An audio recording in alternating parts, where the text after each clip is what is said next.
強く強く輝いて消えた流れ星、ほら命が燃える。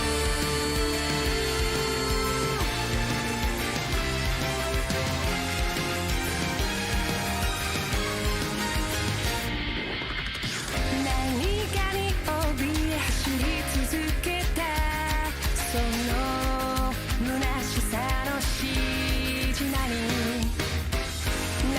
を見て何を探してきた自分の声がただ響く幾千万の星の中で惹かれて出会った守り手たちよ回る回る時の輪の中で自分の弱さ強さの先に同じ空誰かが見上げてそう信じて消されない虹の奇跡が届けと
starting the recording for the interrogation of Spica on TSM's collapse. This is Detective Mark Z speaking.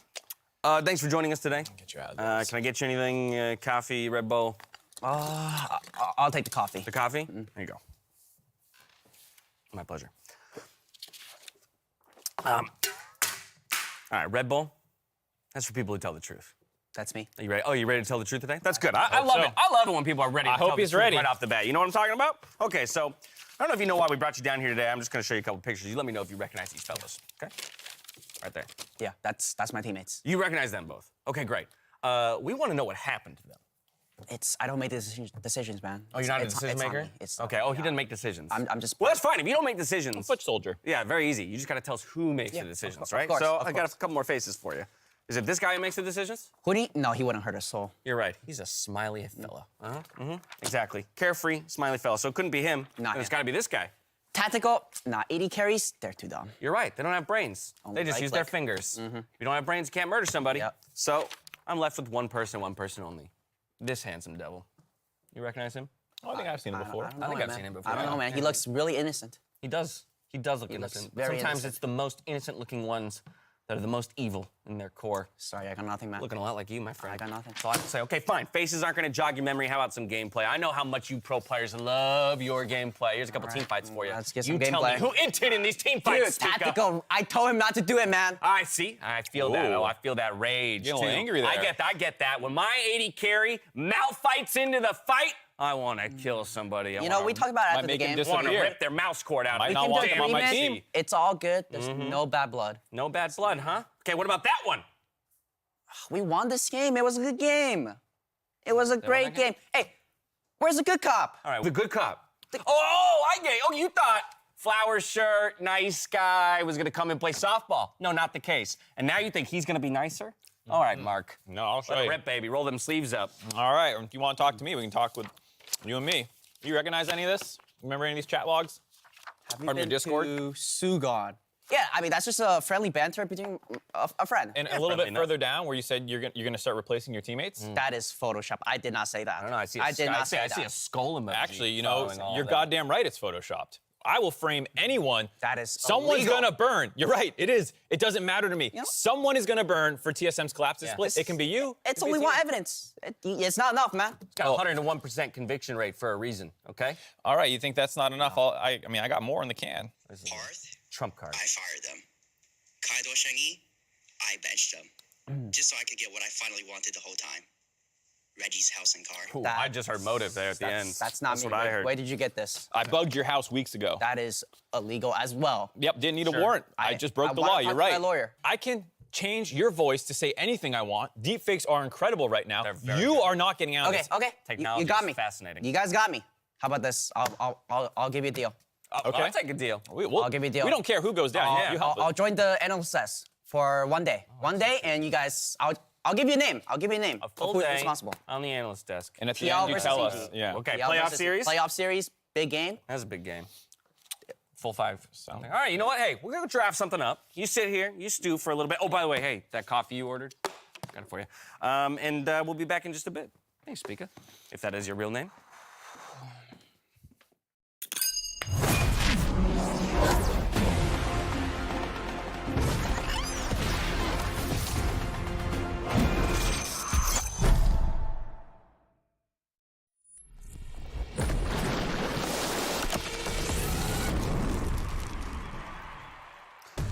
Welcome, everyone, back to the LCS and the LCS waiting room ahead of our second day of playoff games. We are lucky to be joined by Spica. Hello. He's definitely not here Yup. due to any kind of legal... Are you under duress? It's under my own, His own volition. my own will. I am good. I am good.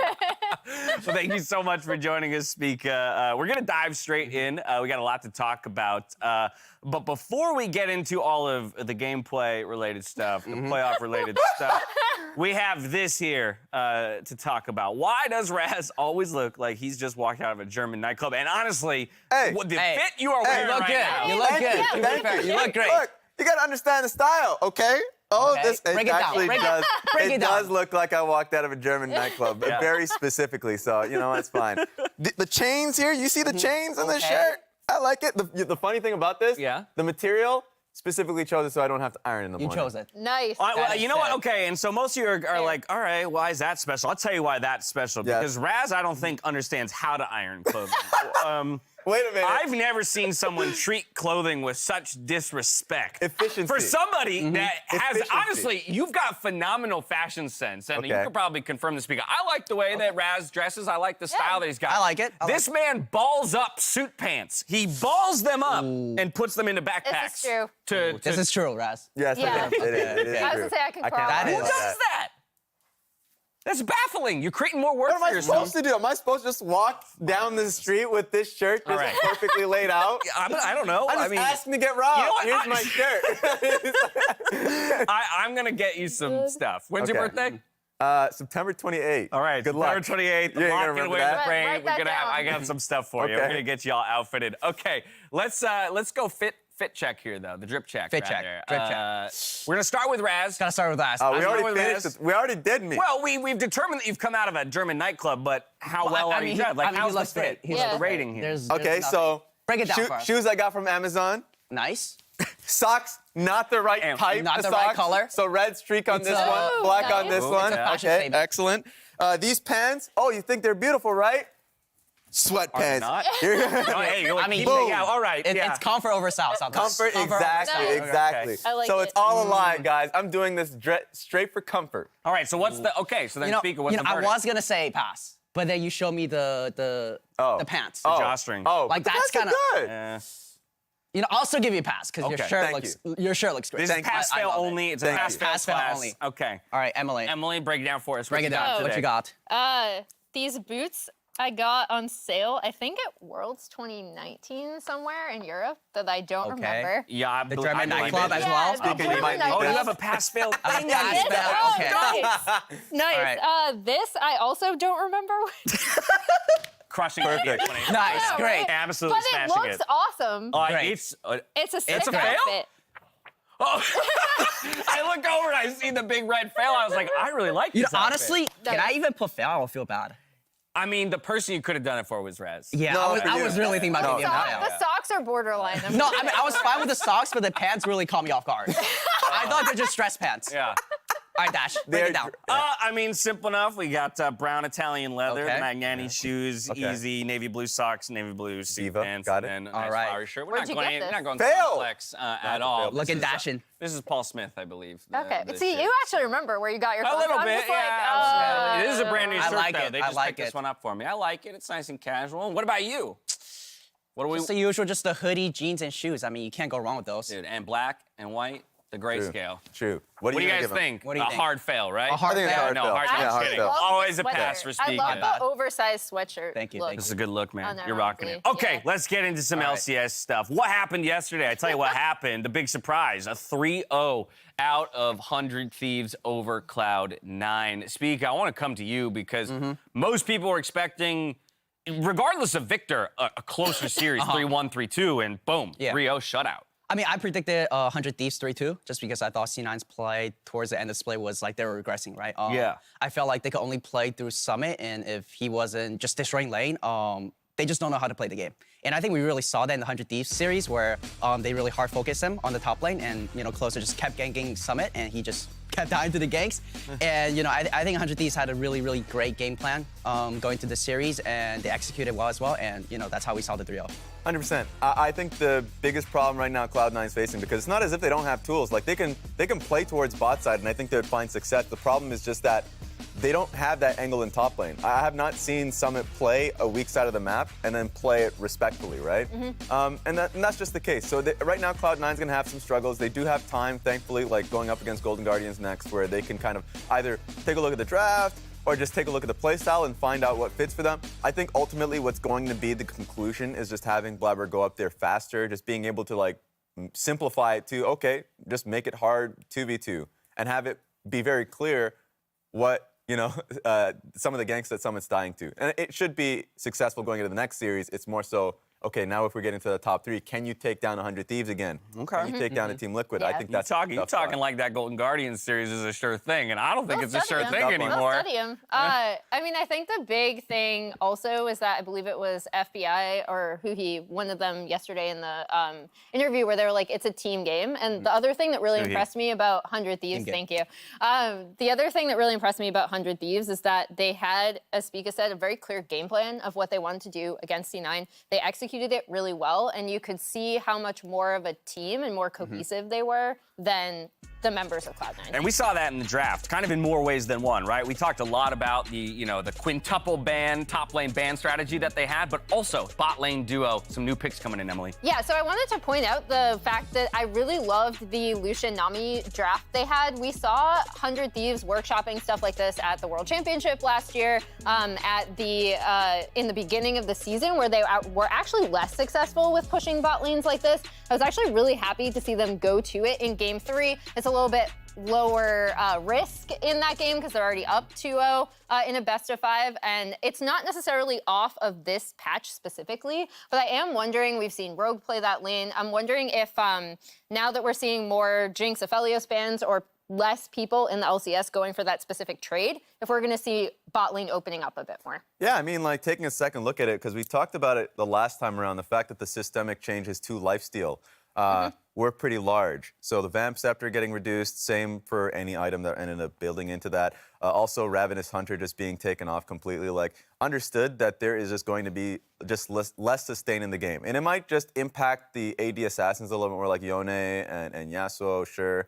But it should have an impact in ADs. So it's going to be interesting to see how much of an impact. Usually those type of changes take a lot longer for teams to adapt around and figure out which bot lanes work, or like what the actual impact in the meta that will look like. Some quick looks behind the scenes as EG is huddled up and getting ready to take to the stage, challenging a very dominant-looking Team Liquid. But Spica, back on the patch point, I kind of have a two-parter for you. Number one, when patches like this come through, just what is the approach for yourself as a pro player in terms of like internalizing this information, this data, and making decisions?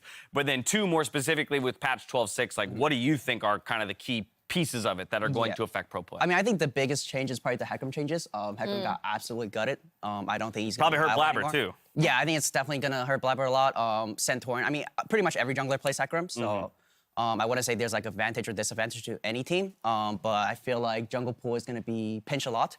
Because so far in this meta, I feel like it's only like Volibear, Lee Sin, Viego. I think those three are the best junglers. So I would like to see maybe TL pitching the jungle pool and see how they go with it. Okay. Besides that, I don't think there's that many big changes. Nidalee change I don't think is very notable, and maybe the Azir one. Azir is always like a meta champ. Yeah. So Yep, we've already seen him. I kind of want to see Azir. It's always like an exciting champ for me at least, because you can actually make plays. Yeah. So We had really, the ABBA. yeah, that Yeah. Scoop, Yep, scoop, that whoop. about tier one, yeah. Whoopity scoop. So it's gonna be interesting to see how teams prepare, because they only have like 3 or 4 days of preparing. Right. Which as a pro player, I feel like that's kind of rough because meta can change really fast, right? Yeah. So you have to test a lot of things in scrims, and that can ruin like your week. So I'm excited to see what direction these two teams take. So when it comes to patch, I think people are aware at home that the LCS is actually ahead of the rest of the region. 12.6, I believe. Exactly. We're 12.6. Most are still on 12.5 for now, or Yes. 12.5B. For you as a pro player, this was essentially a conversation between the teams, and I think some teams landed on different sides. Where would you have fallen? Would you want to go to the MSI patch, but knowing that you have far fewer days to practice on it, or would you wanted to have stuck to the comfort of what you played all kind of, or in the later parts of the split? Personally, for me, I would rather stick to the comfort, Okay. because if you get unlucky and the patches does not fit your playstyle, you're not going to MSI. So you don't have to worry about that. So I feel like just playing more of what you practice for like the past at least 1 or 2 weeks is gonna be, it's gonna say a lot more of your actual strength. Yeah. So I feel like that's gonna be a lot more fair to the teams, and just makes the game feel more competitive, I feel. Fair enough, fair enough. Well, today, or rather looking ahead to today's matchup, just last week, Team Liquid were still fighting for first place, which I think is a little crazy. But our MasterCard Player of the Week, Santorin, found his footing at just the right time. Check it out. Welcome to the MasterCard Player of the Week interview. The last time that we are awarding this for the regular season, and Santorin is the recipient. I believe that you're ranked second in Player of the Games in general. So does it surprise you that it took this long to be able to pick it up? I mean, yeah, it is kind of. No, I don't think it's surprising because I do think we have a lot of strong players on the team, and throughout the season, I feel like there's a lot of players that deserve this trophy. It's kind of like I'm just happy I finally got one with Team Liquid because last year I didn't get a single one, and on FlyQuest I got 2. So I was kind of like, I really want one with the TL jersey, like everything, because I really like these trophies. You mentioned the fact that there's so many strong players that you're with as well on Team Liquid. Does that add a bit to the elevation that a lot of them have gotten this award as well, and now you clinched it here? For sure. I mean, I feel like any player on my team should have had one, Like when I look at my teammates, how they play, how they communicate, all these things, like I feel anyone could have received this. I'm happy I got it, but for the rest of the players, like they could easily have gotten it as well. And what a way to set the tone going into playoffs. We actually heard a bit of a clip of yourself talking about fans being back. Can you talk about that a bit more and what it means to you at this moment on Team Liquid to get to play in the playoff setting that's here now? I'm so stoked to have fans back. I've talked about it before where I'm finally on the top again and then there's no fans playing from the bedroom. There are so many years where, it'd be okay if there were no fans because I'm just losing anyway. They're always cheering for the enemy team. But now they're finally, I can expect them to cheer for me, at least some of the fans. And, I really want to hear them scream on top of their lungs, do all the crazy stuff they used to. And when you make a huge play or something, you hear them scream in the crowd. These are the moments that as a pro player, you will always remember. But all I remember from my last 2 years is me sitting in a bedroom and, waking up and just sitting at my PC and playing the game. But it doesn't really, I don't feel it's like a competitive match. And that's what I've been missing the most. And it's so clear how excited you and your teammates are. In fact, they were talking on the dive about that. Maybe Team Liquid has the advantage because everyone here is a veteran who has benefited from fans in the past. How do you think that's going to go down when facing a team like EG that has some that have never done such a thing? So that's going to be very interesting and exciting because I could easily, so there's 2 types of players. There's the ones that when there's pressure, they will play better. And there's also people that will choke when there's pressure. And I don't really know how Danny and Jojo are in that sense, because I do think those would be the 2 players you'd look at when you're looking at EG that potentially could, choke. So, I'm hoping that choke, but obviously I feel like I can also see in a world where they're just going to thrive under pressure and then they'll be playing better because there's these 2 different versions of a player. And, I'm hoping they're on the choking side of it. Yeah, hoping for yourself and the Team Liquid fans out there. Even though you're just talking about it's hard to predict, do you have any bold claims about how Team Liquid will do against EG? I mean, I'm going to be confident and say we'll beat them 3-1. I'm not going to say 3-0 because I feel like that's always, then you're becoming too cocky because I feel like, when you're playing against the best teams in your league, there's always going to be, games they'll take off of you. I feel confident we will win in the end, whether it's 3-1 or 3-2, but we'll take it. All right, looking forward to it. Santorin, congratulations again on MasterCard Player of the Week. Thank you. Time for more LCS, everyone. Back to the analysts. Confident they'll get the win, but still going to spot them one game. Humble as ever is Santorin. Interesting point, though, being made about, the return of the fans. And for the entirety of Team Liquid, that's going to be kind of a point of familiarity. But there are a few faces there on the side of EG who this is going to be a first-time experience for them. And you always have to wonder how players, are going to react to that different kind of pressure. Yeah, I mean, for me at least, I've never played with fans since I was a starter. I played, I believe, 2019 Gauntlet. We didn't make Worlds that year. But since I was a starter, I never really played with fans. So I guess for me, it's like a foreign topic as well. Definitely feel like it makes the game way more exciting. But for rookie players like Jojo Pian and Danny, I feel like it's going to be interesting to see how they adjust. Well, I can give you at least this good news. Later, we're going to go out in front of the crowd. So Yeah. you'll get to experience how you analyze. I want to hear the crowd. TSM chat. Okay, let me know if you I feel- saw that yesterday. Yeah, right? But I've never heard it in person. Now they'll have a reason to do it in person. Yeah. But I'm curious how you'll compare analysis We made it to here playoffs. to analysis in front of the crowd a little bit later. TL, Evil Geniuses, this is a rematch of our lock-in finals. We're going all the way back 8-9 weeks ago when these 2 teams faced off against each other, but it was a clean sweep out of TL. Yeah, and so we've talked about how EG have struggled to compete with teams above them. TL specifically have had their number this entire time. I want to ask Spica, actually, because we consistently hear from EG, not only EG themselves, but other teams in the league. Like, this team is so good in scrims. They're actually really good, and it's why a lot of players, I think, have sometimes rated Evil Geniuses higher than we have. What was your experience playing against them in scrims? Yeah, I mean, it always comes down to the scrim versus stage argument. We've scrimmed them a bit, and we went like 50-50, which I'm not sure is a good or bad thing for them, considering we're doing so hot. But they definitely play super aggressive in scrims. I feel like EG does a lot early game. I feel like Inspire's one of the most active early game junglers. So maybe that's the reason as to why their scrim is so successful. But I feel like on stage, people play a lot different. They play a lot slower, so maybe they're not unable to transition to aggression on stage. Now, Raz, just hammering home the point that Emily already made, right? Yes, they got clean swept in that lock-in finals, but when you look at just the regular season itself and isolate teams above and below them in the standings, they are entirely winless against the 3 teams above them. But that's what kind of creates that, disconnect between what we evaluate EG to be and what we've heard from some players. Even FBI yesterday saying, I think TL and EG are more evenly matched than people are giving them credit for. Yeah, pound for pound talent, a lot of the times you have to give credit to Evil Geniuses players. And even when we look to them on stage you hear from the players a lot, like just having to take a step back from how aggressive they try to play it. Because when they get advantages, in fact, if you look at just the straight up stats of Gold at 15, they're top 2.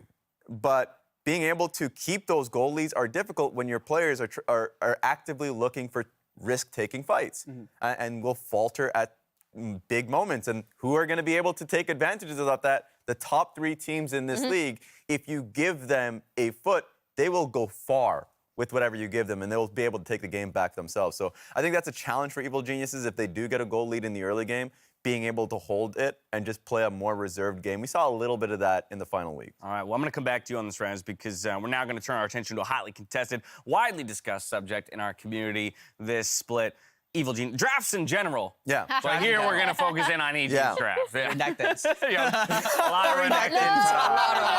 Oh, God. If I see a blind pick Renekton today, oh, Lordy. All right, hit us, Raz. My biggest thing, we always talk about the drafts for Evil Geniuses and then and the players do themselves, but a lot of it can be concocted from the players. And so for me, when I look at them going up against Golden Guardians, the difficulty for this one is that they had, I would say, pretty low damage. Kai'Sa going into the composition of Hecarim, Braum, Graves as well. He picked Graves into the Gnar. There are a lot of picks you can go in here. You can probably go towards the Camille if you feel comfortable there. Aurelia if you're playing towards topside. Like I just feel like Evil Geniuses quite oftentimes when they get put into counter pick situations are not able to or flexible enough to go far with counter picks.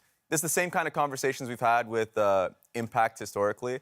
But then when we looked at the most recent games, I would say the Akali flex was something that I didn't expect from this team. We saw Akali being picked by Impact throughout the split, even when he was honestly on Team Liquid, and it was a good look for them. It's a good flex for both him and JoJo. So if you ever find instances of this, there are times where you're willing to play Akali into the Gnar as long as you get the some jungle pressure. So that's something that is interesting to take note of. Team Liquid certainly has taken note of it going into the series today. Yeah. But the limitations comes from the players. And I think that's going to be an issue is if they get red side and having to counter pick versus Team Liquid players. Some drafts we like, some we don't. So if we can hone in on the ones that we do like and get a little bit more of that for Evil Geniuses, I think that's where we see a contentious series and possibly pushing all the way to 5 games today. That's going to be it for us here in this waiting room. We're going to head out to the stage to get this day underway. I don't really feel any pressure going into the playoffs. I think I'm more excited, actually, since the games mean a lot more, so I'm just excited to play. I definitely see a lot of people choking when it really matters. So when it comes to playoffs, you will see even the veterans, like, rookies tend to choke more than veterans, but even veterans, you'll choke sometimes because it just, you can have a bad day, something might have gotten to you beforehand, whatever it might be, and sometimes these series matter a lot to you. I think I'd be more of a best of 5 player. I don't really like playing one game. I kind of like to play a lot of games within a day. My team definitely would perform better in best of X's, just not best of 1s. I think our team is very good at analyzing what we're doing in the game, and if we make any mistakes in the first couple games, maybe we can just fix them in the next one. So this is where it gets interesting when it comes to like pre-game rituals or whatever you want to call it. A lot of people do a lot of different things. I've seen some weird stuff. I've seen some more like common ones. So on our team, Some people have like the pregame poop. Some people have like, you know, listening to like specific songs. Some people do meditation. Some people just have like, you eat the same breakfast, whatever it might be, you go for a walk. For me, it's more like, you know, I go for a walk in the morning, get some sun, make sure I eat well before game. And then, you know, for me, it's just like, I kind of just get in the zone by thinking about the game. So I like to watch all the teams play before I play my own game. I'm looking forward to playing TL because I think they're the only actual really good team. I think that team is probably the best in LCS, so it'll be exciting to verse them. But it's more exciting if you win This from is true. the bottom. I love the sound of playoffs. Golden Guardians, they've been up and down all split, but they've always had a good early game, and a good early game can win you a series. Already got the Leona engaged, and now the Golden Guardians strike! I love the sound of a team that's come together. This team is always underestimated. The triple, and he's on for more! I love the sound of a dark horse run. They got JoJo, they got Danny. I have faith that they can make the run. Welcome to the LCS series. Danny gets another pentakill. I love the sound of a legacy on the line. 100 Thieves just reminded everyone who the LCS champions are. I love the sound of history being made. What is it going to take for Blabber to be considered the greatest LCS jungler of all time? You are kidding me with that kick, Blabber. I love the sound of a comeback. Ari's on the way in, gets the root. The Burger King is back. I love the sound the LCS of playoffs. What's up, everyone, and welcome back to the LCS. I love the sound of playoffs. I think they're ready. I love the sound of fans. Yes. Even more. Yes. All right, TSM, evil geniuses, or not TSM, my God, we got TSM right here. You know, actually, can we do something real quick? I did promise Speaker that we would get some TSM chants. Okay. You got it. Okay. We'll work on that. It's a little, All right. It's a little wonky. We'll work on that. All All right. Team Liquid, evil geniuses, going up against each other. We have to start, of course, in the mid lane. The return of Bjergsen to the stage, up against the rookie behind me over here. Jojo in Pyun. Pyun. All right, Speaker, you have played alongside. You have worked under the tutelage of Bjergsen. Talk to me about this guy. He's pretty good at the game. I mean, he's been playing for a long time, and he's obviously very, very experienced. And I mean, LK as a whole has a lot of veterans. It's gonna be interesting. I'm just really interested in like their team dynamic because when I played with him in 2020, he was like the main shot caller. And he was very, very knowledgeable as a coach. I felt like he was like the best coach last year. You know, obviously I have a very high opinion of him, and I think he's like the best mid in the world. So I'm really excited to see them play and see how he performs. It's going to be interesting. If there's going to be somebody that's going to push him, I feel like it's going to be JoJo, someone who has been specifically strong in lane through his stats. And then like the last game we saw through that tiebreaker was putting in a kingdom on his Syndra. So when he feels confident, he goes for it. So I'm going to be interested to see how he can take on Bjergsen. I think in so many ways, the play styles of these two players in the mid lane, Emily, kind of encapsulates the teams themselves. You've got old reliable in the mid lane from Bjergsen. This guy's probably never going to hard lose a lane. Yeah. He's not necessarily going to be the person to win you the game, just also based on the way the meta works right now. JoJo, he's going to take it to you. Highest 4 percentage. He's looking to create that advantage. Yes. But can he do it against the likes of Bjergsen? Yeah, I was gonna say one thing that's been kind of underrated about JoJo this year that I think people are starting to realize now is he's been one of the best laners, like just across the board in the LCS. One of the things I'm curious to ask you, Spica, about Bjergsen specifically is when we had Parth on, he was talking about, to your point, how Bjergsen was, even as a player, almost like a player coach. And he took a lot of leadership responsibility for TSM when you were coming up. One of the things that everyone on this TL team has said is that they all feel like they can carry and they all feel like they have a voice. So what kind of difference, and does that take a lot of pressure off of Bjergsen on this team specifically? Yeah, definitely. I feel like Bjerg over the year has transitioned his playstyle from more of a carry to like a facilitator. Okay. As you can see, he just likes to play for his team. He always plays like super selfless. And I felt like he stopped really just trying to destroy the opponent, which I feel like is a good and a bad thing. But he plays really, really stable, like you said. He never really loses his team the game. He always plays super consistent. So I'm really interested to see how JoJo stacks up. Hey, that's what makes this matchup interesting because if we're just talking about what the playstyle has been from, it has been feeding resources and putting time and gold into Santorin. And Santorin has been insane so far, which makes this jungle matchup really interesting because of the dynamic of how mid laners are going to be working alongside their junglers. Of course, the player of the week, as you would say, for week 8 in Santorin, the fact that he has had his best split, I would say, of his career.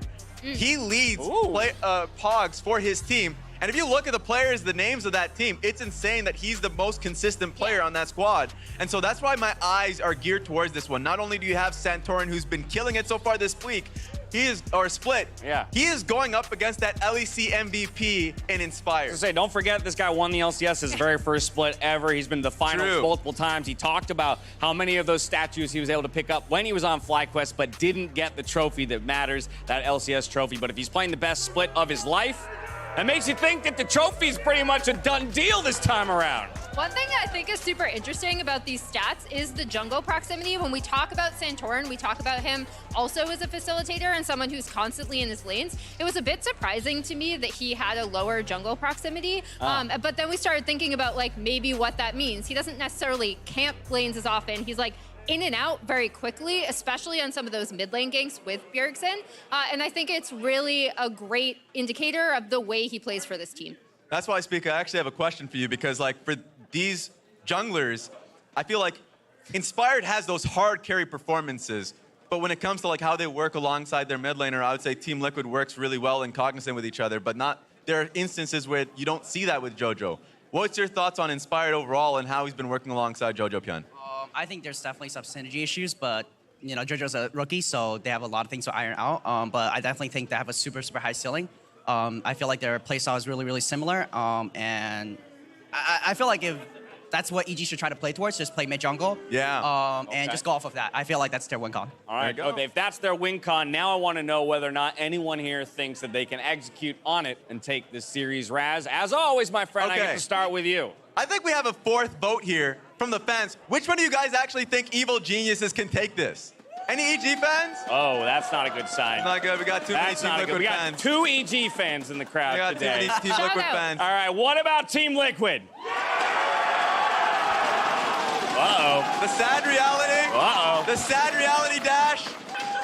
You can add me in the mix. I have Team Liquid also taking this one 3-0. 3-0. 3-0. All right. 3-0. We thought yesterday it was going to be a long series, and it ended up being short. Speaker, where do you land? Team Liquid EG. I put Team Liquid 3-0 as well. 3-0 as well? No. Oh, stop it. All right. Emily, please. Voice of reason. I like League of Legends, and I like to watch more of it when I can. So please tell me I'm getting more than 3 games today. My predictions have been pretty cursed thus far, to be quite honest. But, the 2 of us were hurting yesterday. yeah, I'm going TL 3-1. Ah! All right, we got a game. 4 games. Yeah. I'll take 4 as many games as I can get. We know where the fans stand. We know where the analysts stand. At the end of the day, it all depends on the players and how they show up here on this stage. It's a new environment for a number of them. It's an old environment for quite a few as well. I, for one, am excited to see who comes out on top. From here, we're going to the show open.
faces.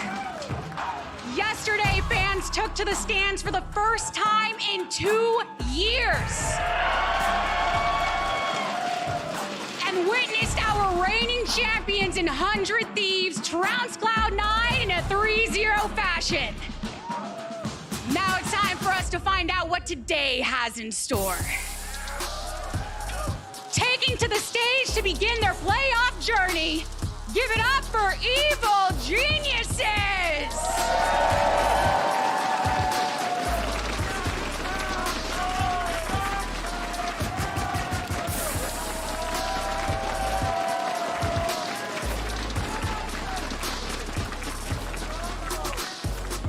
The Live Evil crew may be coming in hot, but it's their opponents that hold the #1 spot. Give it up for Team Liquid!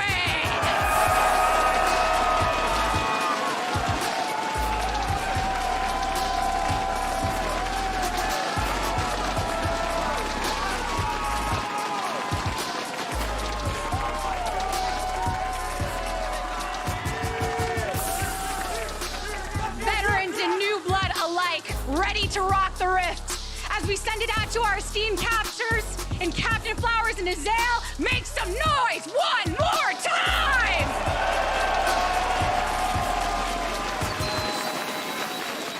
Oh, breathe deep that air, Isaac. Take a big ol' whiff. It smells like fans are back, my friend. God, man, it is so good. The energy in the building is just unreal from the fans already. The games haven't even started.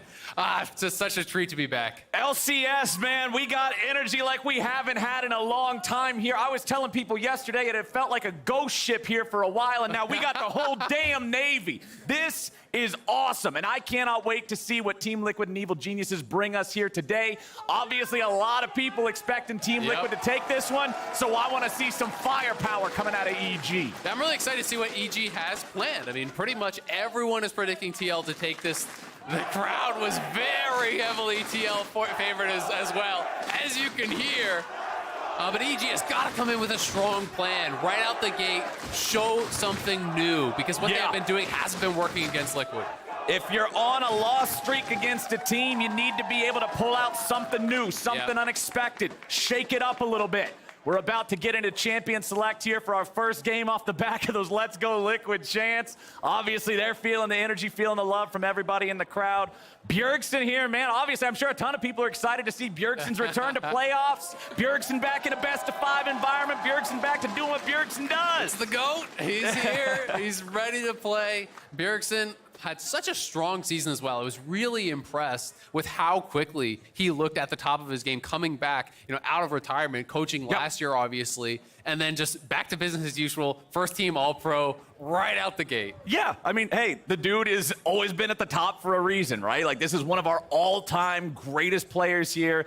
And of course, I'm also super excited. We were talking a little bit, like watching the players walk out. Impact versus Bwipo is going to be such a fun top lane matchup. I always enjoy watching both of these guys play the top lane. Neither one of them is afraid to pull out whatever pick needs to be played for the team. And I hope it's explosive up there in that top lane. I mean, Bwipo has been so creative for TL. TL for years and years, winning all these championships through, a very kind of stock standard play style where they're going for 5v5, they're going late. TL has been much more flexible this time around. They can still showcase that style, but Bwipo in particular, bringing out near 20 picks throughout lock-in in the regular season. He is such a creative player, such a flexible player, and that does give a different dimension to Team Liquid. Yep. Well, let's go ahead and see how our bans are looking here. They're going to ban away Volibear from Santorin. They're going to ban away TF from Bjergsen over on the side of Team Liquid, keeping Zeri out of Danny's hands and just taking Nautilus off the table in general. This has been a very popular support pick in the last couple of months. Like, not having to deal with that feels fine. Nautilus, Leona feel like the big primary engaged support champions that people are looking towards.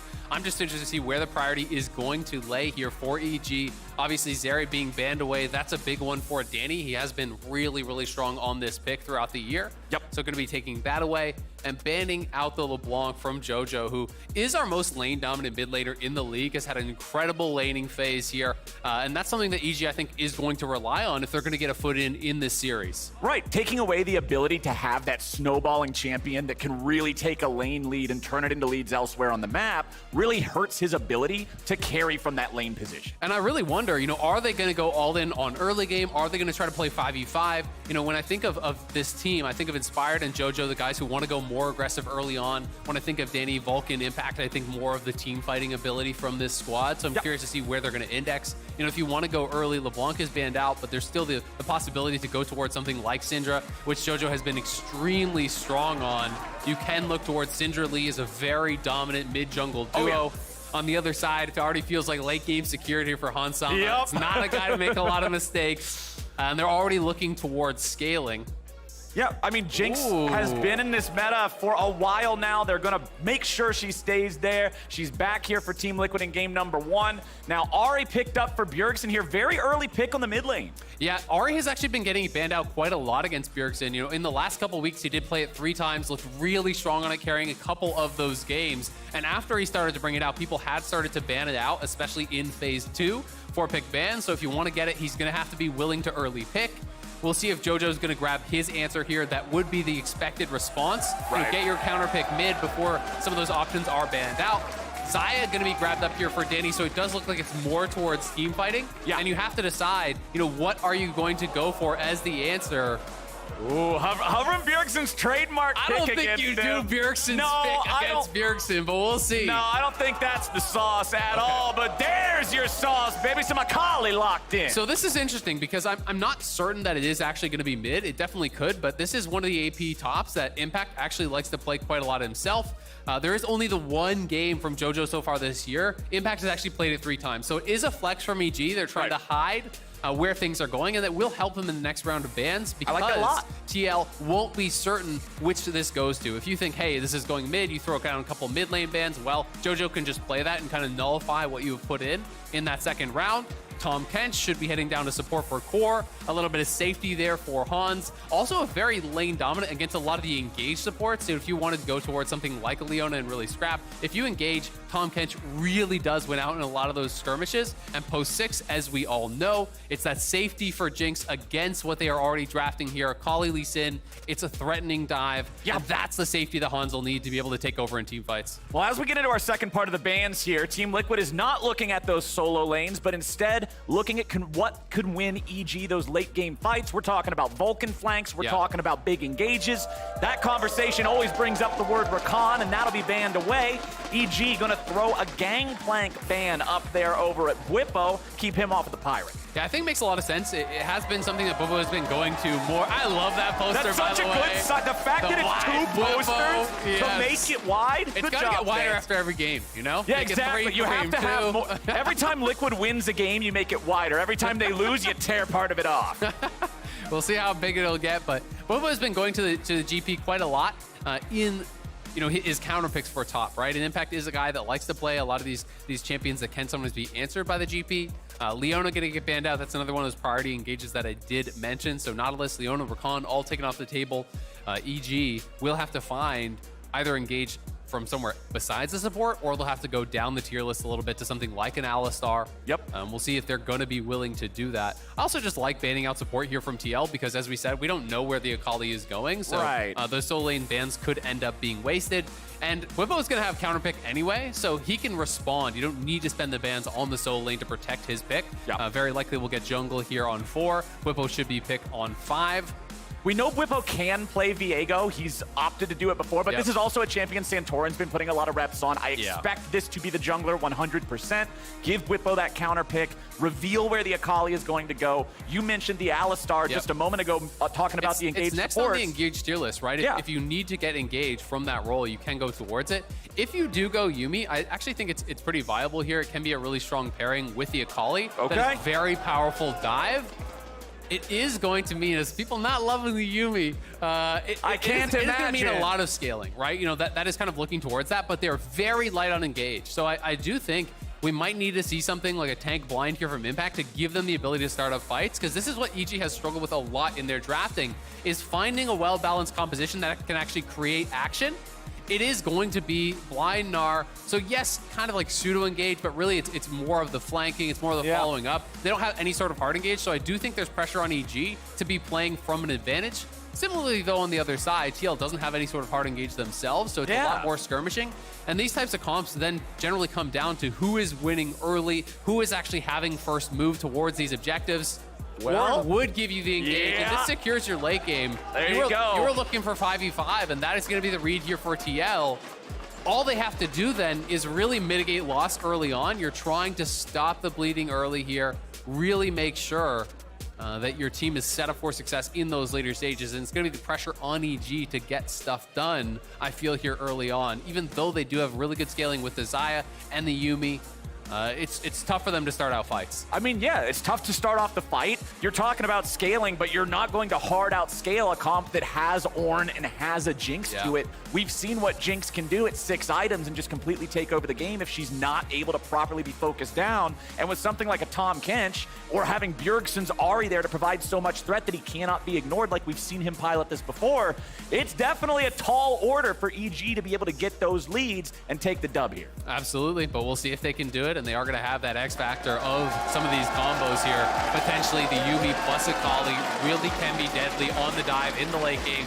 We'll see if Vulcan and JoJo can pair up. That bonus AP that you get from the Yuumi can really put your combos over the top to where you can one combo some of these carries, and that can be an X factor here. Of course, going to be difficult to do against the Tahm Kench, the denial that is available, and potentially even exhaust from Whippo playing Spellbook Ornn here later on. And it's not just Tahm Kench, too. It's Core JJ Tahm Kench. And I always have to differentiate his picks from other picks just because of the way that he knows how to be in the right place at the right time. The Devours are going to only be used when they need to be used. His decision-making is always impeccable. So it's more than just third summoner spell Devour. It's like, man, we need to bench this Kench, but it's difficult when the guy piloting it is as good as Core. Absolutely. And just to give you guys a heads up, we are going to have a quick pause to start things out.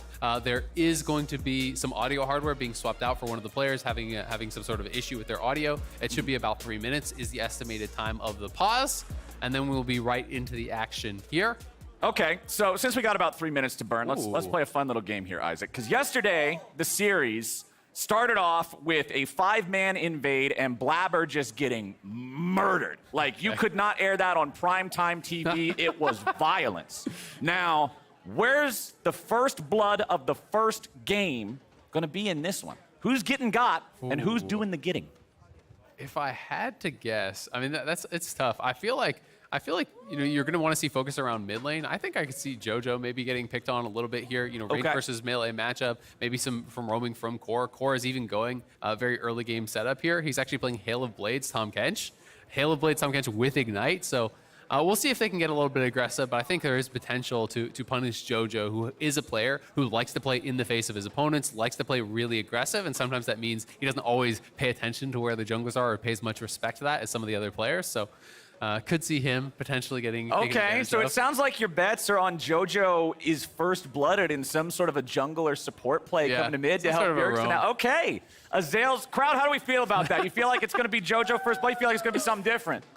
Well, I realize they can't actually give me an answer. All right, let me just ask you yes or no. Y'all think Azale's right? There we go. All right, I haven't talked to a crowd in 2 years. I got to remember how to do this again. We've just been relearning your ABCs. Yeah. We got to walk before we can run. A, B, C, D, E, F, Kench.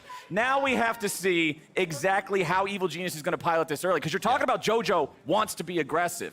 You're talking about JoJo wants to be able to play this lane like he plays lanes when he's successful, where he's in your face, he's applying that pressure. Yeah. What does the rest of EG need to do as a whole to get those early leads and play from a position of strength like you're talking about with this low engage comp? I mean, it starts with getting the push, right? You have to be able to shove in your lanes.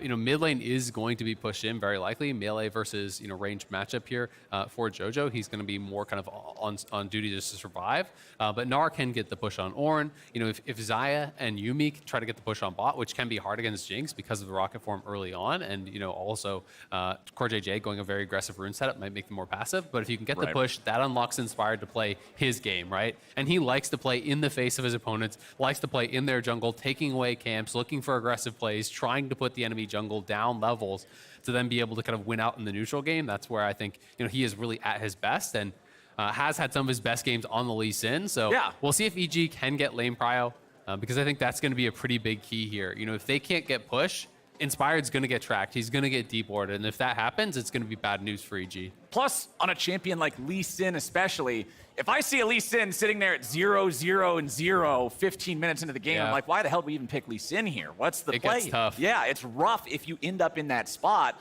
but it is a team game like you're talking about. If lanes fall behind and you're not able to safely make your movements and make your plays, well, all of a sudden, what else am I supposed to do besides be 0-0-0? I can put a 1 in that middle column if you want, but that's probably not our goal.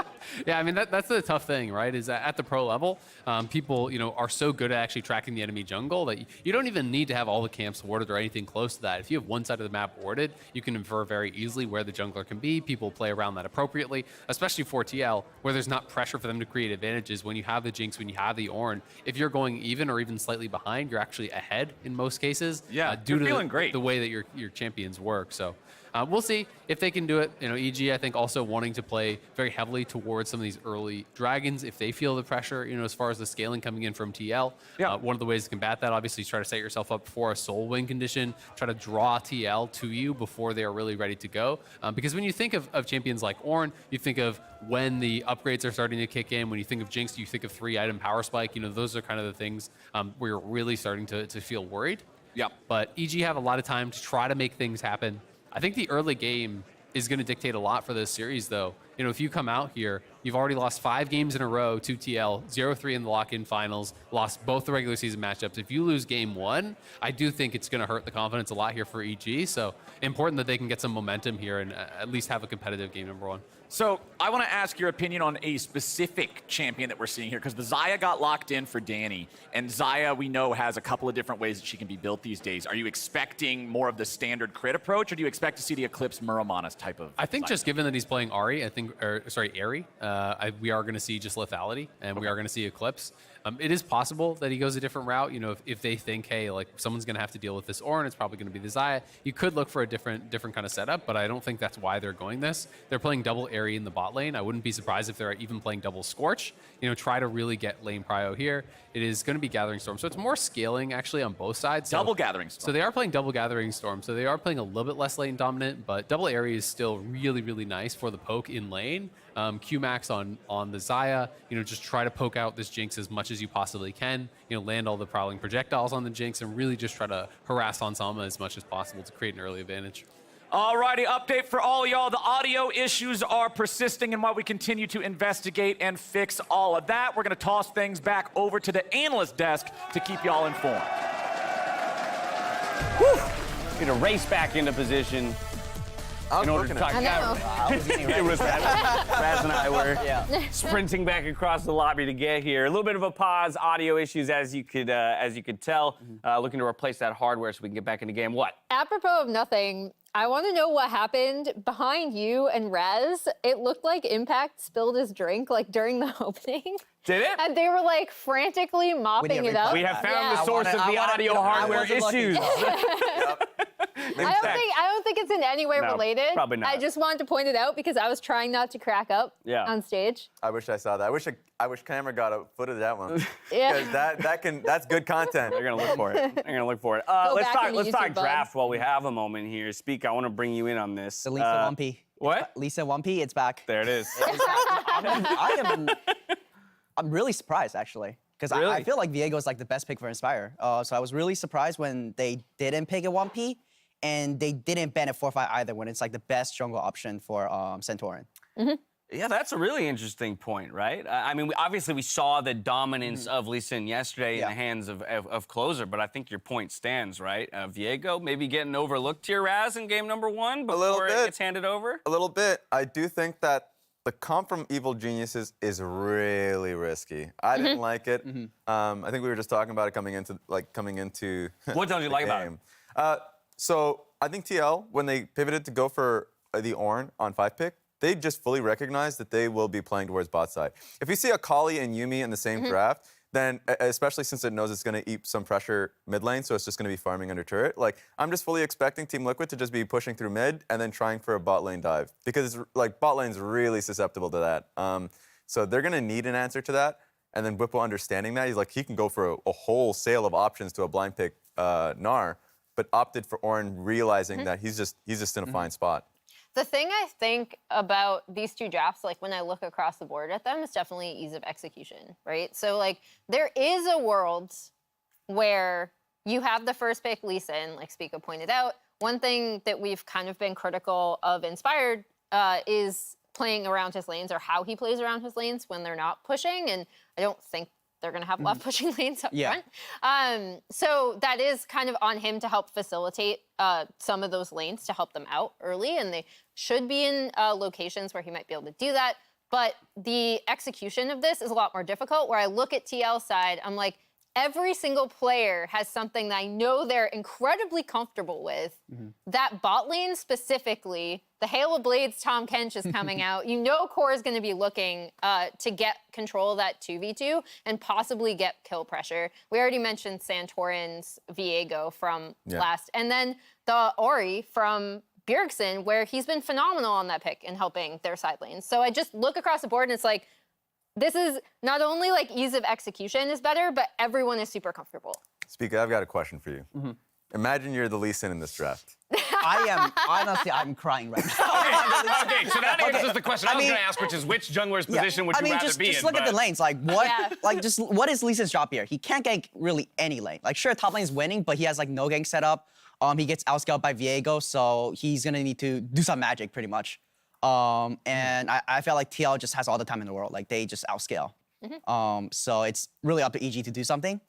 And, you know, just hope they can execute. That paints an ugly picture, man, when you say it's up to EG to do something. Immediately following, how does Inspire do anything with this draft? It is definitely tough. I would not want to play the Lee Sin. Good news is that he has this time now to cry before he gets on. Get all the tears out, dehydrate yourself. Exactly. So you'd be good to go.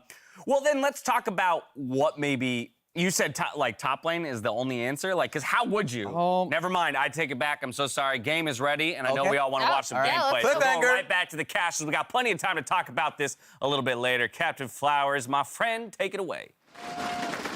Now we're ready. Second time's the charm. We got the headsets and whatever the hell else all fixed up, and it's time for some League of Legends, Isaac. Yeah, enough talking. Let's get some play, and I want to see how this is going to pan out. It's going to be a tough one here, but we are in on the Rift for game number 1. Let's rock and roll. Team Liquid, Evil Geniuses, best of 5 here in our second playoff series. Winner goes forward in the winner's bracket. Loser's not out, but the road becomes a lot tougher. Yep.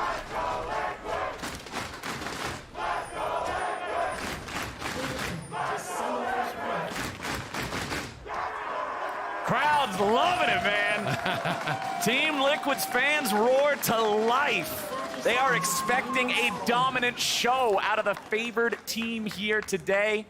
And Team Liquid is ready to rock and roll. Whippo there with the Summoner Spellbook, Ornn in the top side. Everything else pretty standard. Electrocute on the Ahri there for Bjergsen. You already mentioned the Hail of Blades for the Tom Kench, so I'm curious just how aggressively Team Liquid's bottom lane duo is going to play. Yeah, it is really interesting. I mean, you get those 3 quick autos that allows you to prep the stun or the offensive Devour even post 6. So definitely an interesting look here. Nothing too crazy going on with the early level 1. Both people going for a little bit of early warding. We can see the ward on the Raptor pit there, trying to track Inspired through these early levels. And Danny playing it pretty far back, wants to show that respect over to the TL bot lane for any potential invade.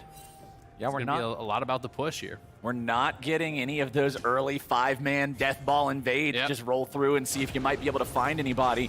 Everybody's content to play the vision game here nice and early. Going back to what you said during the pause, Inspired needs to be able to make something happen here early on the Lee Sin. You want to see him be able to get these lanes ahead, but the desk was talking about it's tough, man. Spica said Lee Sin's job is not very fun. Oh, they spotted him, but they can't walk up. They actually can't walk up right now, so he's going to have to just play for the Q for XP and just trying to see us from max range here. They're going for a W start. Hail of Blades! There they go, baby. Core JJ jumps right on in, but it's Hans Sama taking the worst of it. Danny's still looking to find a little bit more here, but now we're all going to back away. Honestly, EG came out fine in that. They did. Hans actually takes a much worse end of this because when you're playing against Yuumi, once you get to level 2, you get the heal up, you start to really get that sustain going. Of course, it is Biscuits, then a 3-pot start here for Hans, so he will be okay for now. But TL trying to go for a really aggressive start to that game. They do get the flash off of Danny. That's the key difference. Yes, health-wise, EG came out fine, but you're down flash now onto him against a support that can look to engage on you. You're not going to have an answer, especially if they are pushing away from their tower. If Santorin gets down here, this is something that could be punished. That's what they're going to look for. Core JJ starting off with the W. Hans Sama, yeah, getting poked down there as Danny brings back those feathers, hitting level 2. Up here in top side, Impact will have Whippo pushed back, and that's pretty much going to be the way this lane looks like until it's over. Exactly. And I mean, it's one of those things where occasionally you can have kill threat as the Orin, when you do play Spellbook and you get Ignite post. Yeah, swap to Ignite. If he or gets something. to Mini, then, and he's kind of getting chipped down a little bit by Qmax. There is potential there, but mostly you're kind of just chilling and waiting. Santorin, though, they're calling him down here. They're going to look for the W in, and there's no flash on Danny. Core JJ already throwing him up into the air, but Danny takes essentially no damage. Okay, Santorin just appeared through there. Hallowed Mist coming down. TL's ready to try to make their move right now. Core JJ is going to tank the aggro. Vulcan coming out, going right back in. Evil Geniuses stays alive. They're doing just fine under TL's pressure. The TP got canceled as well. Their Impact trying to TP down to bot side. Whippo actually cancels that. But in the 2v2, they're getting dangerously low here. Hansa's got to be careful. Another QE plus 1 auto from Danny could actually kill him. So TL going to have to pay respect to that. They are going to have to back it up. TL's flexing those muscles, man, but they might be pushing too much weight. Evil Geniuses is ready for him. Yeah, that was actually very well played by Vulcan, detaching, soaking as much damage as he could there, with the passive, getting some mana back as well. And TL faked the recall, so they actually backed it up, faked the recall here. EG thought they could have a freeze on bot side. Vulcan thankfully has stayed around, so he can try to hold this. He can try to pull it up towards Try, and Inspired is pathing down, so he will be able to tank this wave for a bit, but you do not have a ton of health here, so he's holding it. Danny won't miss any of the farm at the very least, but thankfully for TL, they get the reset. And look how much better the buy is going to be, because when he goes back to base, Hans Sama had 33 CS. On the buy for Danny, only 18. Inspired's looking for Bjergsen here in mid lane. Charm's not going to find anything. Flash coming out from Bjerg, but it's Jojo Pyun underneath the tier 1 for first blood. Santorin will get nothing in return, and EG strikes first. It is Jojo getting the first blood. He's not going to be first blooded here in game number 1. Inspired and Jojo getting aggressive there. Bjergsen not able to connect the charm onto Inspired on his Q. That was the critical thing there. Not able to connect on that. Will TP back and push in this wave. We can watch this one more time. Inspired should have been spotted here. Did Bjergsen just kind of think that he was safe? Or was the ward? The ward was misplaced. It didn't catch the edge of that path. So Inspired goes the long way around here. Bjergsen didn't see him coming. Now let's track this charm, because it's really all about that. A little bit too slow there from Bjergsen. I'm not sure if it was cooldown or he didn't expect Inspired to take it immediately, but look at Inspired tanking the tower, takes all 3 shots, then Jojo flashes over the wall. Inspired equal to the task. They're flashing out on the flash stun from Santorin. Great stuff here from EG, and now Inspired ghosting them on the bot lane, expecting a potential gank, and here comes that gank, and Inspired will be ready for it. They're already ready to go. Danny's backing away. Vulcan soaks the damage. Core's going to be taken low, but so is Danny. He tries to walk it off. Santorin in hot pursuit, and Danny is down. Hans Sama's on the board, and Team Liquid strike next. Even with the counter gank ready there, they can't actually do anything about it. Danny didn't have the flash. He got connected by that knock up there from the Tahm Kench with the Hail of Blades and the Ignite. It's enough to knock him down. Hans Sama committing both his summoners to chase him down to get the kill. TL get their Jinx rolling. Plus 20 CS nearly and a kill. Danny is way down now in this lane. It is feeling bad for the bottom lane. Let's take another look at how they set it up, because EG, they had the read, but Team Liquid played it better. They had the read, but when the knockup lands, how much can you do? He's not able to actually sidestep it there. Look how much damage he takes before he's really able to return any fire. It's a good job actually blocking out the stuns. By Inspired and Vulcan, they're trying to block as much as they can. but with the Halo Blade autos, with the Ignite on him early on, they pile in, they get the damage down. Hans flashes forward, use the heal for the move speed, connects with Danny, and he falls. Danny's got the summoners now, but it's looking rough on that bot side. Inspired gonna move back up towards top and try to contest this red here, potentially. I mean, look at the item difference between the 80 carries That's right now. brutal. 2 longswords and a tier versus Noon Quiver pickaxe. That's not even playing the same game. Yeah, it's really, really rough. And when you're in that kind of situation, you've got to rely purely on poke, right? You've got to rely on the QE poke there, from the Xayah, on the prowling projectiles just constantly from Vulcan, who has been actually really good at tagging Hans with them almost every single time. So they are kind of whittling down Hans. He has 1 biscuit in inventory, no more potions. So you're looking less for an all-in and more just to poke him out and try to push him out of the lane and awkward timing here. Another projectile does connect there, so slowly whittling him down. Core JJ will continue to posture as aggressively as he can to make sure that Hans is not completely forced off of that wave. Now, Hans was going for a recall in the brush. They got it. That's going to be interrupted. Nicely done there from EG to waste a little bit more of his time. Santorin's ready to go up here in top side. The Orn horn has been sounded, and Santorin has arrived. Whippo picks up a kill. With Impact, he jumped in at the worst possible timing and jumps forward, and you see the jungler there, you just accept your death. You know you're gone. Without the hop, there's no way out for Impact. He wanted to reset the wave. He was in Mega, so he's going to jump forward and ult the Orn plus the wave to get the shove there, but Santorin has the perfect timing. And when Whippo with the read there, able to prevent it, get another kill for TL. Things looking really good. Only down 3 CS on the top side, plus you're up that kill. It's looking incredible for TL in the early stages, and if they are to win this series, whoever does win this series will at least lock an appearance in Houston. And this squad, man, both these teams actually, the junglers have been doing a good job early on. They're both active. They're both making good reads on where they need to be. And it's Evil Geniuses who are going to go after this Rift Herald. There's still no Drakes taken. That first one's still chilling down there in the bottom side river. So this is the first neutral objective. They're going to have the entirety of the timer to get turret plates with. Where do you want to see this dropped? We'll have to see. I mean, I think you probably want to go through mid with it. Try to get JoJo as much gold as possible. I feel like he's going to be your kind of major win condition. The Akali plus the Yuumi pairing with bot lane not going well, with top lane not going particularly well. It feels like a lot of the onus is going to be on JoJo and Vulcan with that combo to try to make something happen. But do you think you have options if anywhere you can get a kill? You can try to go for a full tower potentially with that Herald, which would be really, really nice because clearly they're not focusing on dragons. They're trying to establish a gold lead here early on, spend their time for that. But it hasn't amounted to much of anything yet. In fact, they are behind still off those kills. Well, Danny having his serrated Dirk now is at least going to help out that poke versus all-in potential of the bottom lane trading pattern, but Impact just keeps throwing them boomerangs into Whippo over and over and over again. Whippo's been doing a perfectly fine job of keeping up in farm, though. He's down about a wave, but in an Ornn versus Gnar matchup, that's who cares? Okay. Exactly. It's not your job to be lane dominant. It's more your job to protect your tower, to be able to kind of just stay relevant so you're not getting run over in this matchup, and he's not anywhere close to that. Has the ultimate available again here, so there is potential to try to get aggressive here on Impact once more. Santorin is pathing up towards that top side, so TL might want to look for a play. It would be a little bit difficult with the Mega there, but he's trying to clear out the wave here, and Impact getting a little bit spicy. He has no leap now, so now you could potentially look. When he goes back into Mini, if Santorin wraps around right on Mini, you ult from the Ornn, and I think they get this kill, and that's what they're looking for. Notice how Santorin is waiting for that out. Now he goes with the Tri-Brush down. He's trying to threaten, but not going to commit to it. All right, Impact's able to back away. They would be too hard of a force. They know that Impact still has the flash up, so they didn't want to overexert themselves there. Evil Geniuses, however, seeing that the Team Liquid jungler is on the other side of the map, take the opportunity to grab that first Drake. 11-minute first dragon is pretty slow, so it's not like there's going to be a soul rush this game, even if they maintain control over the next 1 or 2.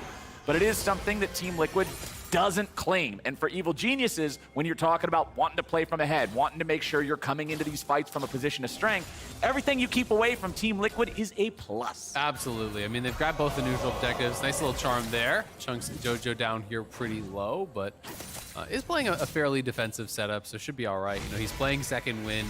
We see that in almost all the tough matchups these days, as people are finally learning second wind is just kind of a lot more powerful than blown plating as far as the value it gets you. You know, already JoJo has healed, you know, nearly 600, 591 from his second win. You know, 4 extra potions. 4 extra potions, right? You know, just from this secondary rune is incredibly powerful. Up towards the top side, looks like they're going to Herald here, as Impact has already whittled this down a bit.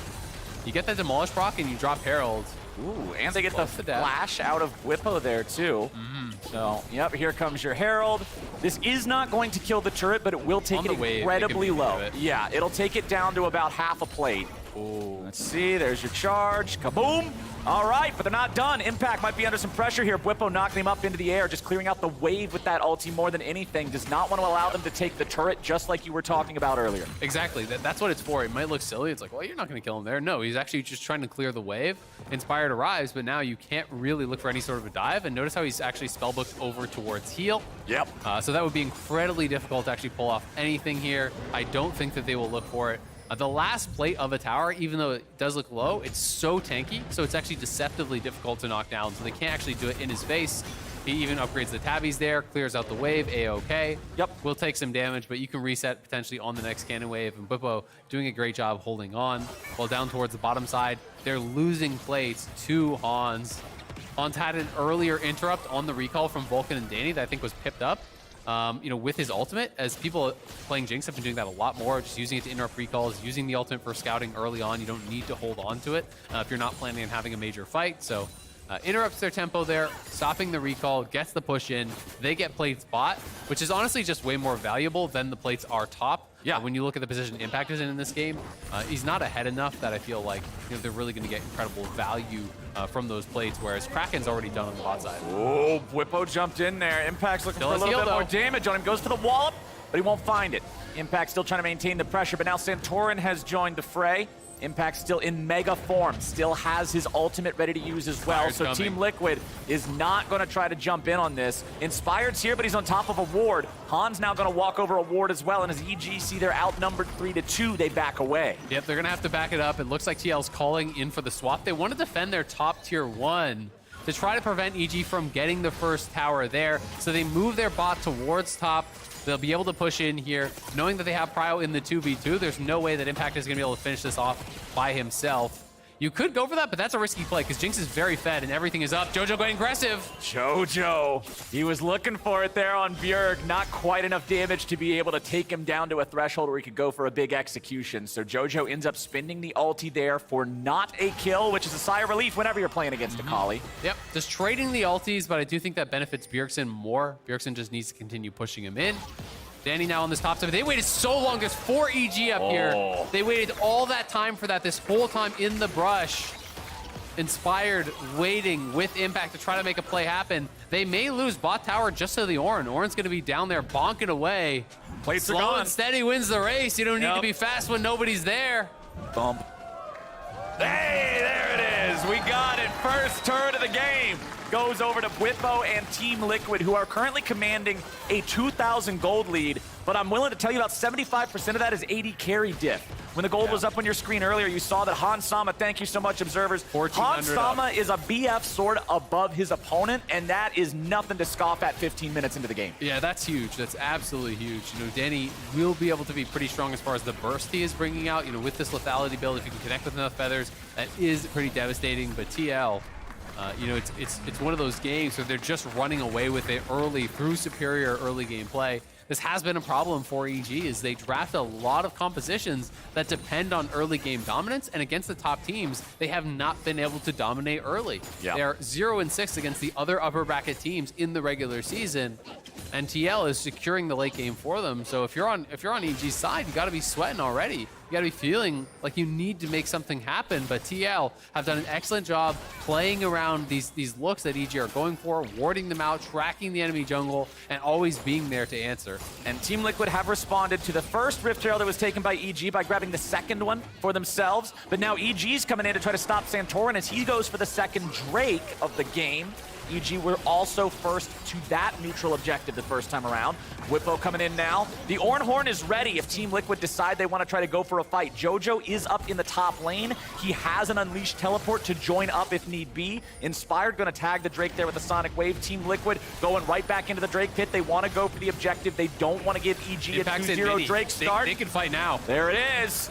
Whippo's going to continue leading the charge. Here comes your Ornhorn, throwing it out towards the Xayah, forcing out the ulti there. Danny's going to come right on back down. Impact loses half his health to 3 rockets. Team Liquid is not going to get any kills there, but they got the objective, and that's what they came for. Yep, they got the objective, so any chance of a soul stack is so pushed back. I mean, the first dragon there wasn't grabbed till about 11 minutes anyway, and now Jojo going to get found out. We'll see if he can escape. Looks like he will. He's a collie. There's no secondary member behind him, so going to be able to go in the Shroud, get out, no problem. They do at least, get some farm there for the Akali. They get the solo tower gold for the Akali as well off that tier 1.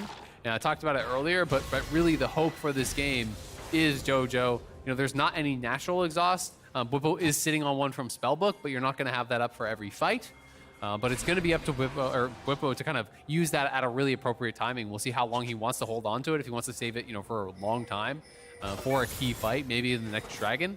Because if you can shut down Jojo and win that next fight heavily, it feels like the game is almost yours. Yeah, Jojo with Vulcan attached to him, just going on a montage rampage through a team fight, assassinating both the carries, taking care of Santorin. I mean, yeah, it's not going to be easy for Akali to assassinate Tahm Kench or Ornn, but the goal is to get everybody else, and then those two don't matter. I mean, even if you can just get one, like if you can start the fight by killing off Hans, it's winnable, right? It's winnable after that, but it's going to be a very difficult thing to try to pull off. Inspired here trying to threaten on the side as TL do crash the Herald here mid.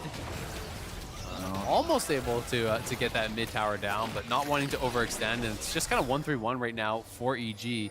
Pushing out the sides here. You can see Akali and Gnar out towards those side lanes. You're trying to get some work done, shoving up these waves. But the big problem is, you look at these areas. There's no EG wards in any of these jungle, like nothing. Nope. So they don't really have a lot of safety. It's like, yeah, you want to play through sides and shove up, but like, as soon as someone goes missing, you've got no idea where they are, and you have to play with respect to that, which makes it difficult to actually get a lot done, besides just shoving in the wave and basing. Also worth keeping track of Ornn's levels. At level 12, he's getting dangerously close to where he can start upgrading all of those items, those mythic items, to their stronger components for himself and his team, which means just more power that's not reflected by the gold lead itself would be going over to TL. So the clock continues working against the evil geniuses. You can see, though, that at least the proto belt's done for the Akali, has the blighting jewel in the inventory as well to be able to get some of that magic penetration there, because you're going to need some. There's MR being built on the side of Team Liquid. They recognize the Akali win condition. It's a Hex Drink or second for the Viego. Yep, absolutely. And of course, every tank mythic has MR on it as well.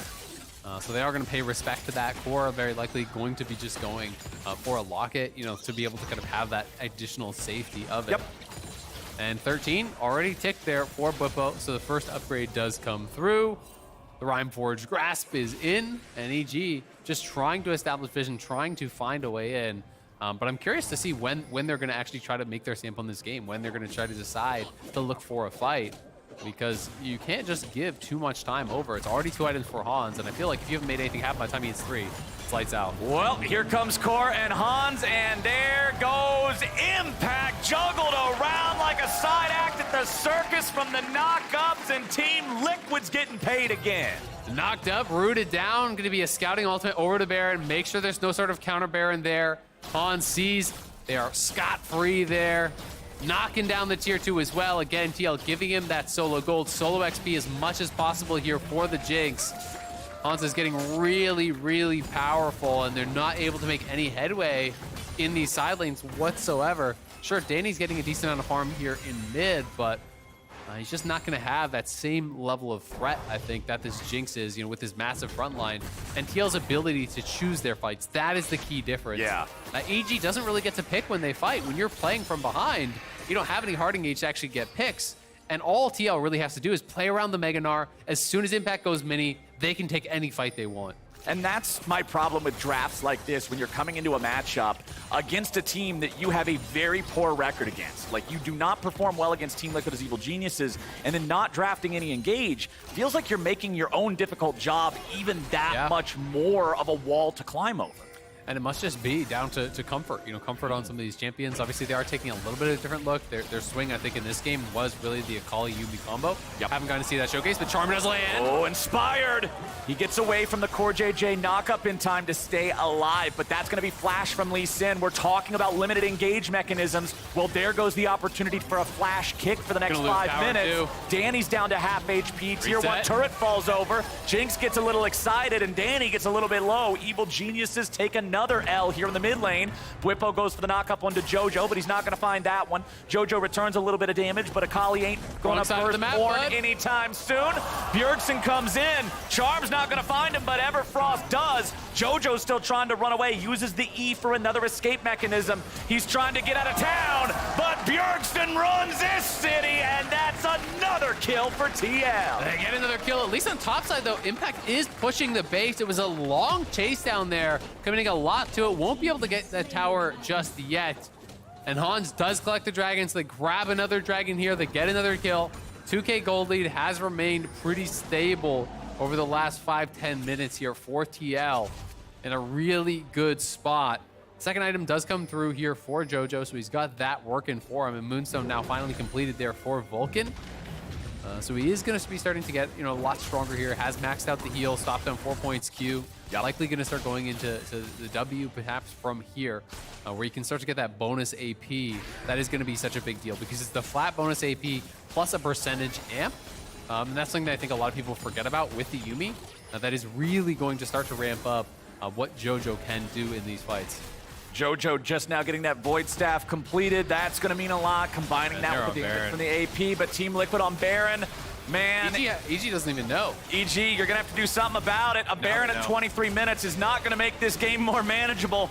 Not in any way, shape, or form. Impact is there first, but it's down to 2,000. Jojo's coming around from behind, but the smite is already done. They're firing off the Yuumi ulti. They're going to lock down the enemy AD carry. Han Sama's been found, but he flashes away. It's Jojo first to die. And the Evil Geniuses are about to be hurting. Impact tries to get out. He and Vulcan remain, but that is it. Is a 2-for-3 trade. Team Liquid gets the Baron, and they win the fight. Yeah, Bjergsen hunting here, looking for the charm. Not going to be able to find it. Santorin on the wraparound here has Zaya's body, but it's just going to be the push for the tower. A lot closer fight than I thought as Danny showcasing the pullback there. Erased Hans off the bat. They're looking for the dive. Oh, the Everfrost just barely missing out there on the route on Impact at maximum range. He's staying alive.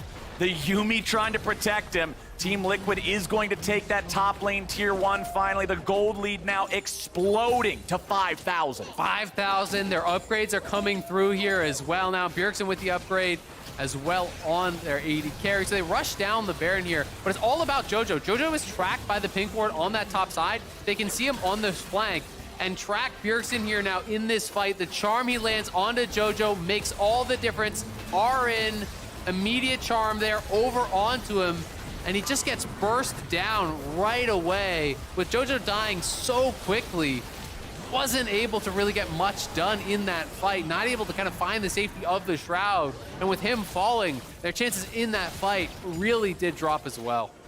Man, things are tough for Evil Geniuses now. Damage in the last fight. You can see Danny did a good job doing everything that he could, over 3,000 damage dealt. But when Jojo just gets exploded at the start of the fight and doesn't deal any more than 400, it's not a good look. Jojo now trying to find a kill on Santorin, but again, having a Hex Drinker can sometimes make the difference in keeping you alive, and Jojo's got to back away now. No Akali ulti is a green light for TL to do whatever they want. Absolutely, and the IE is completed now for Hans. He has the upgraded Ornn item. He has his third item in. They are just so ridiculously strong. And yeah, Danny got a lot of damage down, but the reality is you have to actually get a lot more damage out in a fight to win against TL because they have a very beefy front line. You have to get through Kench. You have to get through Ornn.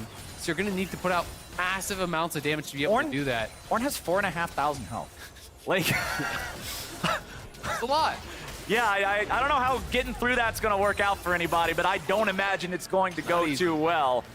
Now let's see how much more Team Liquid can get out of this Baron. They've got plenty of guys here in the mid lane at the tier 2. Bjergsen separated from the rest of the team, but the other 4 remain together. Bjergsen gonna find Inspired there in his own jungle, steal away that large wolf from the camp. Inspired's gonna be forced back now too as the tier 2 falls. Whippo continuing to look for more, and they get the ulti out of the Xayah. Very important team fighting tool. Inspired goes in, he goes for a kick, but he ain't gonna get anything. Core JJ ready with the save. Impact has to jump back out. When EG tries to make a move, they're just too far behind and it's not working. Jojo now continuing the chase, trying to find a little bit more. Core with the Abyssal Voyage over the wall, but Jojo is on the hunt. The Yumi missile's not gonna find the target. Team Liquid trying to disengage. Jojo wants to go in, but Jojo goes down. Vulcan gets away, or at least tries to do something to help, but it ain't gonna matter. He finds his way over to Danny, but Jojo's assassination is foiled. It's the charm again from Bjergsen, charming up Jojo as he tries to go in there. EG had to go for some sort of a desperation play, try to get the chase down, try to get an ace, get some control on the map, but they're not able to get anything. Core slinks away at low health bar there. TL reset. They're going to be here for the dragon even. Jojo will still be down, so it should be soul point for free here for TL. Not much chance of a contest on this one. It is getting slimmer and slimmer, the chances. TL, picking up the luxury items that they need to guarantee this win. GA is through for Santorin as well. That's going to be a lot of safety, and it's going to be a BT fourth for Hans, just making sure that he cannot get poked out, that he cannot get burst down.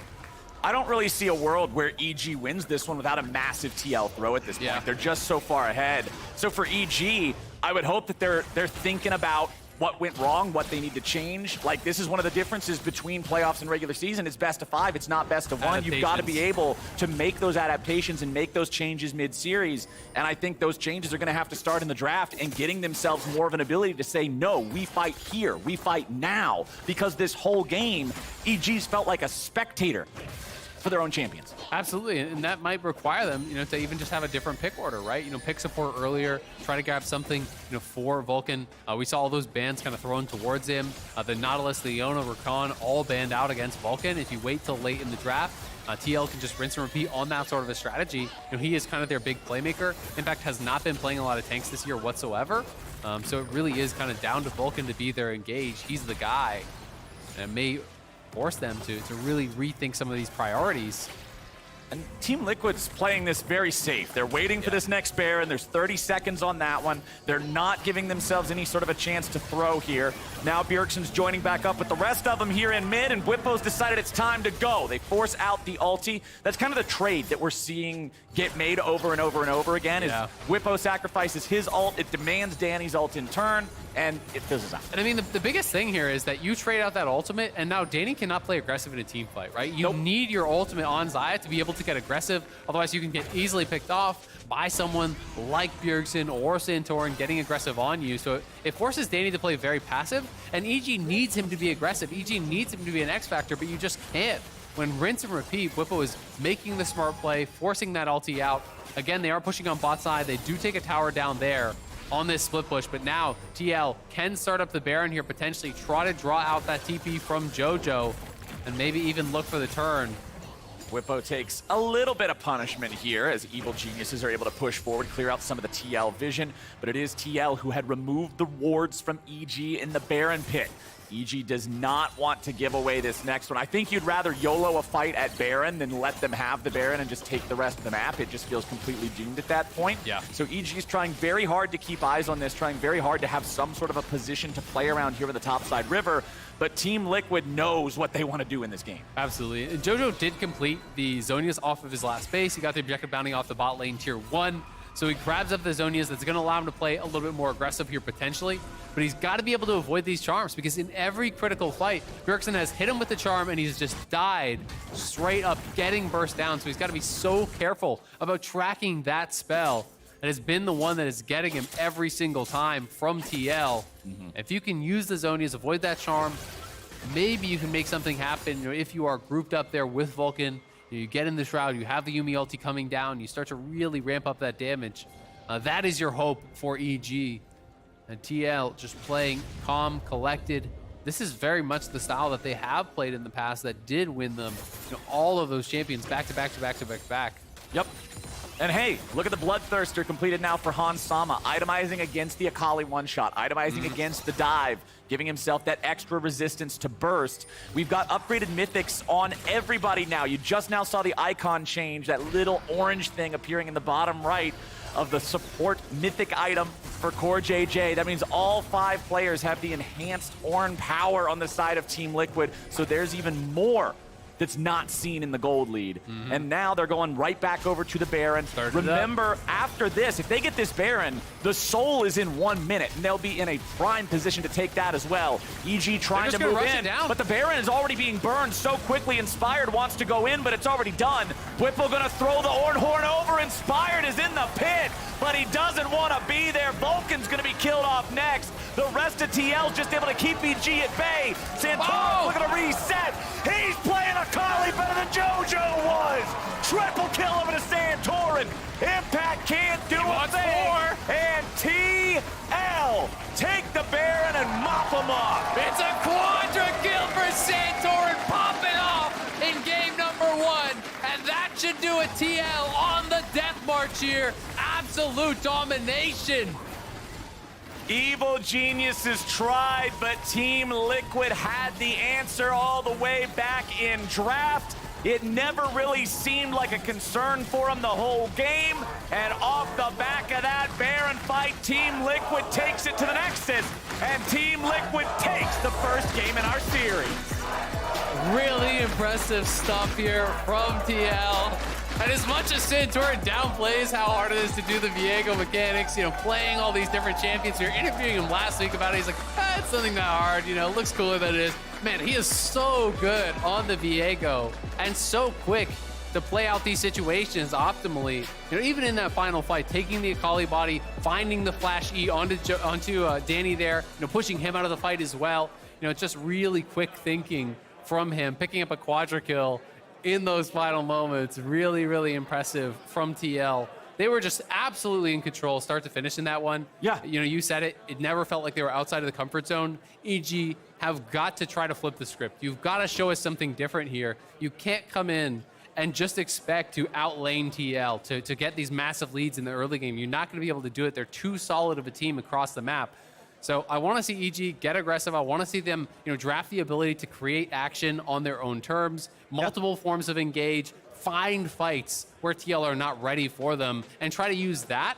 Or the other option is just draft full late game and try to match them in 5v5, because that is another option that Truly you can play do. the scaling matchup. Exactly, right? And say, hey, we're going to just play lane slow like you, and we're going to go, all right, you want to go Jinx? Well, we're going to go, scaling ADC as well. We're going to go Victor. We're going to go Orianna and just try to go late in 5v5, because what they're doing isn't working. Yeah, Team Liquid definitely had that one under control. They charge ahead and claim our first game in this best of 5. Let's go break it down at the State Farm Analyst Desk. Thank you very much, gents. Team Liquid coming out on top in the first game of the series. Given that early pause that we had, we already had the opportunity to talk about the team compositions, and across the board here, bigger fans of Team Liquid's comp than EG's, kind of citing the difficulty of execution that it would be for EG in piloting that team comp to victory. And at the end of the day, it kind of played out right before our eyes.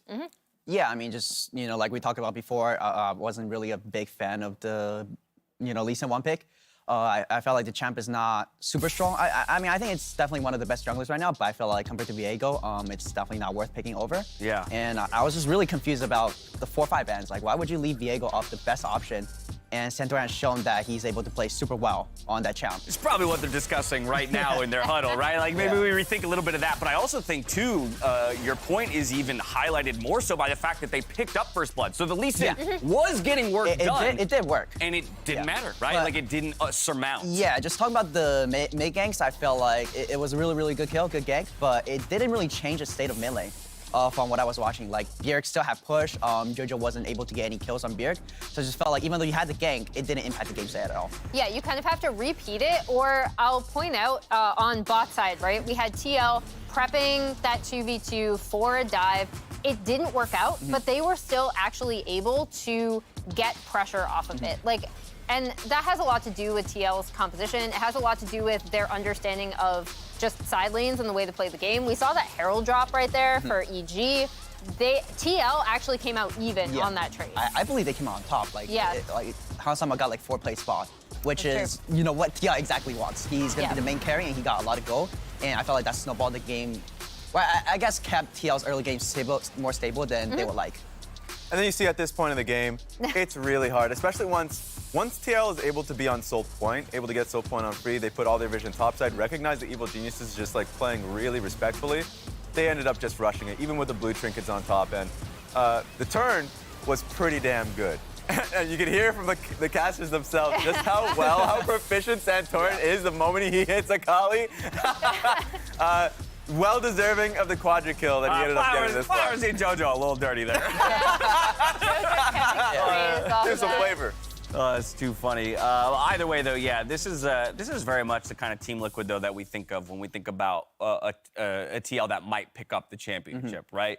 They look pretty clean, and when they have control of a game, it's very rare that they're going to let it go. Sure, you had a couple looks there where, oh, Danny's picking up a double kill, and you get that moments of brilliance from EG, but it never felt like TL was in danger of letting it go. That's why I'm looking towards the consistent play. If we're talking about what Evil Geniuses need to do to feel like they're contesting Team Liquid in the series, we can talk about the drafts and harp on it. It's more so just the in-game stuff, because this is a window where Team Liquid sees an opportunity to collapse on Gnar, and we get to see this snapshot, but it's the setup that's important. It's the fact that EG had first mid push, and they could actually put down vision towards bot side, because there's no threat on a 20-minute Baron. Just so they can allow Gnar to actually start pushing up on the Ornn, chip at turret plate, or chip at the turret, and at least use that as a win con. But they push through mid, get vision through top side. They still have to wait for the top lane wave to bounce and hit for Akali. And so using that window, Team Liquid push through mid, and then just go straight through the fog of war to get towards the Gnar bot lane. So these are just kind of things that in-game, Evil Geniuses need to actually shore up. And if they know that they're in those windows where it's like, okay, Gnar is going to be in threat, just having impact play back. And when we talk about, like, okay, TL are the best team, or in my opinion, TL are the team with the greatest understanding of side lane pressure, that's exactly indicative of what I'm talking about. Because even though they're not the team necessarily looking to play through, like, a 1-3-1 setup in this case, they're able to call EG's bluff and respond when they are trying to play through side lanes through a stronger understanding of wave management and how the map works. It's a lot of gold. Just off the Baron. Yeah. That's a lot of gold. So just simply the Baron power play. It's funny, because we were looking at the game and how slow-paced it actually was, but then the game just blew right open the moment the Baron hit. I think that's the terrifying thing about Team Liquid, and maybe you can attest to this, Speaker, that when they do secure an objective like that, a win con in and of itself, they will pilot it pretty much perfectly. We actually criticized them at one moment with their Baron that, like, oh, maybe you gave up a little more than you should have, and yet they still picked up 13.7 gold. I mean, like I said before, it's just up to EG to win, right? Yeah. Like, EG just has to do everything, and TL could just sit back, just relax. They just relax. Okay, we hit 20 minutes, we're even, the game is over. All right, well then let's talk about what EG has to do. Down 1-0 in the series. They get side selection as the losing team from game number 1, and they are selecting to jump over to red side. Nice. Yeah, that's what I thought. All right, so that's what exactly you wanted, that's what you thought. What do you want to see now in the draft? No more Lee Sin first picks. I just want to see more mid jungle and support action. I felt like putting Vulcan on Yuumi is just bad for the team's playstyle. I felt like the Yuumi did work in the bot lane. They were winning lane, even though they got focused on early game. But I just want to see Vulcan play engage supports. I felt like he sees a lot of angles and just, put Bjerg on a champ that just is not really safe. That doesn't have dash, right? Yeah. Ahri, even though you could kill her, she can just, it's just super hard to kill Ahri. So just want to see them maybe like ban it, pick it away, and just play more for JoJo to push mid and to go to side. Interesting point, because it almost feels like Team Liquid agrees with you. Bans from that first game, right? We saw the Leona go out. We see the Tom Kent get picked by Core himself and the Nautilus itself. So they're like, don't give Vulcan those tools to start fights, because they see him as a playmaker. Yeah. Yeah, and if EG are selecting red side, I do think it leans into, if they still do want to do like a 1-3-1 setup or something where they're trying to get side lane pressure with like an Akali, with a Gnar, then this does lean into that where they can counterpick if they want to stick to that. I would still like to see them have a good team fighting option as well, because we know that TL, like when they pick that kind of composition with a 5v5, they'll get a guaranteed fight around Dragon and around Baron all the time, right? So you're still going to have to go into them. And if you don't have side lane pressure set up through counter picks, that's going to be a lot more difficult. Also, it's really difficult throughout a series to like start making large changes, right? If slapping on band-aids for drafts is going to be one thing. And so I think we saw this from Team Liquid in their final week, just adding more options of ways to engage. The Ashe or like the Nautilus, obviously. There's just going to be a lot of ways in which you can start a fight. I think Evil Geniuses kind of need a little bit of that. So we already kind of reminding myself of the Pro-to-Pro with Kai when he was talking through Vulcan's decision-making on like the Nautilus is when he's looking through stuff like mid. Kind of things you're talking about, Spica, where he finds options. He finds angles. This is something that Evil Geniuses have prided themselves throughout the split, is him and Inspired going to work and getting Jojo Pyun ahead. So go back to what's worked for you throughout the split. And I think that's a direction they'll go. Get those go buttons. We also always talk about how many metas develop within series and that jungle meta, whether or not that Viego is going to rise in priority. I get worried for EG if they leave it up here that it'll be first picked up by Santorin this time around. They'll never have an opportunity to see it. Either way, we'll have our answer soon enough when it comes to Champion Select. It's time for us to step away on the other side. We'll see if the young blood of Evil Geniuses can strike back to tie up the series in Game 2 right after this. Take a big ol' whiff! It smells like fans are back, my friend! Oh my God, man, it is so good! They're firing off the Yuumi ulti. They're gonna lock down the enemy AD carry. Hansama's been found, but he flashes away. It's Jojo first to die. And the Evil Geniuses are about to be hurting. The rest of TL just able to keep EG at bay. Santorin's looking to reset. He's playing a Kali better than Jojo was. Triple kill over to Santorin. Impact can't do a thing. And TL take the Baron and mop him off. It's a quadra kill for Santorin, popping off in game number 1. They give us love. They give us joy. They give us lessons in sharing. So give them some love back. And what says love better than something you can chew on? Use your MasterCard to make secure purchases from anywhere. So your gift will end up in the right hands or mouth. Because being there for each other is priceless.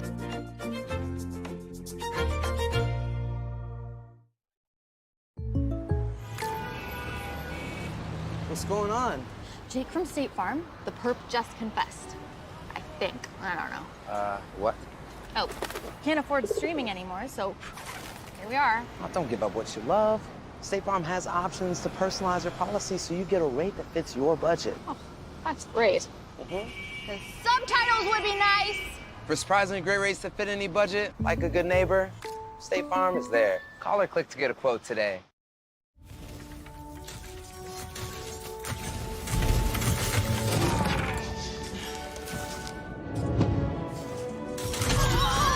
Oh, no! That was not even fair.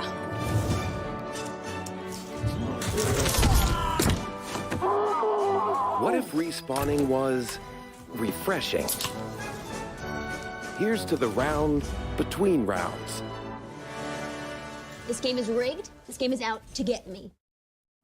This is a league built on speed and precision, where everything needs to perform at a pro level, especially your hardware. They block the road. They want to complete the final piece of the puzzle. They don't have enough damage for it, but who cares? It's all a formality, baby. The winner of LCS Lock-In. Even if you're hard stuck plat, like me, forever. Roccat, the official mouse and keyboard of the LCS.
happy to be here with y'all in person with us again.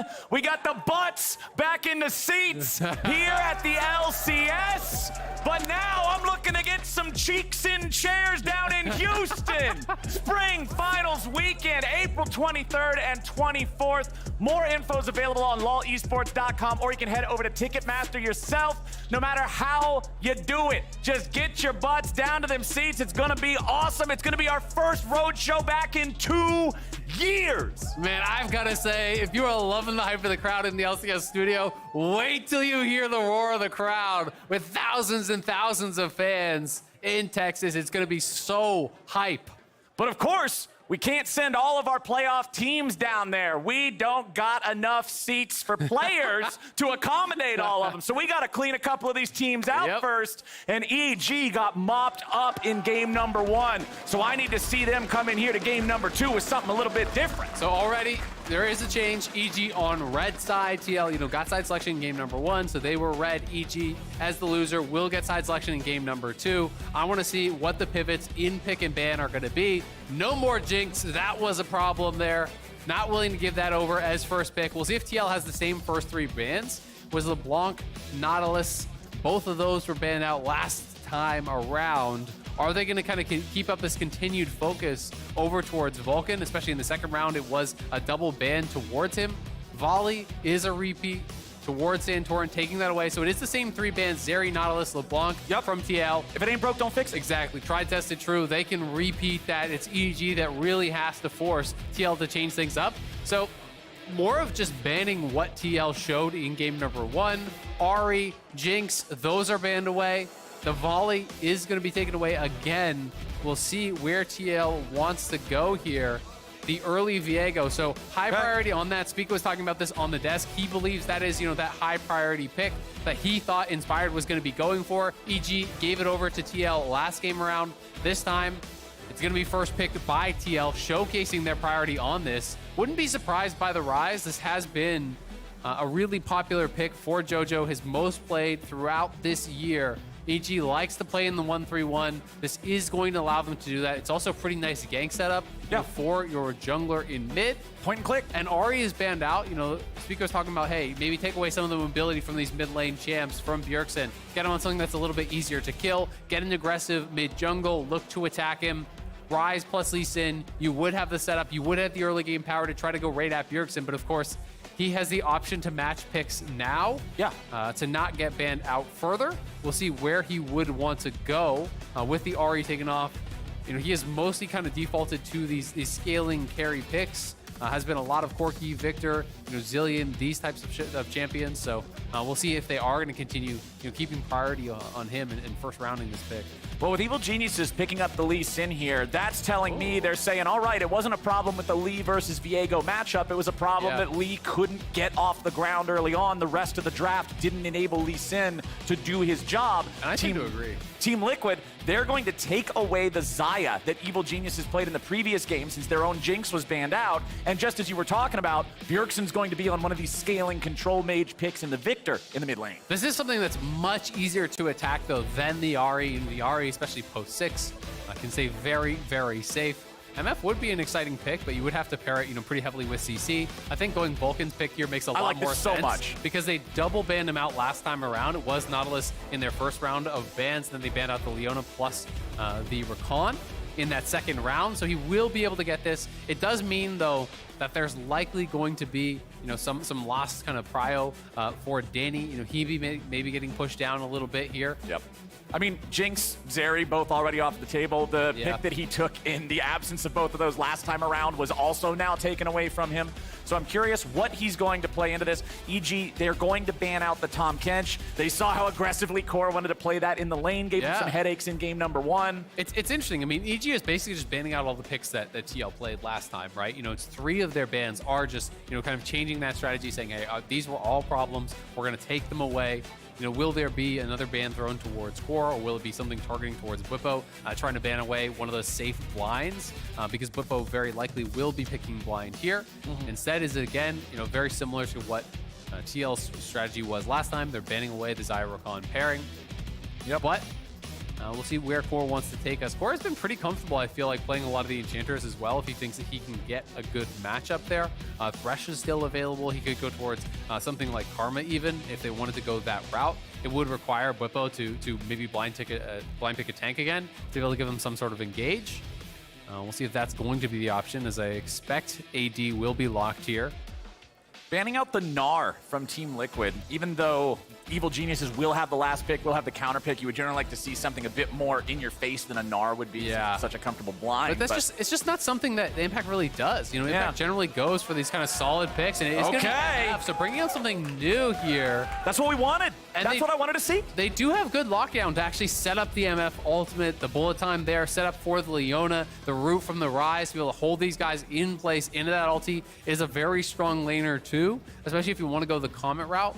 There are a lot of different viable builds here. Okay, so it is going to be lots of engage again from TL. Okay. So they're just emphasizing scaling from mid and ADC, and they're going engage from support, from top. So Alistar for Core. It's going to be a blind tank Gragas here for Bwipo. We'll see what Impact has in store to try to punish. Sylas would be a strong matchup into this. There's a lot of really good ults to steal. I actually love this as a 5th pick. Being able to take Alistar ultimate is one of the best ultis in the game to steal here. Oh, no. Okay, Graves. My sadness is immeasurable and my heart has sunk. I would actually love that pick. I'm a little bit sad we're not going to get it. Graves, much more of a comfort pick for him, but he does have a strong Sylas, and there's so many incredible ultimates to steal. But it will be, again, just playing the Graves top here. Kind of similar to what he was trying to do last time, where he gets the push against the Ornn on the Gnar. It's very similar what you're trying to set up here. But I do think that Graves is going to struggle to team fight into what TL have drafted. It's very difficult when you're getting outranged by the Xayah, getting outranged by the Victor. You have to play around the feathers, you have to play around the gravity field and the Victor lasers. It's difficult for Impact to really get a lot done there. But they can play 1-3-1. They do have a pretty good wombo combo. Just not loving that 5th pick. Whereas on the other side, TL again drafting heavily for 5v5, lots of engage, tons of scaling for Bjergsen and Hans. Yep, when you're in a position like this in a best of 5, it's up to the team that lost to make the changes, make the improvements, and really push the other team to have to change their strategy. I love the Leona. I love the fact that EG has more of a trigger pull this time, and I hope they can use it.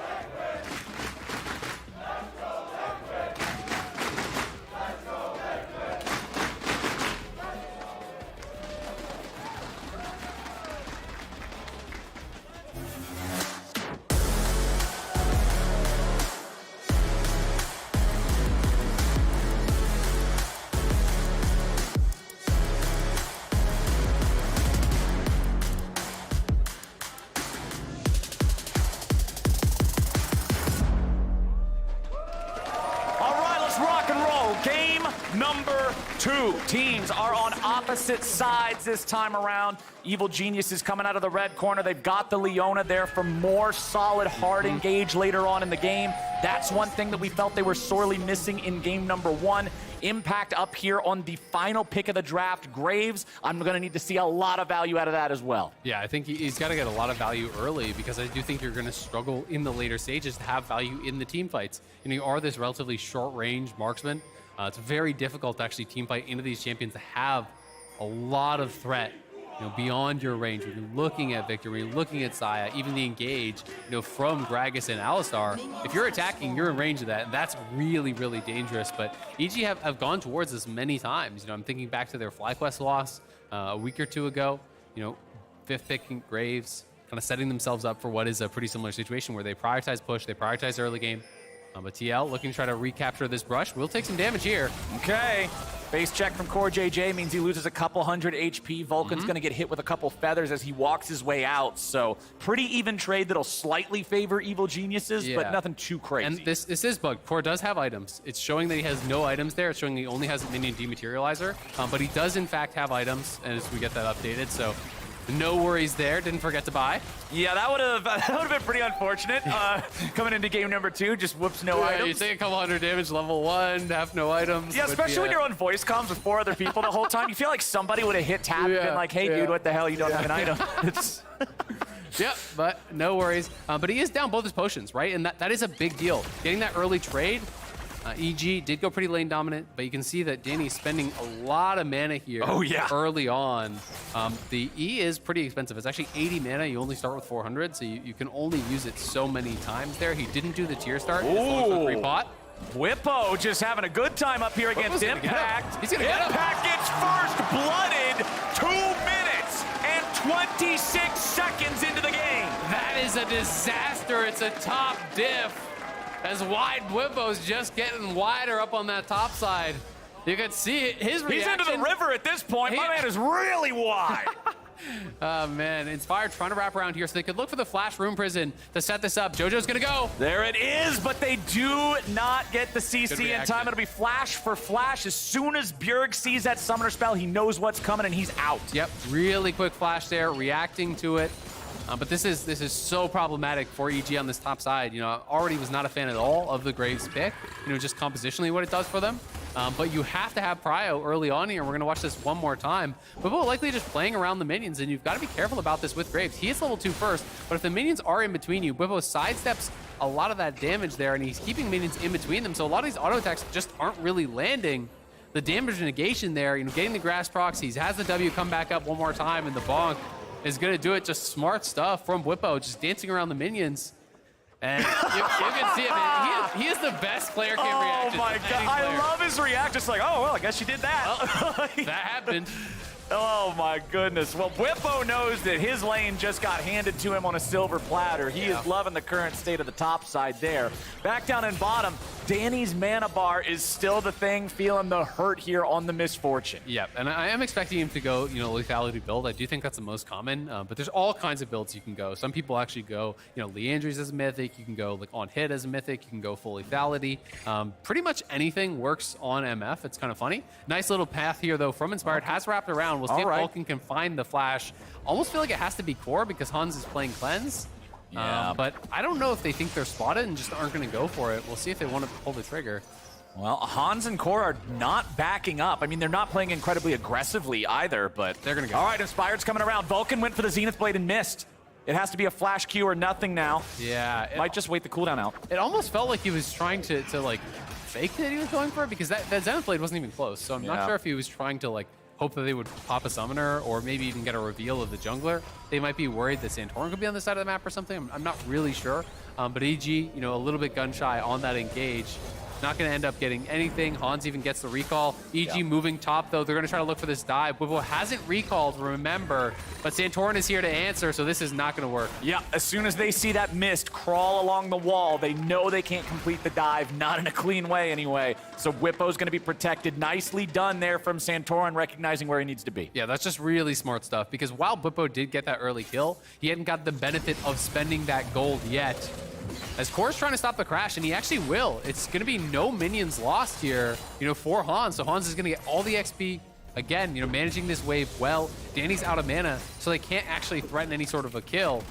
We'll see if Core wants to try to stop the recall whatsoever. It might be a little bit risky, so he's probably just going to try to stop Vulcan's recall and allow Danny to go home. Yep. Just let him go. All right, cool.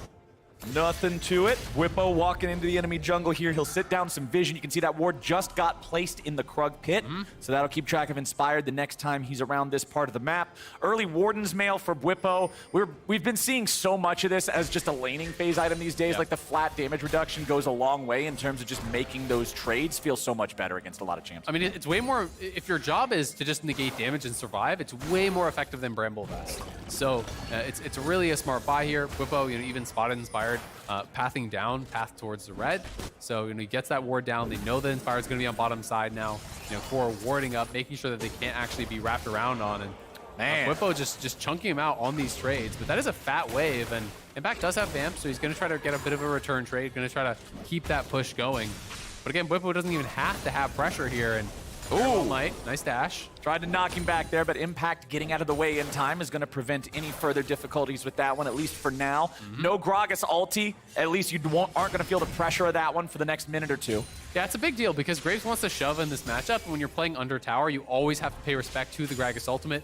If you get ulted in, he clears the wave with the same damage that is being dealt to you. And that is scary. So Danny, early lethality, picks up the tier, so that's going to help some of those mana problems here. Yeah. But just not really seeming to get enough poke quite to He just never stops.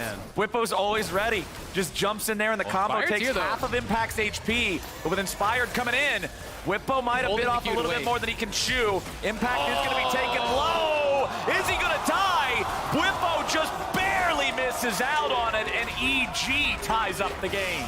Boo gives us another good reaction to their face palming.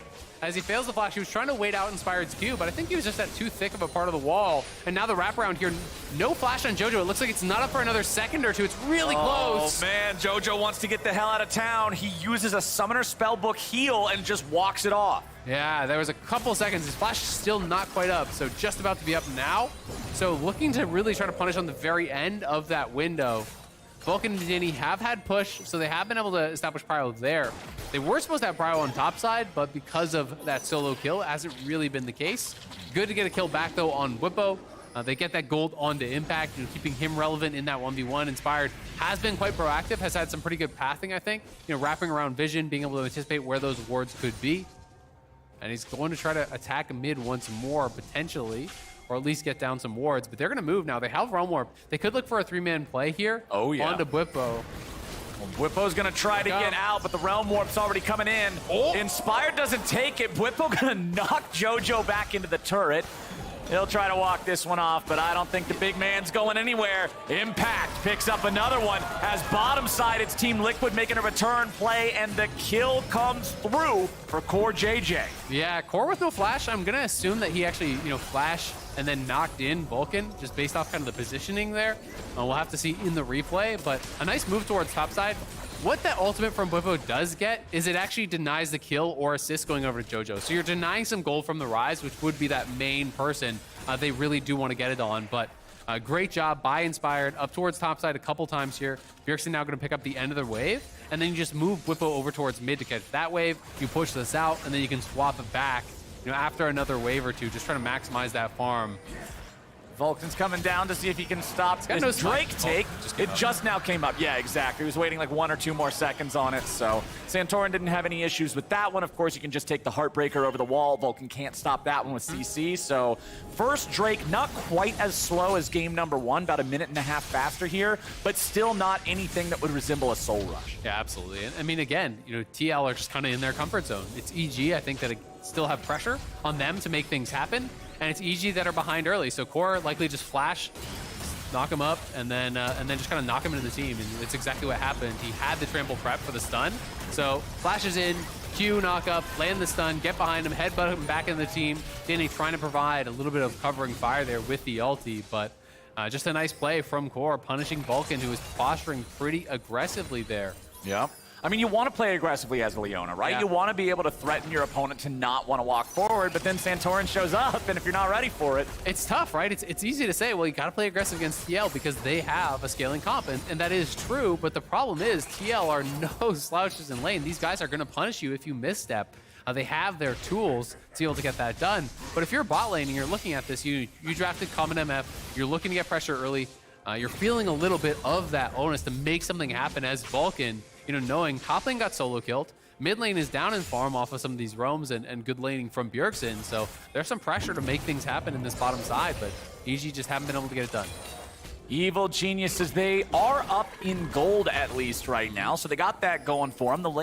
The laning phase not feeling too bad. Impact already has his Immortal Shield Bow completed. That is your first big item completed on any champion throughout the whole game. Both of those kills going to him does a lot towards working for that. Immortal Shield Bow, of course, going to be the best option against very powerful bursts, so something like Viego trying to knock him down, Gragas burst him, anything like that. Look at all these TL members here. I'm not sure that EG realizes Core is here as well. Oh, they don't. No, this is bad news. Bears for JoJo. Puny gets away. Inspired's coming in to try to help. Vulcan going to continue the chase now. Realm Warp's going to bring Impact into the fray. And is it Team Liquid that went a little bit too far? Killing spree over to Impact.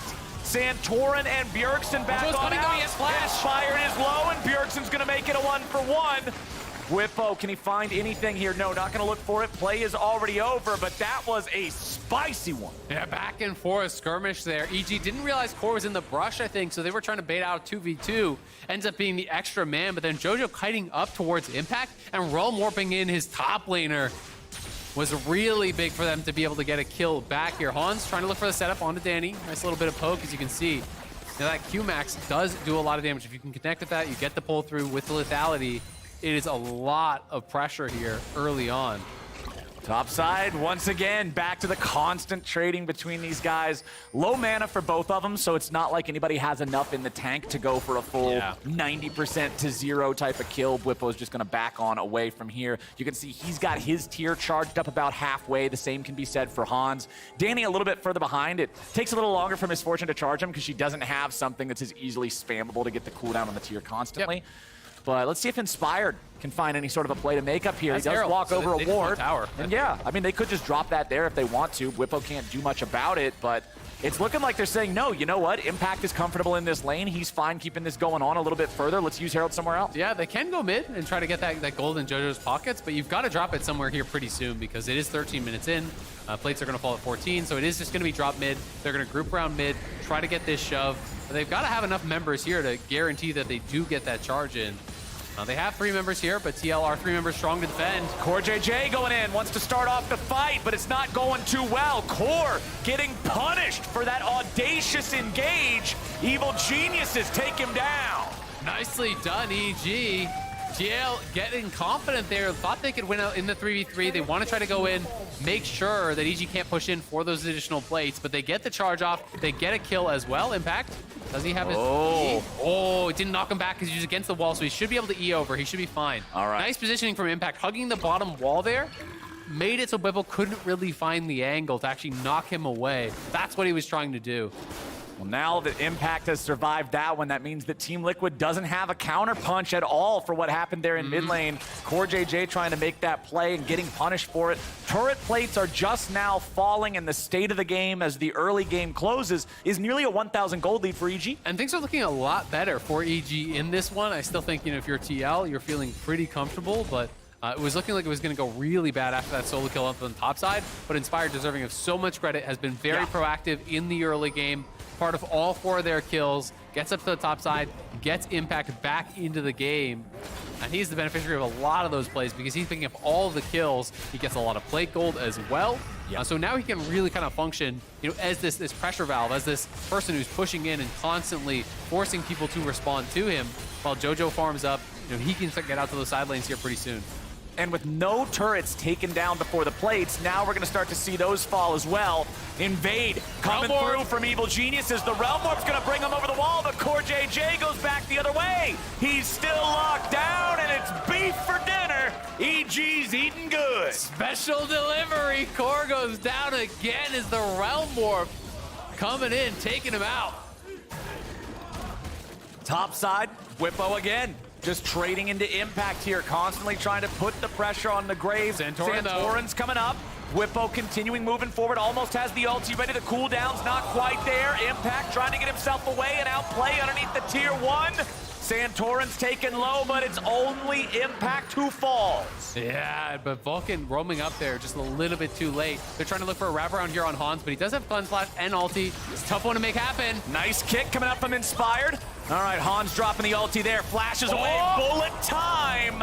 Not enough time inside that AoE, so Hans can walk it off. It does cost the ult, it does cost the flash.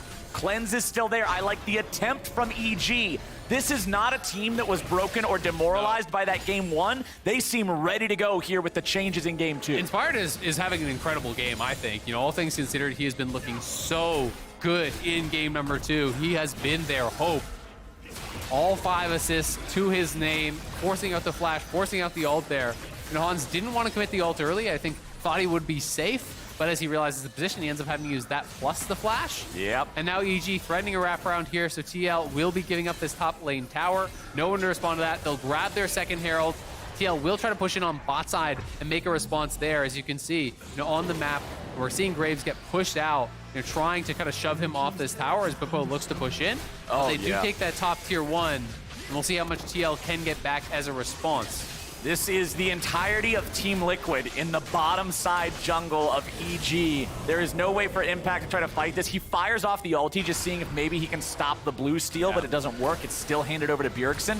And now Team Liquid is going to continue putting the pressure on down here, keep the wave shoved up. Bjergsen will poke at Impact however he can, but it's Jojo up in the top side doing the same thing to the tier 2. Exactly. Jojo never stopped pushing, so it's actually really good. And you look at the tier 1 mid, that's one auto. That can just be knocked down easy peasy. You can just walk up and backdoor auto that a couple times. Go slap it. He's a little bit nervous. If you do that and someone's there and stuns you, then you start to look pretty stupid. So I would have slapped that turret. I would have too, but we also both would have died probably. Yeah, that's true. We definitely both would have died. There's a reason these guys are the pros. We would have died together. To Valhalla. We'll see if they can push up though, looking to try to knock that down. And they still have Herald. So, if you can take down mid tier 1 naturally, use Herald bot, you get all of those outers down. That would be really nice to get some more gold in their pockets to try to set up the fight for this next dragon. EG laying a trap here in Tri-Brush. Backing away though, as with the Hollowed Mist creeping through the wall, you know that TL is ready to go, but you don't know how many of them specifically are right around the corner. EG did not want to potentially throw that with a random battle in the Tri-Brush. Impact's going to pick up some of the honey fruits. Getting caught here by Santorin, dashes out over the wall. He'll be just fine. Drake count 1-1 with the next one spawning in about 2 minutes. Still a 1,500 gold lead for the side of EG, but Team Liquid continues their pressure in the bottom side of the EG jungle. Impact trying to get away from the Turbine time. Santorin on the chase looking for the Spectral Maul, and he's found it. Impact still trying to get out of there. Immortal Shield Bow does everything it can, but Impact still falls. Vulcan, what are you doing? You shouldn't have been there! Yeah, he's gonna get punished, but EG making a counterplay around mid lane. They're trying to knock down the tower. Can he kick him in? They got it, and they get the kill. Hans tries to burst down Inspired, but he barely misses out thanks to the Gore Drinker heal. And they got the tier 2 top. They get the tier 1 mid. They get the kill on Hans. Actually a really good counterpunch for EG. They will lose this tower. Impact feeling a little bit too confident there. Thought he could actually clear out the wave with his ulti, with his Q. But TL were ready to go. They do punish. And overall, we'll come out ahead in this, slowly chipping away at that gold lead. But EG looking a lot better here in this second game. An interesting adaptation here from Whippo. With Grasp and the early armor, I just assumed we were getting full tank. He just goes Warden's Veil into Everfrost, and it will likely be back now for more armor towards Frozen Heart. So he's going to be high on CDR, high on the lockdown here.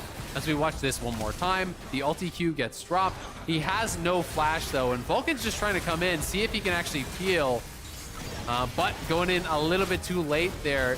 The Impact was already falling down as he Zenith played. That's what you want to bail out of, but he was hoping, I think, that he could get in, try to peel it out. We can see how this one actually shook down as Inspired wraps around. He's just trying to get the back door. He finishes off the tower. He has the Q in, waits it out, gets the kick, then the Q to follow it up with the Gore Drinker heal. Really nicely played there. As Vulcan having a little bit of a laugh, knowing maybe, oops, my bad. I liked it up through the Solar Flare. Yep. It was after the Solar Flare that wasn't the best. But hey, sometimes that happens. EG is still enjoying their gold lead. That gold lead is going to get even further now that they have taken the bottom lane tier 1. They might just find a kill on the Santorin now. Inspired just kicks him upside the head. It's looking like a different team here. And now the wraparound here, EG have been relentless. Even dropping the ward for a potential TP, but they're not going to make the call to go for that TP coming in here. Bobo trying to clear this out. EG just focusing down the tower. They're going to get this turret, and they're getting the red buff, and they're going to get the dragon as well off the back of this while they push in mid for that tier 2. EG are everywhere in game 2, playing with so much confidence now that they have the tools to engage. This is so different from our first game. EG must have just been warming up in that first battle because now they have 5 turrets compared to only the 2 of Team Liquid. It was that top lane tier 1 finally being taken down as EG grabbed the tier 2 here in bottom. EG's up nearly 3,000 gold. Inspired is soloing down the Drake while the rest of the team hangs out in this southern river brush near mid, just making sure nobody from TL is going to wander over. So they're going to have Drake lead, they're going to have gold lead, they're going to have tower lead. EG feels good right now, yeah! Yeah, they are looking strong, but TL still have their scaling in the back pocket. You know, they still have the ability to go late, to look for 5v5. So it's up to EG to not slow down. Continue playing with confidence, play through sides, establish vision, look for these picks.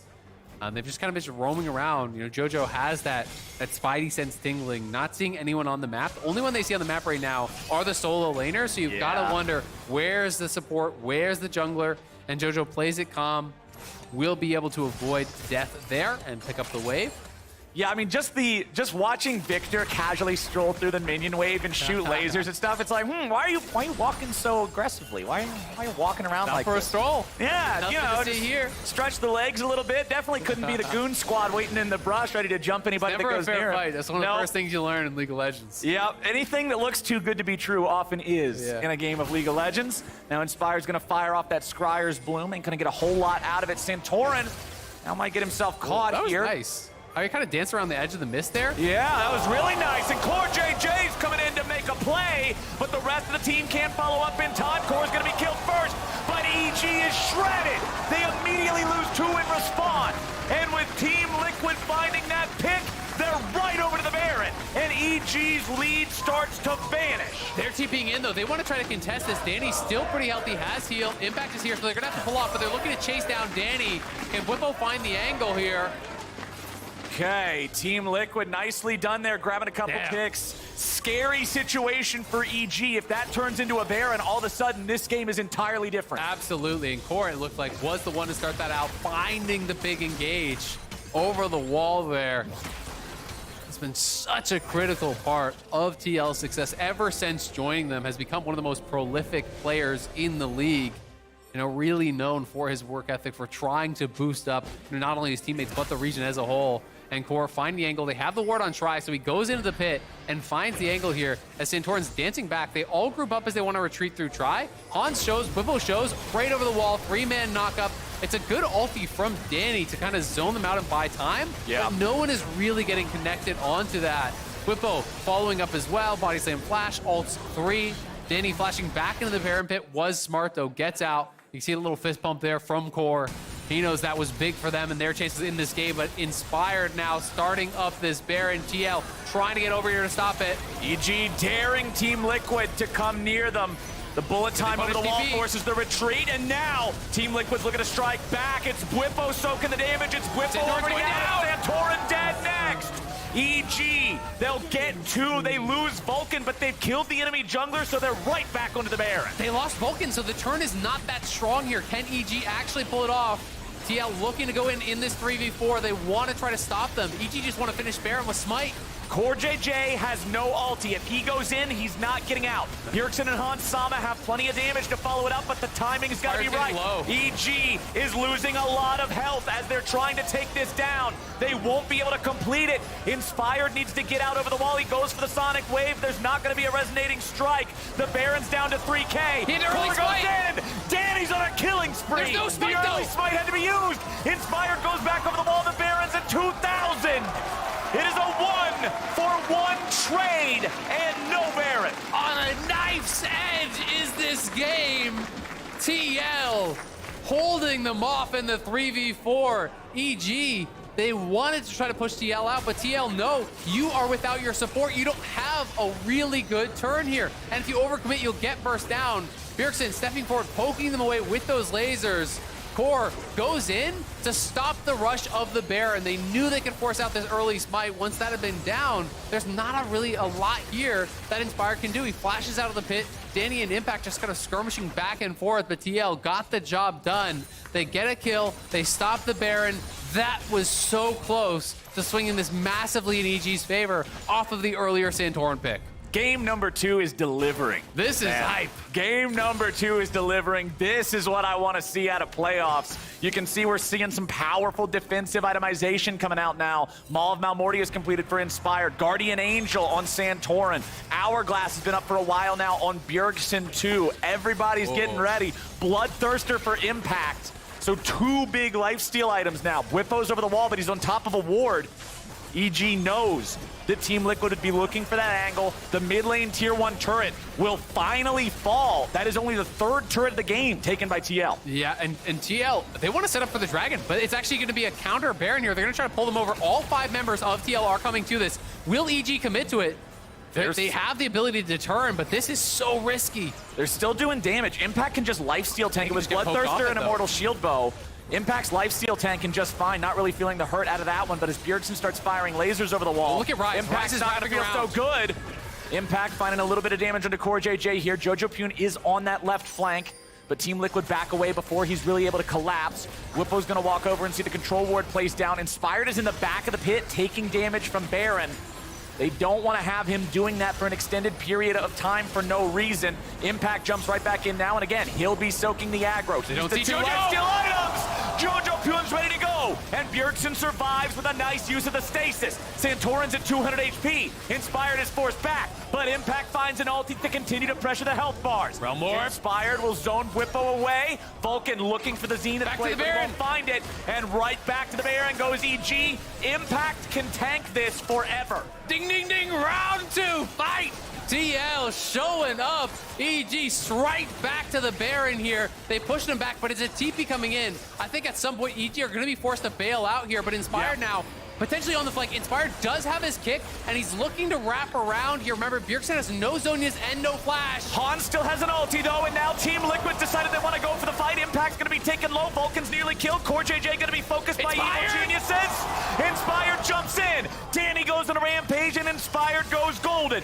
EG gets one for nothing, and everybody else is so low, they have earned their prize. They're gonna get it. These Mad Lads would not give up on the Baron. EG fighting their way out of this situation. TL will grab a dragon, but oh my god, the tension has been 5 minutes straight of Baron fights. You can have that dirty old Cloud Drake. They don't want it. They want Baron, man. Evil Geniuses in what can only be a beautiful waltz of a Baron dance back and forth will succeed in a way that they did not look like they could in game number 1. They are reinvigorated in game 2. This is what you need to see. You need to commit to your game plan, play with confidence, draft engage. They have done that. And again, you know, this is one of those situations where this could have even potentially gone worse. Look how far back Bjergsen is playing, knowing that he has no flash. The Q there missed from Inspired, or it could have been an absolute disaster if he actually gets in, you know, finds that kick onto Xayah, because Xayah had no ulti. But then the second one does connect into the middle, popping the stasis there to immune any sort of a feather caller there. The pullback, try to not get burst down. But Jojo, in the earlier skirmish, that flank was so critical. When he pops out of the brush on top of Bjergsen, that really is what forced TL to start playing more defensive. Because after that, Bjergsen had to play so far back with no Zonias, no flash. And it forced TL to really show the respect that allowed EG to grind them out. But now potentially a wraparound here will be okay. All right, he's all right. Santorin jumping in there. There's no one's other on follow-up, Jojo, though. really. Look at top. All right, Jojo's putting the pressure on top, but down here in bottom, the engage comes out, and Vulcan looks for Whippo. He's not tanky enough to survive a 12 gauge to the face, and Impact gets him. It's all starting to fall apart a little bit here. You get a pick on that bottom side. That's your weak side. 4 members bot there. You know, you're worried about that 5v4, but Hans went mid to push out, so they knew it was going to be a 4v4. They look to engage. They kill off Whippo. Up on top side, Jojo just keeps on pushing and is able to get some damage down on that tower, shove that in. They get inhibitor through bots so they can actually just get back out on the map here, try to play through 2 lanes, play through mid, play through top. There's still a full minute left on that Baron buff. EG is in such a powerful position. They just need to close this cleanly now. Yeah. No silly mistakes, no excessive aggro, no random yeeting the game away for no reason. As long as EG can stay cool and play this out like they have for the first 30 minutes, they've got this. If you do not eat, you can't compete. Exactly. If it's a rhyme, it has to work, right? Mid lane, Core JJ, he's getting caught out yet again. Ulti's gonna keep him alive for now. Inspired tries to jump in there, nearly kills him off. Close isn't enough, but they take the tier 2 turret. But look at the waves. The supers are coming in bot. They're crashing mid and top. They're trying to do it all at the same time. 3 waves of pressure as people start to answer the supers through bot, which are going to get Baron up by Inspired. It's going to get very, very difficult. We'll see if EG can make anything happen on this mid wave. This will be their last wave of Baron pressure. Inspired threatening the wraparound here is behind Hans, but I don't think EG are in a position to really dive, so they'll take a little bit of damage by their nexus, you know, maybe from that super minion, but I don't think EG can actually crack any more towers. I love the fact that they used every last second of the Baron buff, though. Evil Geniuses were not willing to let any of that go to waste. Sometimes teams will back off with 30 seconds left or something, but Not EG. Jojo having a flash out there. That cast definitely would have hurt a lot more if it knocked him back into the turret. Would have put the brakes on their War Machine. But the mid lane tier 3 turret and the top lane tier 3 turret are barely hanging on. Bottom Nexus turret's half dead because of that super minion pressure you already mentioned. Impact is unafraid, staring Jojo 4 can TP dudes back. down in the mid lane. He's He don't TPing care. in. They just wanna now keep you this got going. the tier 3 down. Evil Geniuses continuing the pressure. Impact getting away from Santorin, whose Viego is only a shadow of what it was in game number 1. There comes bullet time. Santorin stays alive with a stasis, but for how long? He's dead. Inspired, being damaged now by the Chaos Storm, but he won't be taken down. All 3 inhibitors collapse for Team Liquid, and EG looks for more. They've got themselves a 5v3. They've got themselves a Nexus turret. Impact's gonna be headbutted back into the fountain, but he escapes the laser with a flash. Bjergsen's got nowhere to go but the back of a hearse. Blippo's gonna fall next. They're just gonna clean everybody up. Ladies and gentlemen, we got ourselves a series. EG take game 2. What a performance from EG, bouncing back after a brutal game 1. Inspired was everywhere in that game. Such a good performance out of the EG jungler. Getting Impact back into the game after that rough early start, gets solo killed, Inspired multiple trips up towards top lane. Really, really efficient with his ganks, finding so much success across the map. And EG, with Vulcan playing engaged, just looked like a completely different beast, able to pick the 100%. fights that they wanted. They were so much more confident moving around the map. They were so much more aggressive, knowing that they could punish anyone from TL who was separated from the rest of the team. And even the confidence that they had around the Baron to actually know that they could continue just lifesteal tanking that with their Graves. Their Graves is playing Shieldbolt plus BT. You have the build to just infinitely tank the Baron. And they just kept going back to it, knowing that they were whittling down TL's resources until they could finally secure it. And they basically ended the game with that Baron, even though the Baron buff expired. Like, they just never faced. They just kept going. Right, they just kept going. That's what I was saying. You know, oftentimes we'll see teams that have a Baron. Oh, there's 20 or 30 seconds left. Okay, let's go ahead, reset, shop up. EG, that Baron was like a ketchup packet, and they squeezed the life out of that thing. Every last drop of ketchup and Team Liquid blood stained Summoner's Rift as Evil Geniuses just roared to life. I mean, game number 1, it looked like they couldn't even move. They never had answers. They never had an approach. They never had a proactive thing they could do. And then here in game number 2, they were just like, yeah, you know what? We screwed up. Game number 1, that sucked. Here's how we can actually play. And it was awesome. It was awesome. And while I'm such a Graves top hater, I mean, Impact did get a lot done. He made it work. He did make it work. You know, he got some help from his team, you know, got into a position where he was very comfortable, and he kind of was that pressure for the squad. It's starting to feel like Red Side might end up being really, really important in this series. That is indeed something to keep track of. Evil Genius is battling back to even up the series, and now we're going to join the State Farm analyst desk to see how they got it done. Thank you so much, Captain Flowers. I think Gazelle might be onto something with that red side call out moving forward through this series. But interestingly enough, we did have that same jungle matchup of the Lee Sin going over to Inspired and the Viego in the hands of Santorin. And this time around, This time it went a lot better. He got more work done this time. Yeah.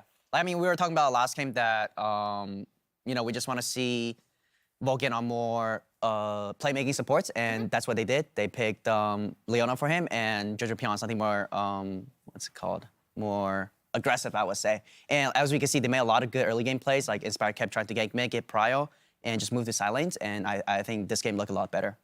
Yeah, I mean, Inspired's communication with his lanes and understanding in this game was really good. I also want to point out another pick that I really like that's been rising in priority. We saw FlyQuest pick it last week. We've seen it in LCK. Miss Fortune. There it is. She's great. And I'm glad that we're seeing, obviously, the Xayah on the opposite side, too, also rising in prio. But I really liked the MF pick in this draft. It definitely eased my concerns of just about range in the comp. Every time it felt like Team Liquid is going in for a fight, either engaged by the Alistar or the Gragas, instantly Danny just went out for using the ultimate and made it really difficult for for just Zaya or anyone to just kind of walk into him. So it bought them a lot of times in bad fights, and for good fights, it made it much better. Oh, we talked about all of the lanes except for this one right here, where a lot of that early action happened. I mean, things look good for Blippo right out the gate when he picks up that solo kill, but he would end up getting abused by the likes of Impact and the rest of EG. He went a little too wide. Little too wide. You got to get, just the perfect amount of width. But it was still a close and contentious game. I think it was, though, that mid-game and those couple picks that we've identified, like the Leona, that opened up more opportunities for EG to find the fights that they would want. This one, though, Raz, Core JJ reminding us why he's at the top of his game. Beautiful. Like, you can see Hansama giving them vision for that play, to be able to get that 3-man knock-up. Gragas comes in with a follow-up. They just buy a little bit of time. The carries don't immediately follow up, just waiting out for Danny's ultimate to go through. So this is when I was like, okay, so Team Liquid got this, right? I got worried here. Yeah, I was like, Team Liquid may have got the game back in their favor. That was not the case. No, definitely not. And in just a bit, we will break down a little bit about how EG was able to secure the win in its totality. But I do think at the end of the day, we're looking at a matchup where those compositions are going to be increasingly important. And the way that draft continues to warp as we go forward, I think, is going to be, in a lot of ways, the decider. Yeah, I'm just interested to see what side TL picks next, because I felt like the Viego was working great for them, actually. They had a decent lead early game, but I felt like they just played poorly mid-game, which led to EG. EG honestly played mid-game better than TL, in my opinion. Their side waves are really good. Their Baron start was great. Yeah. And they got a lot of gold lead off of that. So I'm just curious to see what the Viego part is going to be like next. Yeah, I wonder. And it kind of reminds me of the interview that we just saw yesterday with FBI and Huhi about how they thought these two teams were pretty close, right? Because this was an example of Evil Geniuses playing their game, like Spica said, like Vulcan on his engage option, and then just generally them picking and forcing fights. Inspired was incredibly active. So like, these types of things is finally what we're seeing now from them in this series, and they're able to get this win. So now Team Liquid registering that. This is probably going to be the face of Evil Geniuses through the rest of the series, so they need to be ready. Now, Emily, we started the day talking about the veteran lineup that Team Liquid has, and how that might aid them in stepping back on stage in front of a crowd, yada, yada, yada. We just got to look at Impact, though, and that's somebody that I think might have been overlooked a little bit coming into this series, both from that veteran aspect, but also from the perspective that time and time again in the LCS and throughout his career, we've looked at Impact in the regular split versus Impact in the postseason, right? And he just seems to unlock another level when he gets there. Got a glimpse of it with the Graves here. I wonder if he might actually end up being a difference maker in a number of ways in the series today. Well, the interesting thing about Impact in this game is that he got solo killed early, right? And it's just like, whatever. Like, it does kind of mess up the way you do want to play that, because ideally, as we said when we were looking at this matchup, like, you kind of want Graves to be like proxy farming at a certain point because he has so much shove in that lane. And he was still able to recover. I think Impact's mental just seems like unshakable. So if you do have a player like that on your team, I think it's always a benefit in playoffs. And we have seen him carry through playoff scenarios. So I think today was just another game of like, hey, the lane didn't go his way. He made a few mistakes, and it still ended up fine. In the battle of unshakable top laners, because I'd probably give that same moniker to Bwipo in a number of ways. True. I guess the series will go to whichever team doesn't shake first. Exactly. You see the top laner. You see either of those top laners twitching on stage. Oh, wrap it up. They're done. There it is. Bwipo formerly from Fnatic. We were making, I am on a mountain at all times mentally. So pretty funny that both of them just have incredibly sturdy mentals. So it just feels like this series is going to be decided through mid-jungle, right? Yeah. A lot of it. The fact that Inspired was online alongside Jojo Pyun, the first early gank didn't go through properly. Like, it didn't actually get executed as well as they would want it to, but that didn't stop them.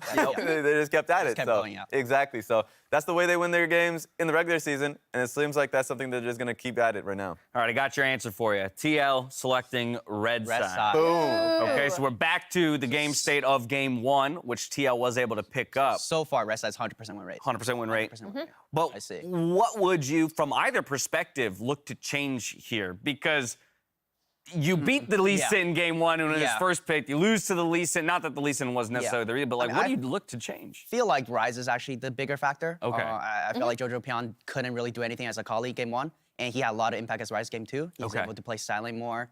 Rise can kind of pseudo engage, right?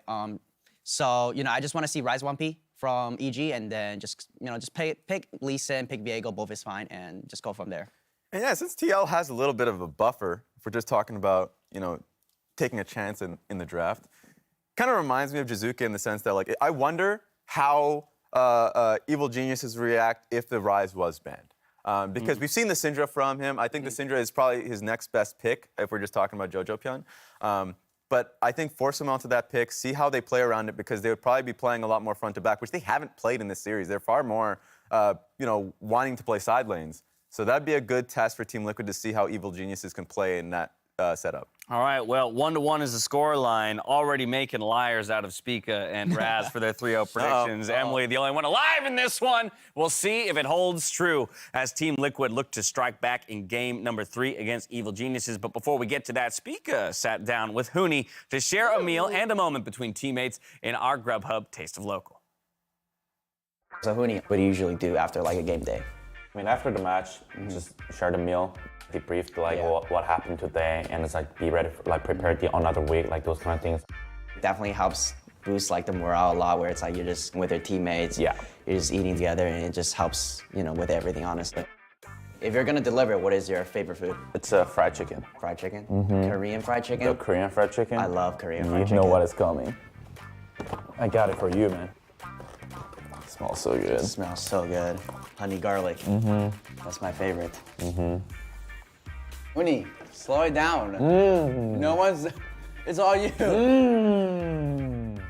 How was the fried chicken? Exceeded my expectation like tenfold. I've had it multiple times, but like this time, it was extra good.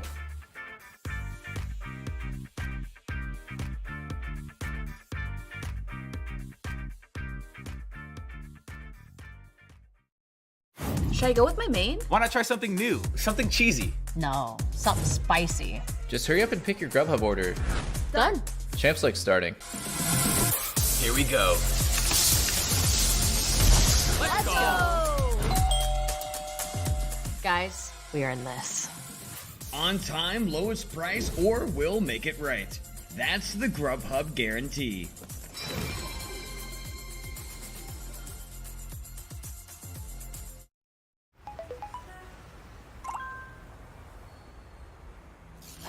Initializing legendary moments. Take a look while you can, because if you blink, you'll miss it. I'm sure you've heard the news. Gold, gold, and more gold. Here comes the big play. Oh, that's perfect timing. You can see this one coming. They get what they need. They got the mid. They got the support. They got the top. Are they going to give you some fun League of Legends? Yes, sir. Yeah. Welcome to the LCS. FTX, official cryptocurrency exchange partner of the LCS. Sequence complete. What is going on? I can't afford streaming anymore, so. Sure you can. State Farm has rates that fit your budget. Oh, good. Because some true crime would be nice. Like a good neighbor, State Farm is there. Call or click to get a quote today.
Team Liquid and Evil Geniuses, game number 1 was a beatdown.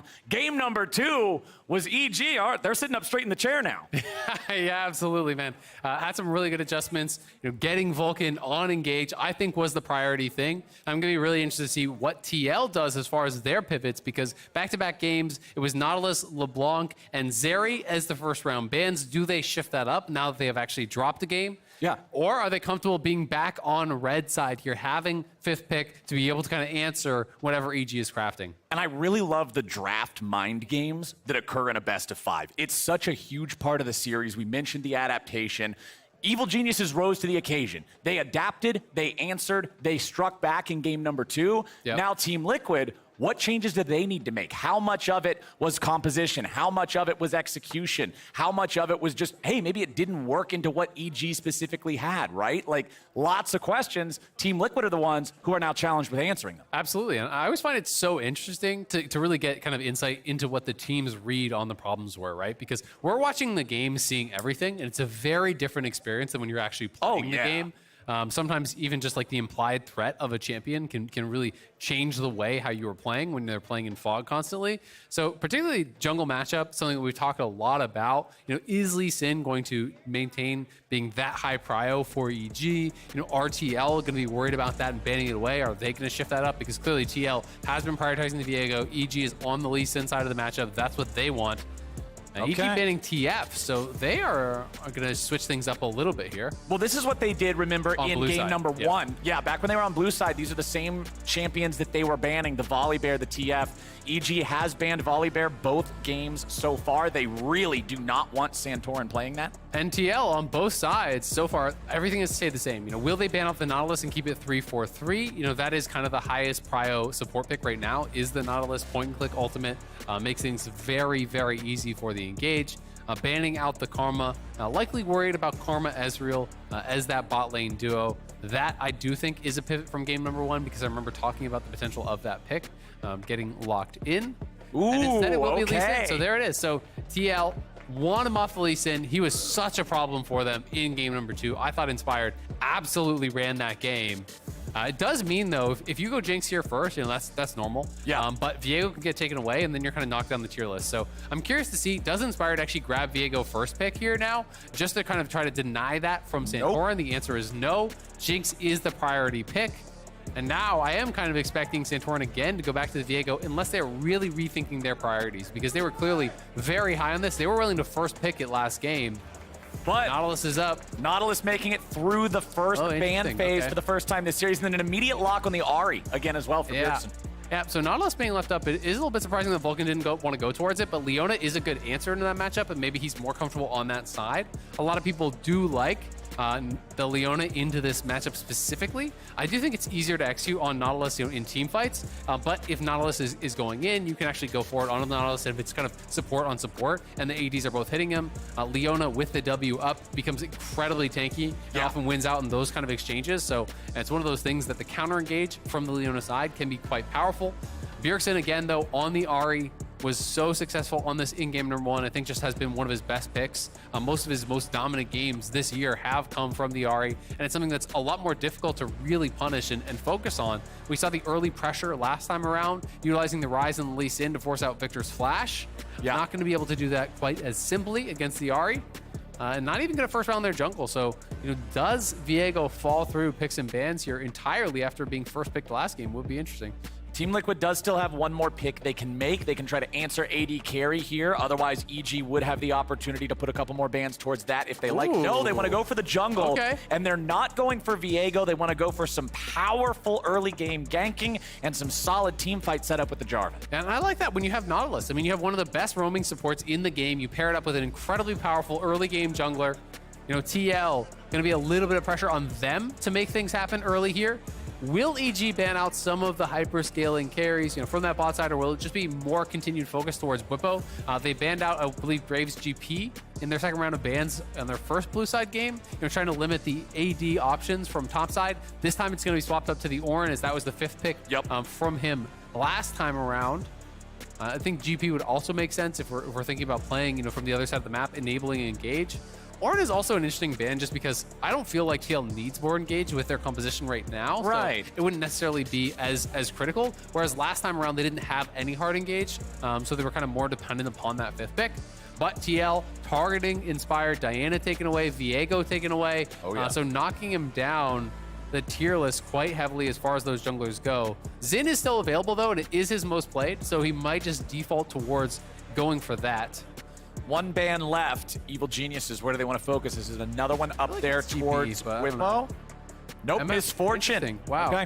Okay. So they're a little bit concerned that TL may go the Danny route and actually grab that for themselves. It would be really strong setup, obviously, for the MF to bring in the Nautilus. Hans has been playing quite a lot of Ashe. 3 picks of it, all down in the last 2 weeks, I believe. He played it 3 times, won every game on it. It is heavy on the engage. I will say they're a little bit light on damage. Like, this isn't a truly late game comp. They don't have bad team fighting by any means because they have 3 forms of really strong engage. I just think that they might want a little bit of consistent damage out of Whippo. We'll see if they are going to go for that.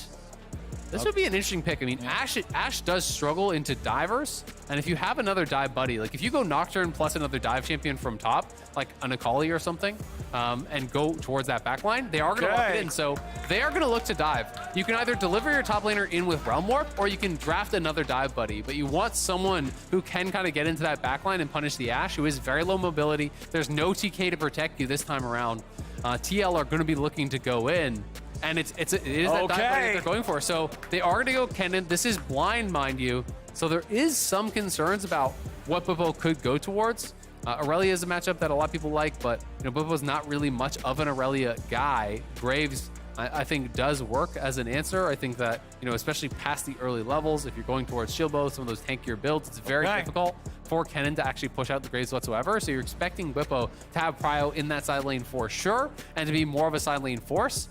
This one's more of like a 1-4 from EG rather than playing fully through sides, because Kennen kind of has to just like push and then group. But it's a lot of dive, so really interesting. Both teams, I think, very heavily focused towards team fight. Graves and Rise can look to split, but it's going to be about engage, and it's going to be about who has that better setup. Because if your opponents hit that go button first and actually lock someone down, there's so much CC on both teams that someone's going to die 100-0. And that presence of the CC and the engage on both teams leads me to believe this one's going to be a bloodbath, because both teams can look at a situation, look at a split pusher, look at anything and say, hey, we're going now. And then the other side's got to do something about it. But the problem is, man, it's like you were already talking about. If you're getting dove on by 2 or 3 different champions, there's not always something you can do about it. No, there absolutely isn't. It's going to be a really exciting one. I think having a successful Nocturne game is absolutely critical here for EG. Inspired, when you're good on the Nocturne, when you're ahead, every time your ultimate's up, you look for an ultimate. It feels so easy to play the game, but when you fall behind, it starts to feel useless. We'll see if they can pull it off.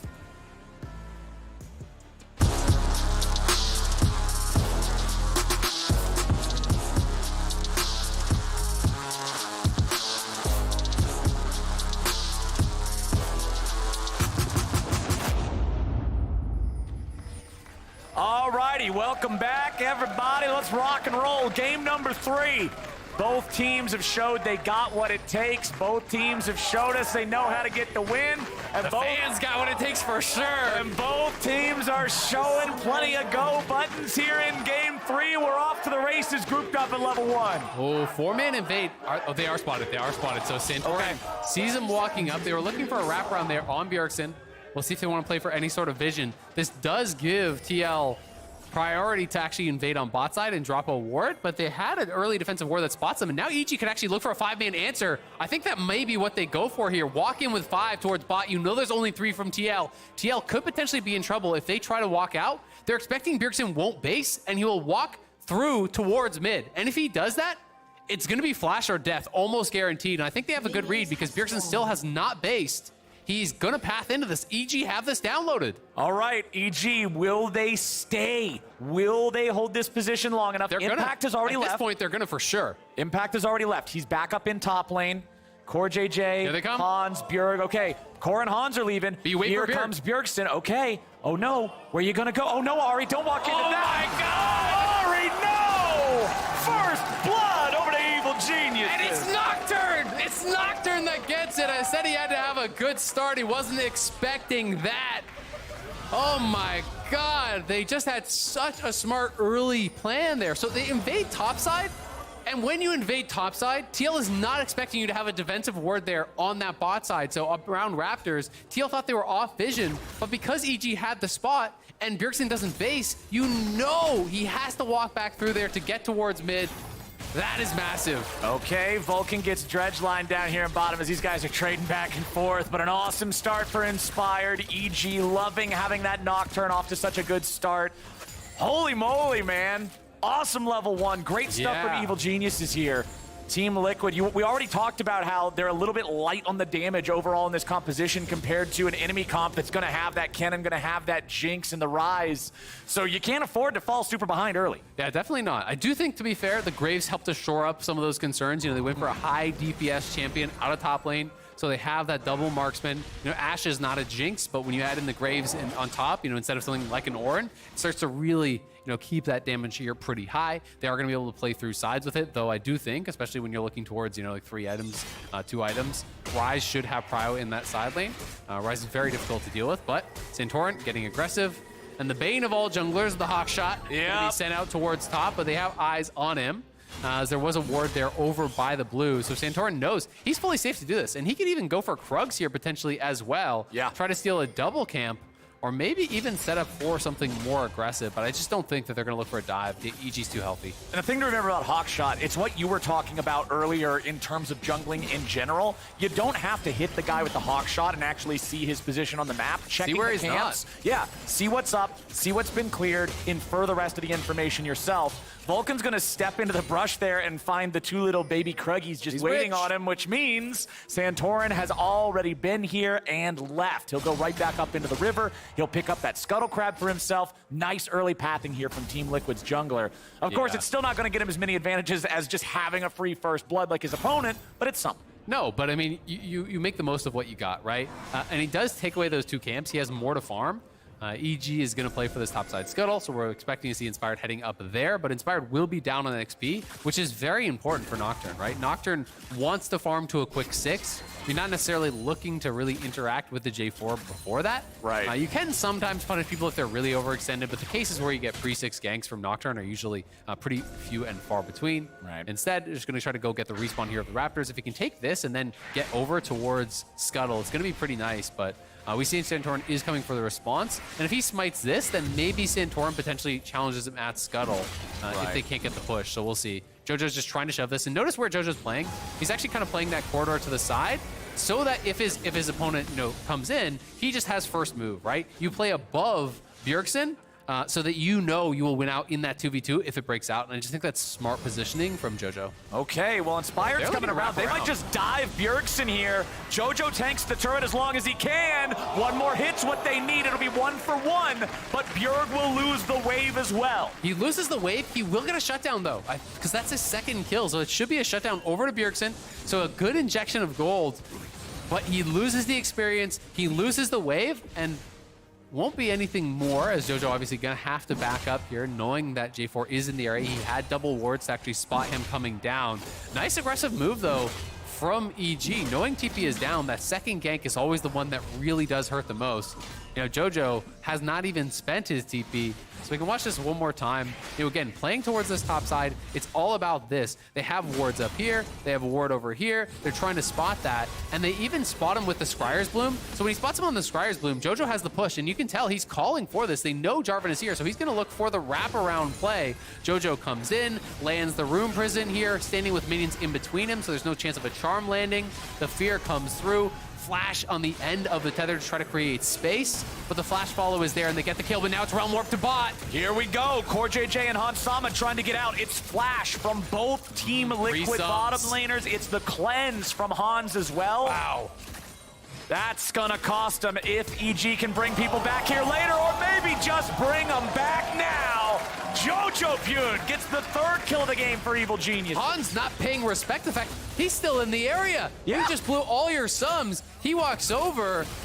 Oh boy, but now Vulcan's not paying respect to the fact that both teams have a jungler. Both teams do have a jungler, but EG had a mid laner too. So they're able to come out on top with that. Whippo taking top Scuttle.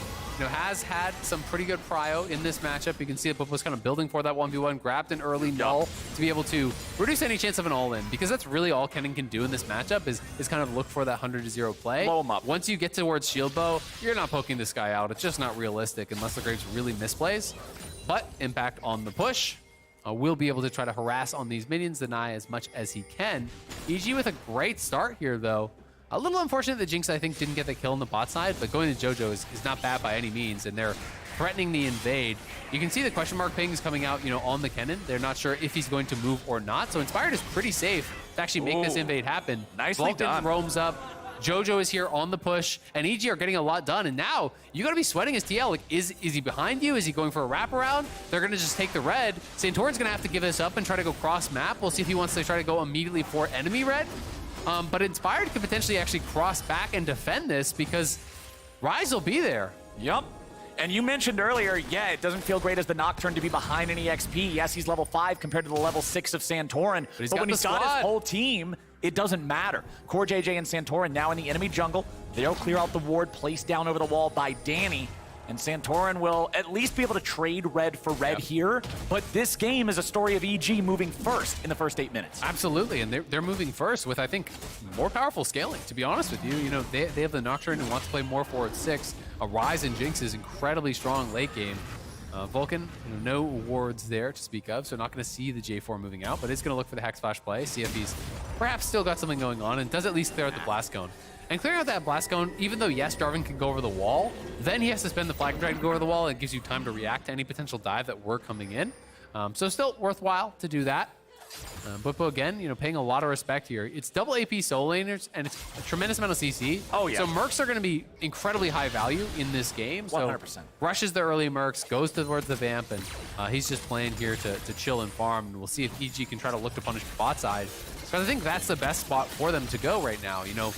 Inspired now has 6. There's no flash on Sama. They're going in. They look for Hans, but yeah, the hook stops so Vulcan from locking him down. That would have been very, very scary for Hans otherwise. I think it's death because he doesn't have cleanse. If that hook does not come in and interrupt the stun, then the Chompers are layered over top. I think you just get trained down because Danny could even flash to follow, and you had the Ignite available. That hook buys him time for cleanse to come back up. TL, though, moving up towards the top side. Impact does spot that they're around Herald. They have the Nocturne ulti, and they have the Kennen ult. I think they can fight this, but TL has first move. They're even moving up their AD, so that is going to discourage EG from going for anything more. And now we just have to see how many plates does Danny get, because that is the cost you're paying on bot side right now, is Jinx pushing up towards this tower. Doesn't look like he's going to be able to even get 1 plate, so just nice map movement here from TL.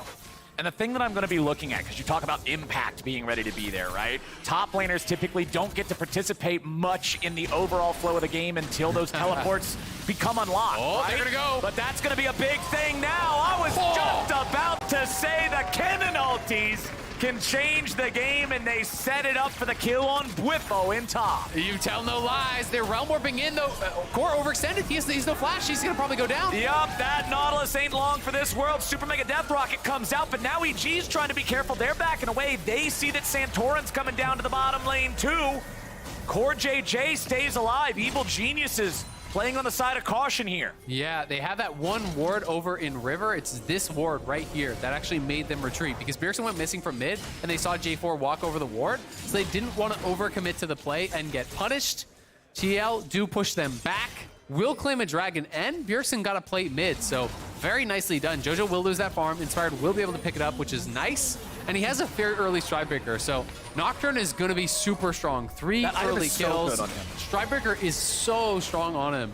The active, to me, the best part about it is that basically forces flash or the fear will always tether, right? Because you have the speed up from your Q connecting. You can come in there with the ulti. You hit them with the Stridebreaker slow, and you're going to get that fear tether through on a carry. Makes it very difficult to respond to. So here it is one more time, moving down towards that bot side. EG's trying to bait. As soon as Core hooks in, JoJo pops the ulti. He was standing in range of that, but then they see Santorin on that ward I pointed out. They see Bjergsen go missing from mid, and they're saying no. Because yes, you're gonna kill Core. If you commit to that, you will kill Core for sure, but Bjergsen will arrive, Santorin will arrive, and you'll likely lose much more than it's worth to get the kill. Right. They do not want to make that mistake. It's a 4-2 game. Yes, it is an Evil Genius's lead, but it's still very, very close. A single play can sway this game pretty far. Yeah, Rift Herald, just like this. Summoned up here in mid with a 4-man push. Bjergsen wants to go ahead and grab this plate first if he can there.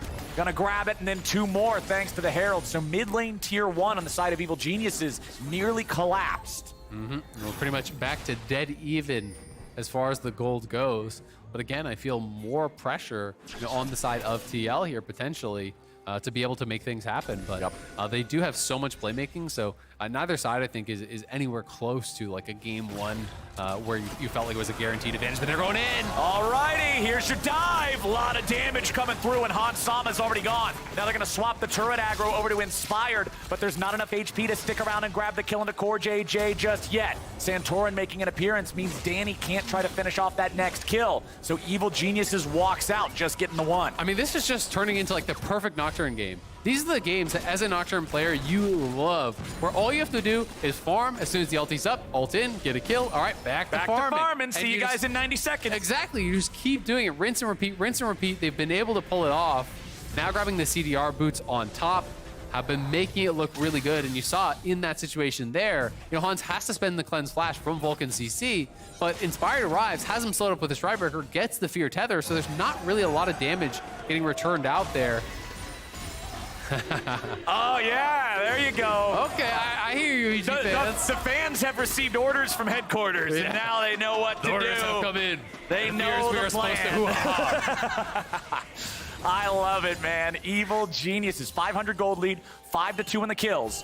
Bjergsen waiting over the wall here in the brush. He'll find some damage onto Vulcan, but it's nothing impressive. Vulcan now threatening a re-engage. It's Core JJ's there to help out his mid laner. Here's Now Santorin, Vulcan's in danger. He's trying to get away from this one. Santorin swoops in, but they're ready to fight back. A long-range arrow and a shutdown onto Inspired. Team Liquid's found 1, and it ain't gonna just be that. 2 for nothing there in the trade. Hans Sama's at nothing, but he's still doing better than Danny. 3-0 in that fight for TL. What a huge swing there from TL, getting all of those kills. Hans with the ulti making such a difference in that fight. Inspired, I don't think he quite had the ulti available, and Danny arrives, but doesn't have the flash to close the gap on Hans, so he can't even get the 1 kill, and the flanking Jinx is not the most threatening. TL skyrocket up to a 2K lead. They were behind. That is a rough swing. Oh, Impact going for the slicing maelstrom on Whippo here, but Whippo just says, all right, nope. Ducks out of it with his own ulti here. Impact and Whippo dead even in terms of the state of top lane with the farm.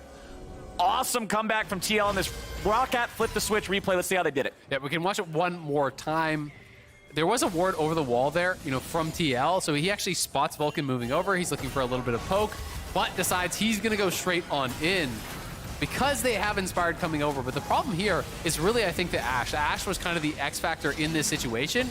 As the Cataclysm comes in, they get grouped up, and look at this arrow right in onto Inspired, very long range. Hans also slowing Danny, who's trying to come up here, hitting him with the volley as he comes across. Multiple members go down.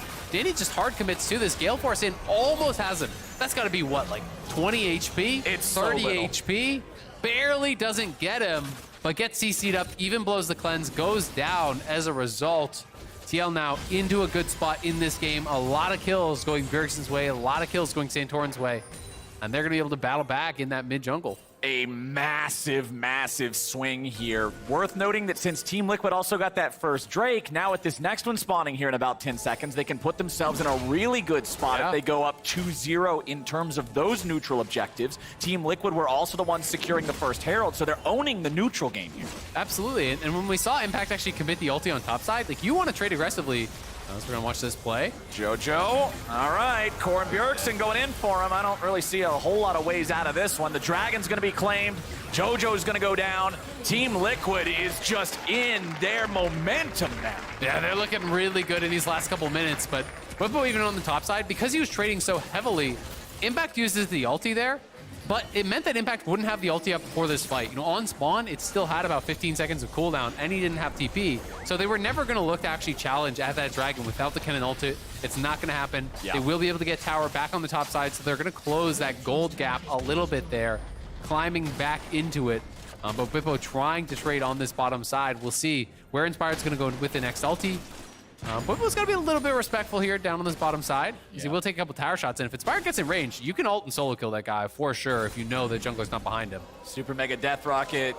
Nope. Just sails off into the wild blue yonder. Nice attempt there. But the thing is, I feel like for EG this game, Azale, the X factor is impact. When you think back to all the different Kennen games that you've seen in pro play, the biggest moments are always the ones where the guy finds the right flank, the right angle, the right spot to be. And that is Impact's job here in this game. Absolutely. And that's why actually playing, you know, with tempo, playing with the advantage is so important, because you need to be able to get flanking wards. As they're going to look to potentially dive here on top side, he is wrapped around on an EG is very far away from responding. Oh no, the 3-man dive! That ain't a JoJo reference!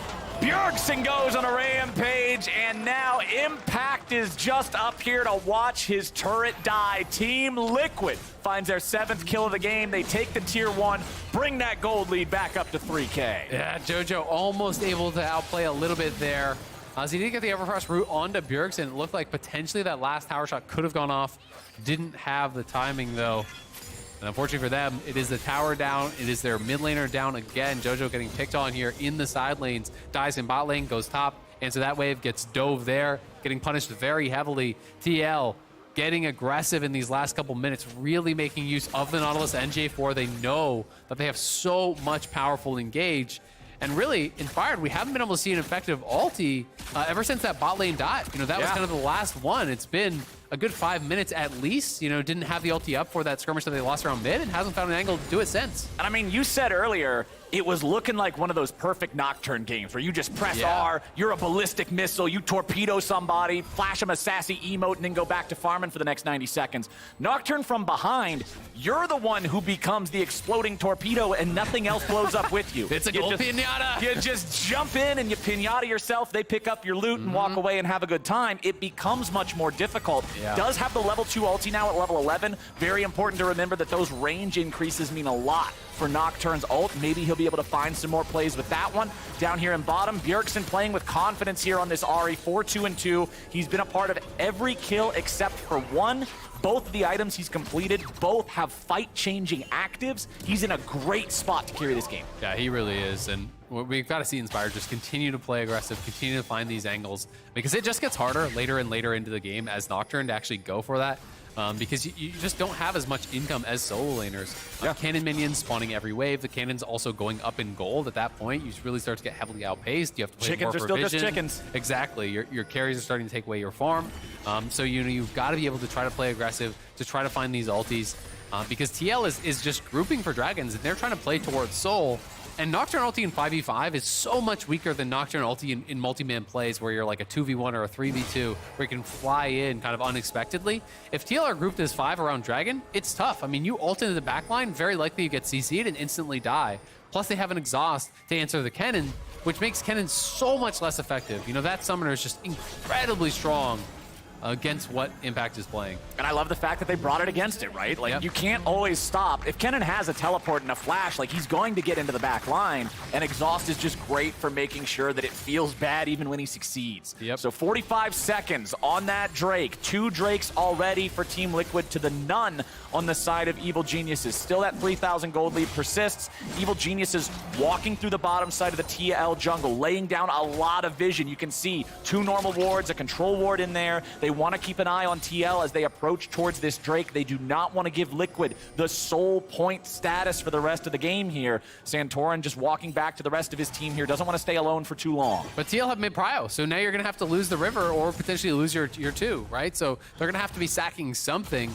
They may just have Kennen try to answer that and then try to come in on the flank. If EG stay 4 here, though, TL could just try to look to engage. Santorin jumped in, but he's finding a lot of damage greeting him here. Danny grabbing every auto attack that he can, and Inspire jumps into the middle of everybody, but the super mega death rocket goes wide. Santorin barely survives, but with their jungler at 100 HP, Team Liquid have lost the Drake. It's a great fight there for EG as Santorin just getting a little bit too aggressive, a little bit ahead of the team. TL, though, moving up towards that top side, won't be able to start up the Baron just yet. If that Jinx ult hits, I think they can get multiple kills there, though. That could mean so much more. It looked like a little sidestep on it from Santorin, dodging out. Because if you get the reset, Hans was also low. EG, though, they get the dragon. They will get that bottom tier 1, closing that lead ever so slightly.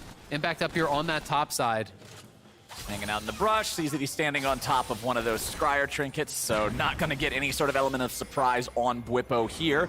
Both of our top laners, you can see Bwipo actually already at his second item with the Collector purchased. Impact still working towards that Void Staff here for his, making sure that when he goes in, he knows it's all about the entrance. Everything's about the damage. You've got to make sure that when you go in, everybody melts inside your ulti.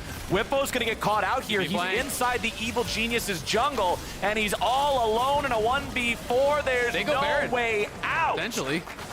We'll see if they want to actually start it up. I think they should. Bjergsen's showing bot. You start Baron, and you force out at least the TP. Impact didn't commit his ulti critically. That's why they can start this. Yep. Because if TL hard commits to this, and you get TP flanked, there's not a great ward, unfortunately, for them. But if they had one, TL doesn't really know. You could get TP flanked here. So all he can really do is TP towards the top side where Vulcan is. He's trying to get him a ward in position to look for a flank. Yep, that's what it's going to be. He drops the ward. Inspired's getting very low, though. They have to start this now. Yep, they got to be ready to go. There comes your paranoia. Vulcan's going to be stuck in the damage. Here with the start. Impact coming around.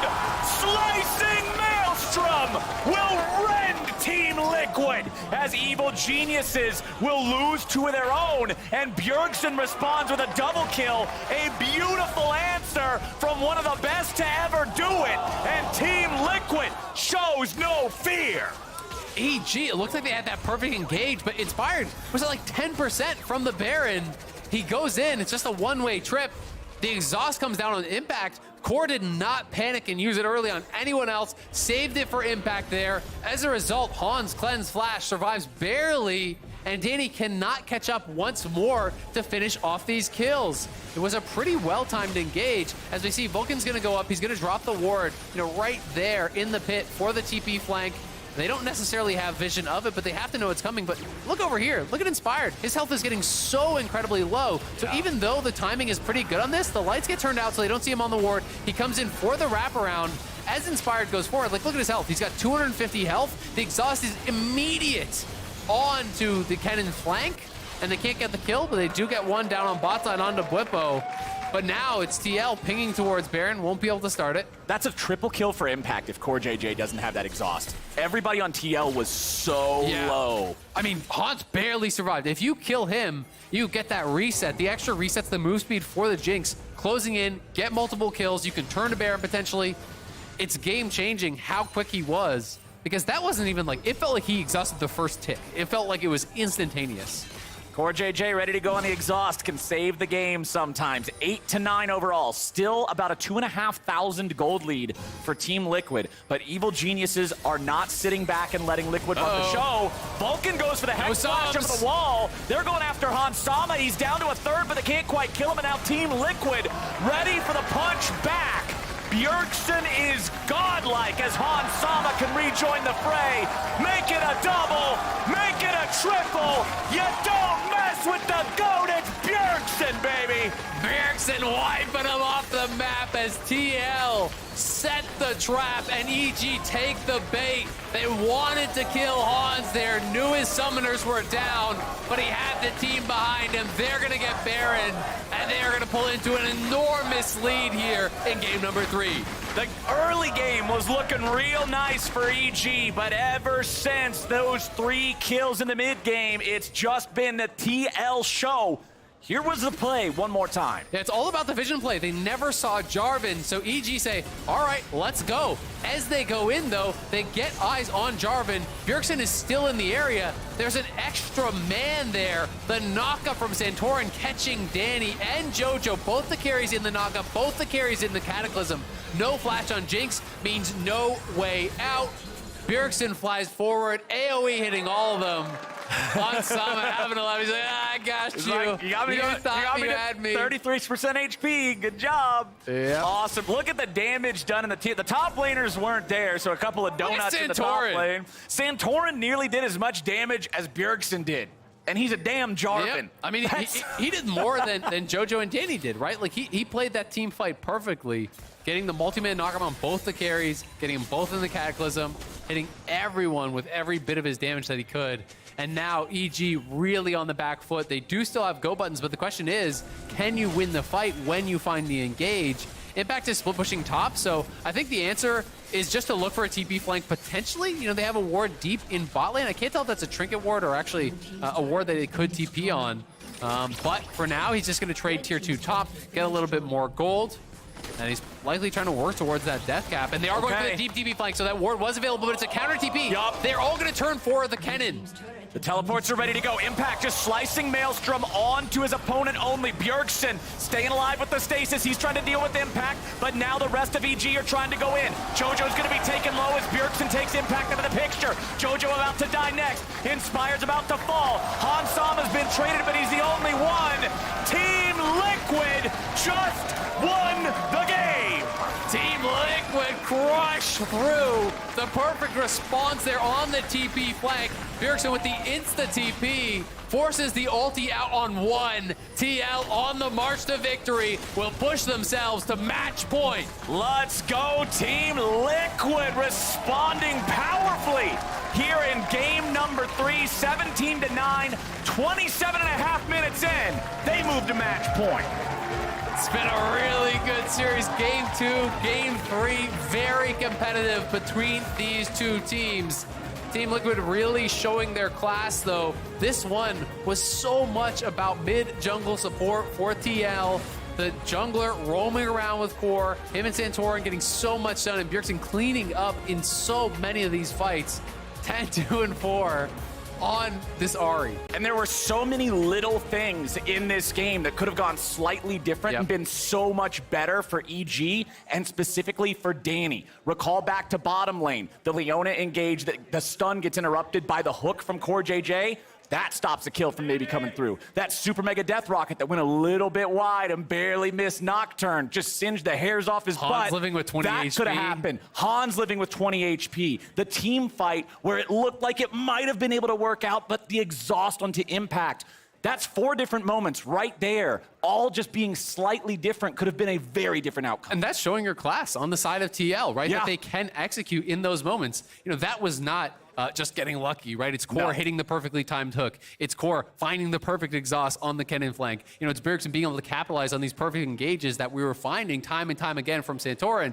TL showing their veteranship, showing their experience. Well, they're up 2-1 in this series now. They go blow for blow with EG to take the lead. And now we're going to head on over to the State Farm Analyst Desk to break the game down.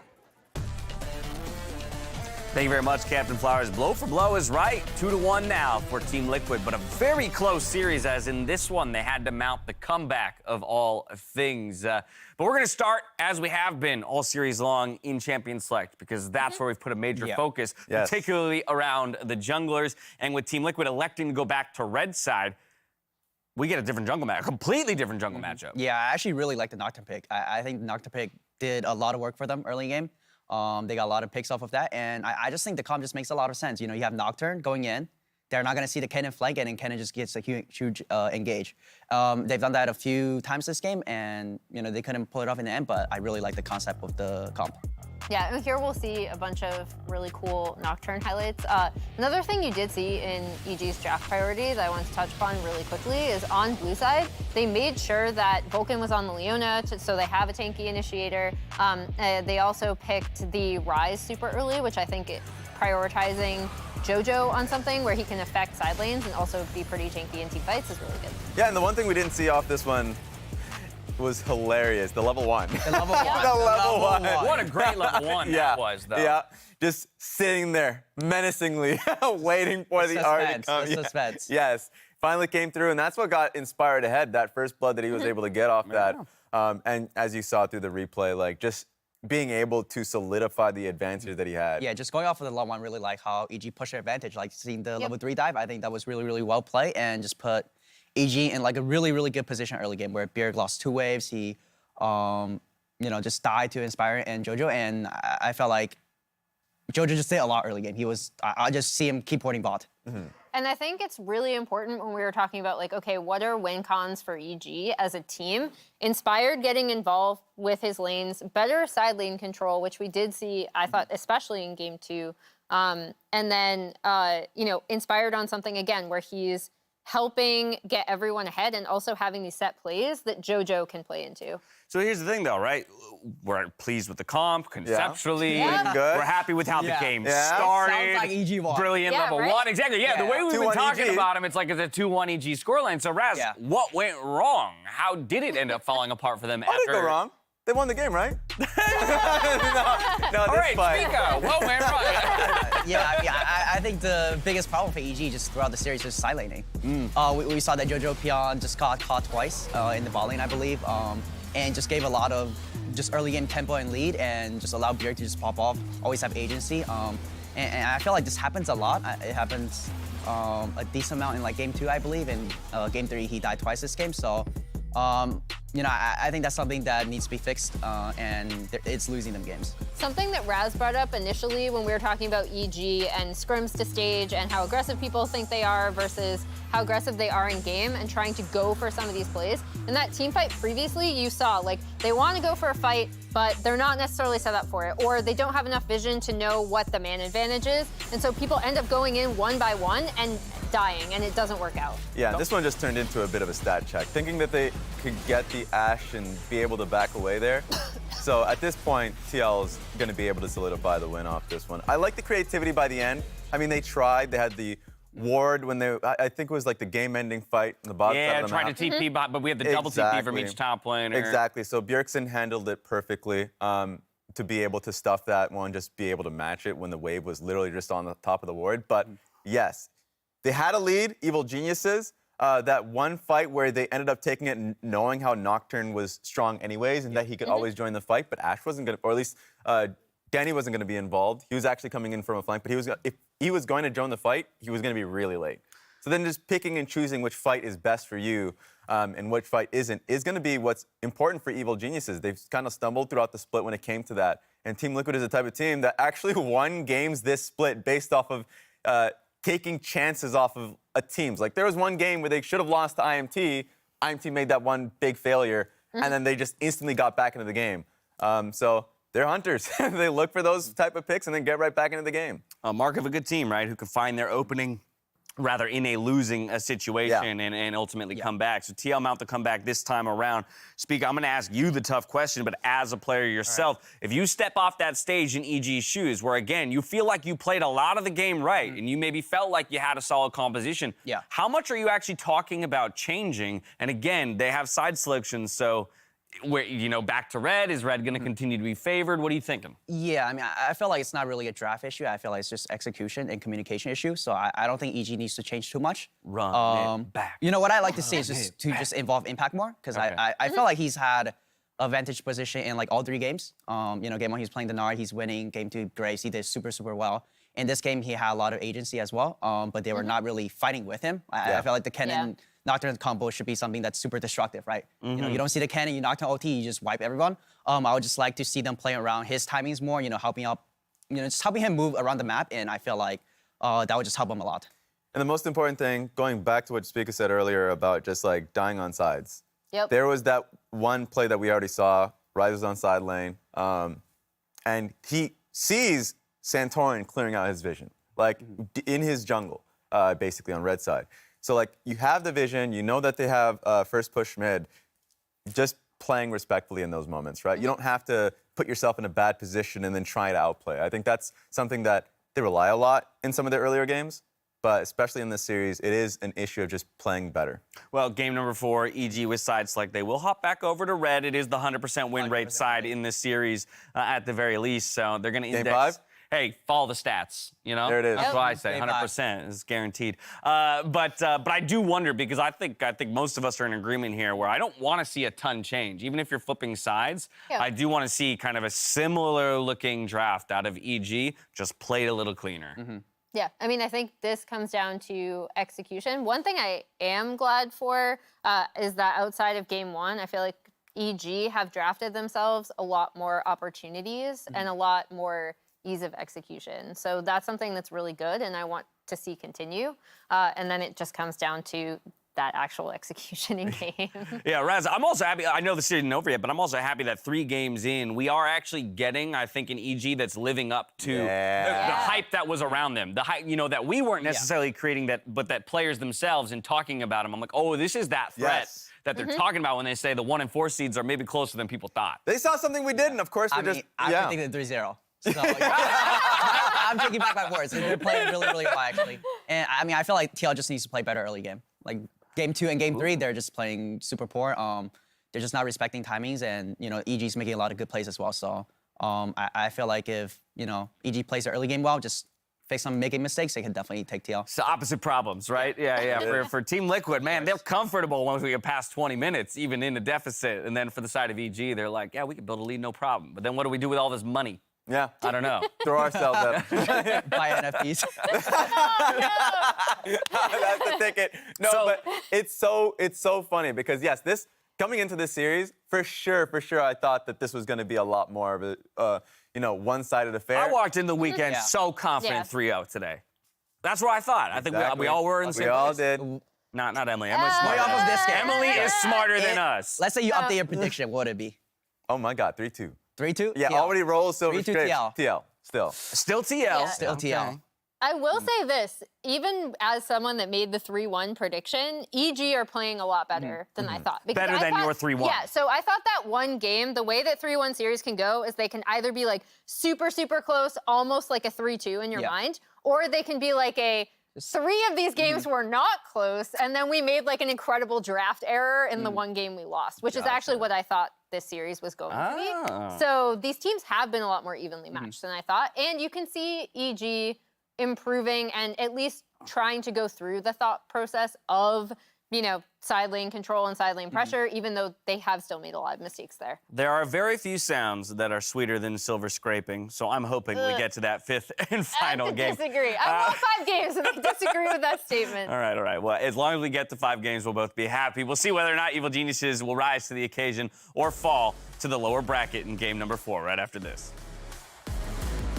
Here comes Bjergsen. Okay. Oh, no. Where are you going to go? Oh, no, Ari, don't walk into that. Oh, my God. Ari, no!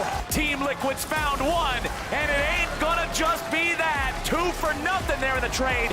Hansama's at nothing, but he's still doing better than Danny.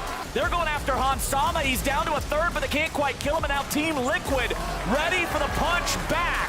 Bjergsen is godlike as Hansama can rejoin the fray. Make it a double, make it a triple. You don't mess with the GOAT, it's Bjergsen, baby.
We got everybody back here for playoffs, and today's series is delivering. Game numbers 2 and 3 have been very exciting here today, and coming into game number 4, EG's got to put up or shut up. I mean, red side, 100% win rate. EG on red side. The math may check out for game 5. We'll see. But EG, really has impressed me. I think they've stepped up massively. After game one looking very one-sided, that was 6 straight losses to TL. So to be able to battle back, take game 2, make game 3 competitive, really does speak to the fact that this team can show a higher level. But TL, of course, at match point, looking really strong last game. Was a very competitive back and forth game, but they just straight up out-executed them in all of the major fights, all of the major skirmishes. You look back to that fight around mid, 3-0 for TL. You look to the bait that they used Hansama for, EG engage, Bjergsen wipes them up, gets a triple. Those are all those key moments where TL just feels like it's executing a little bit better. Yeah, Team Liquid is... They can stat check you in real life because every single player is so individually skilled. These people. Yeah, it's like, how do we pass the stat check on something like Core JJ's reaction time, or the fact that Santorin knows to just step slightly to the left because the rocket's probably going to go the other way? Like,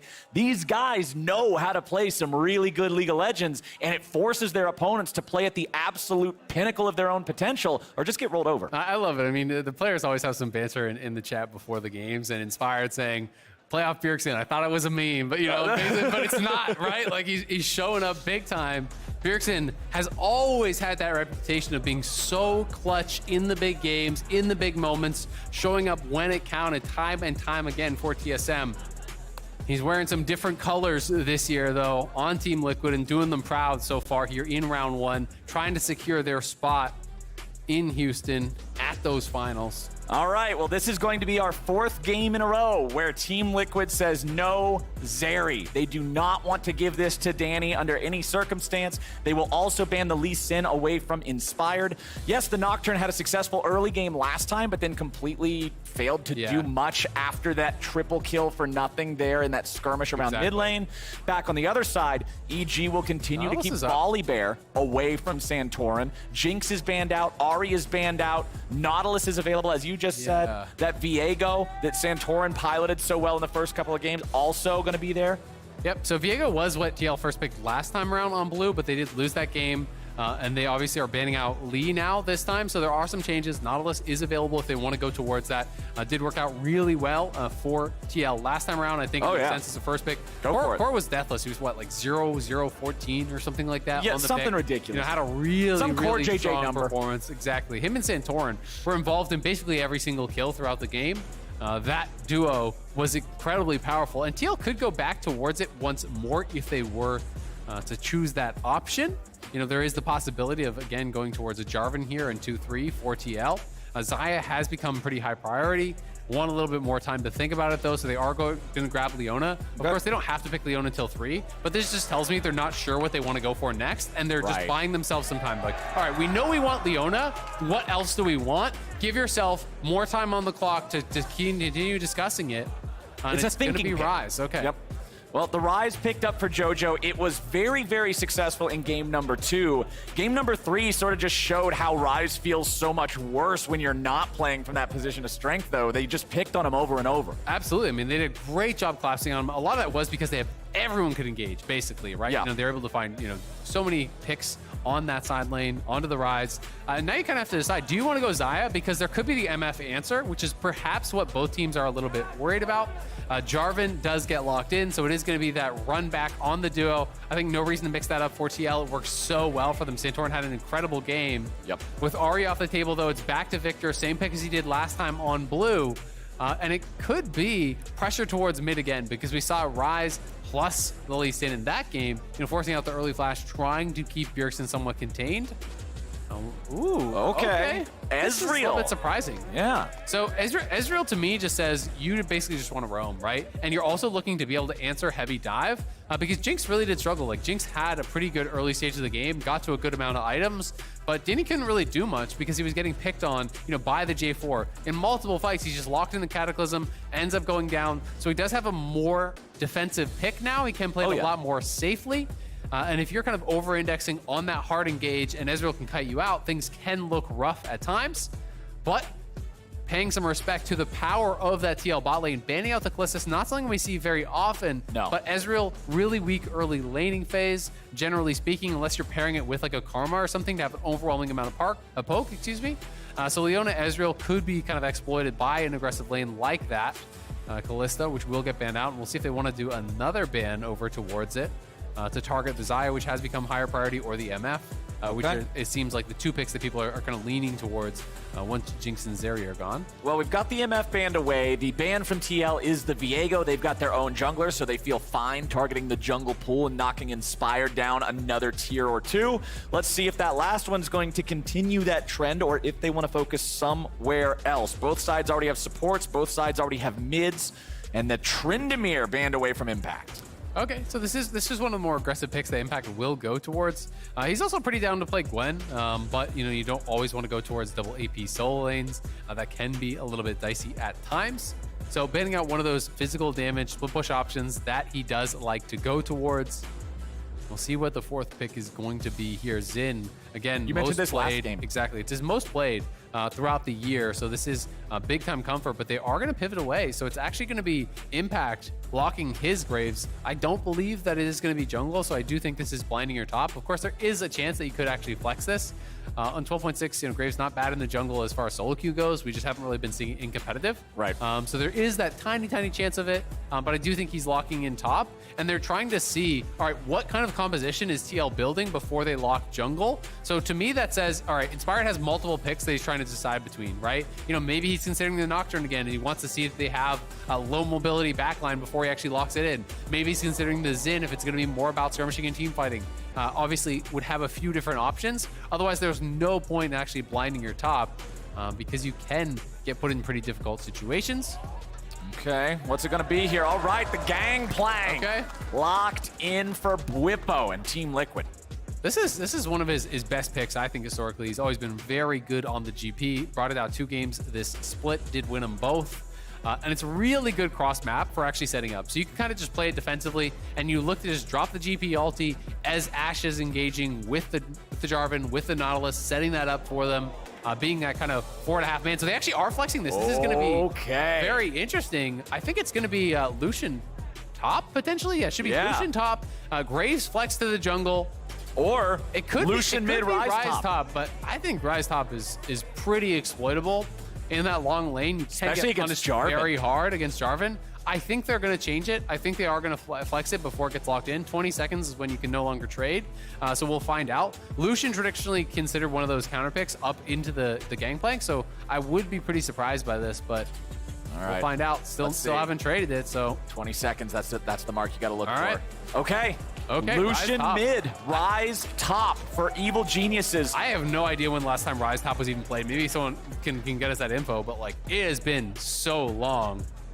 No one plays this pick top anymore. It is very vulnerable when you are pushing to get ganked. And J4, one of the strongest early game gankers. Core loves to roam to top. We'll see how Impact can handle this. They've got to get a lot out of Lucian mid for it to be worthwhile. There's so much engage on the side of Team Liquid's composition with the Nautilus, with the Jarvan, having these tools. EG, yeah, they've got Leona, but that's about it. So the pressure is on for Vulcan and the Evil Geniuses.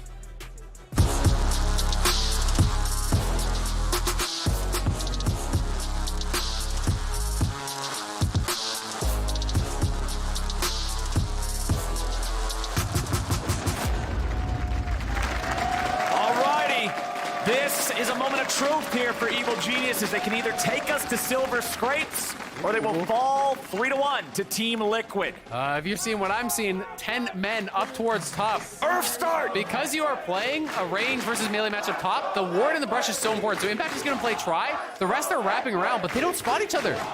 Oh, this is great. This is great. Come on. Come on, find each other. All right, we'll see if they're going to fully commit to this. Because often, they're going to face check. This is so bad for EG. EG walking into the brush and Team Liquid's ready to go. Vulcan's already down. First blood over to Han Sama. It's going to be traded back into Core JJ. The fight continues. EG's winning and Team Liquid is trying to retreat. Bjergsen trying to get away. It's flash, flash, flash. Team Liquid head back into the hills. 2-1 EG win the Earth battle. Both teams are out for blood in game number 4. 10-man scrap to start it off. And I don't know if you're looking at the same thing as I'm looking at. I'm looking at 4 missing flashes for TL. A kill on Lucian, a kill on Ezreal. That is enormous for them. It is actually TL that get the edge because EG is face-checking them. But look at the triple marksman comp here, just getting so much value. Graves, Lucian, Ezreal, all very strong in the early levels. Yes, the Leona does go down very, very quickly, but all of the DPS coming out here, the concave from EG, all those marksmen are free firing. They try to turn onto JoJo, but the rest of the EG members are incredibly healthy. They push them back. A huge start for them here.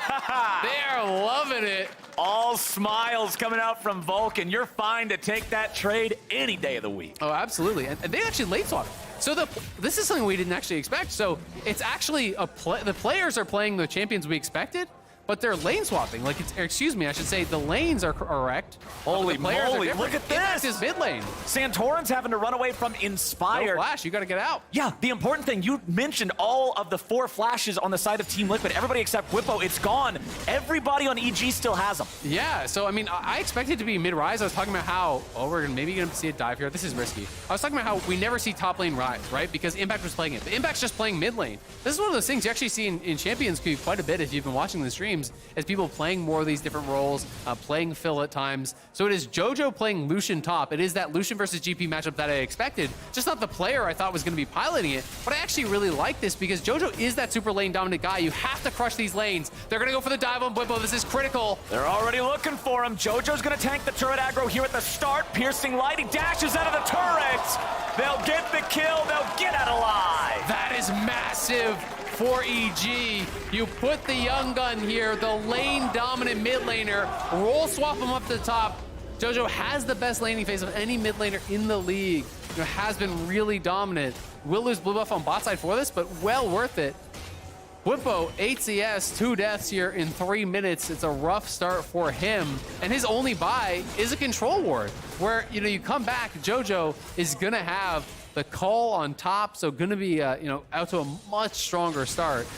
And we should swap those champion portraits around so we can see the Lucian, compared to GP up on the top side, because that is the lane that we have these players locked in. This isn't just a temporary swap. It seems like that's where they want to play it.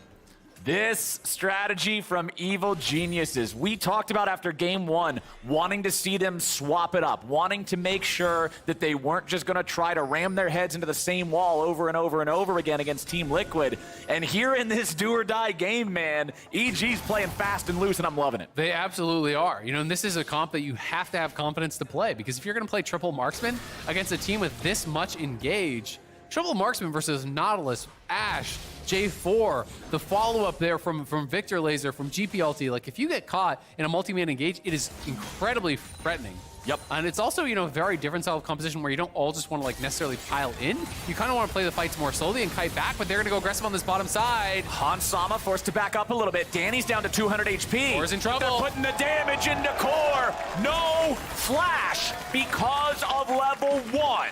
Yep, the PTA Ezreal there. You get the proc. The Ignite goes down from Vulcan, and they're moving to topside. They're stacking the wave. They want to try to make a 3-man play up here.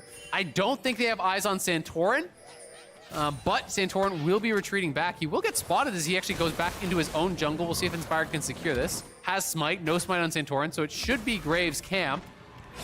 Well, Impact is coming over, but so is Core JJ. You're going to have a 2v2. Impact in a bad spot. Tries to walk it out. Inspired takes the Gromp and gets the healing from it. Bjergsen joining up here in the top side. Impact still trying to get away. Trying to sidestep a hook that might come out from Core. It might be a 3v3.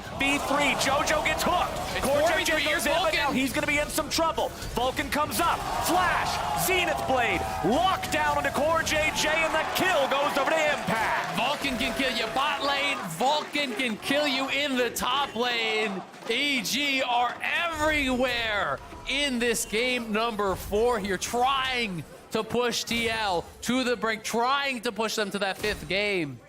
Everyone had it as a 3-0, but EG had a very different idea about how this series is going to go.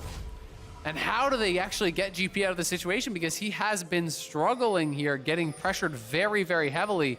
Both Bjergsen and Bwimpo are up towards top to try to fix this wave. Holy moly, man. What an opening from the evil geniuses. This is the second word. This is the geniuses part, what these guys are doing this game. The game plan working beautifully here in the first 6 minutes. But as you already pointed out, it will be about how it looks as the game goes on. Triple Marksman is going to shine early on like this. You pointed out how the range helped him so much in the level 1. That's the reason that went so good. Yep. But once the grouping up starts, once TL is able to combine that engage, that's when EG will have to prove they can outmaneuver. Absolutely, and you definitely can, right? But it's about the engage. Like, the initial moments of the fight are going to decide a lot of these fights, because if you get the perfect engage from TL, you start to burst down those marksmen, it can go so bad. But likewise, if EG are able to effectively kite back and actually deal with that, they have such an overwhelming amount of damage with 4 carries that Jarvan, Nautilus, all these champions, as they go in, if you don't get a kill instantly for TL, your front line's just dead.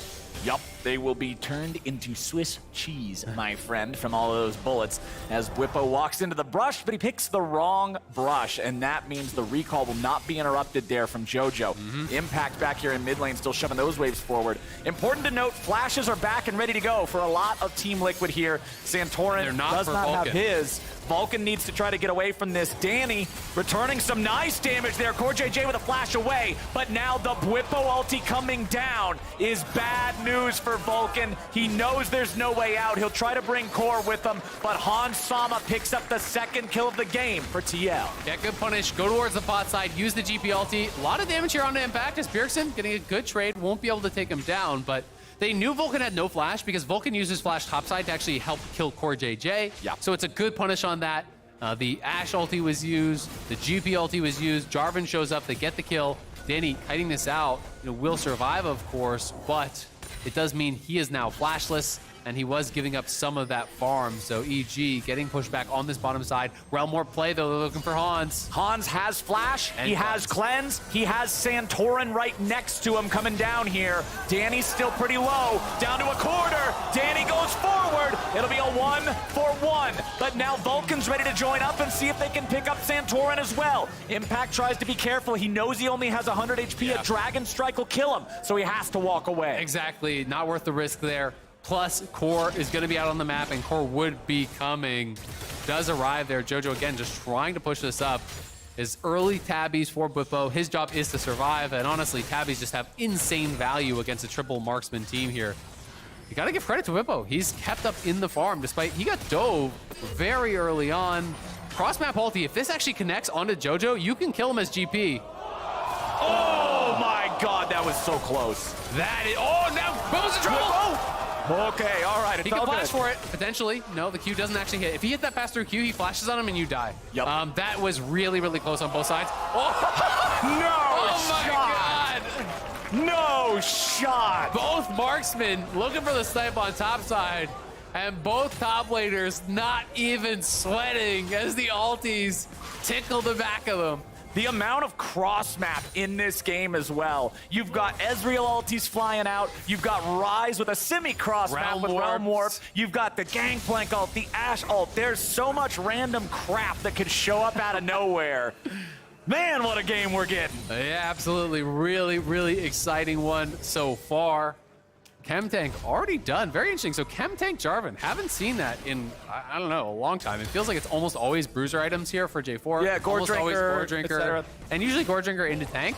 So it feels like he just knows his damage isn't relevant because the opponent team is very squishy and he has to find that perfect engage. I talked about how important that is for TL. So it's just indexing into that. He's saying, all right, I need to find the move speed, chase someone down here, get that perfect engage, and then my damage really isn't relevant. I mean, he even has first strike instead of like Conqueror or something, right? Because he knows in the middle of the fight, after he initially engages, he's not going to be able to stay on top of any of these carries, these mobile marksman targets. So first strike, go in, dunk him, and hope it works. The other thing that I will mention is that Gore Drinker is super effective against teams that have a lot of melee champions because it's very easy to get in the middle of them and get a multi-man Gore Drinker for a lot of healing, right? Yeah.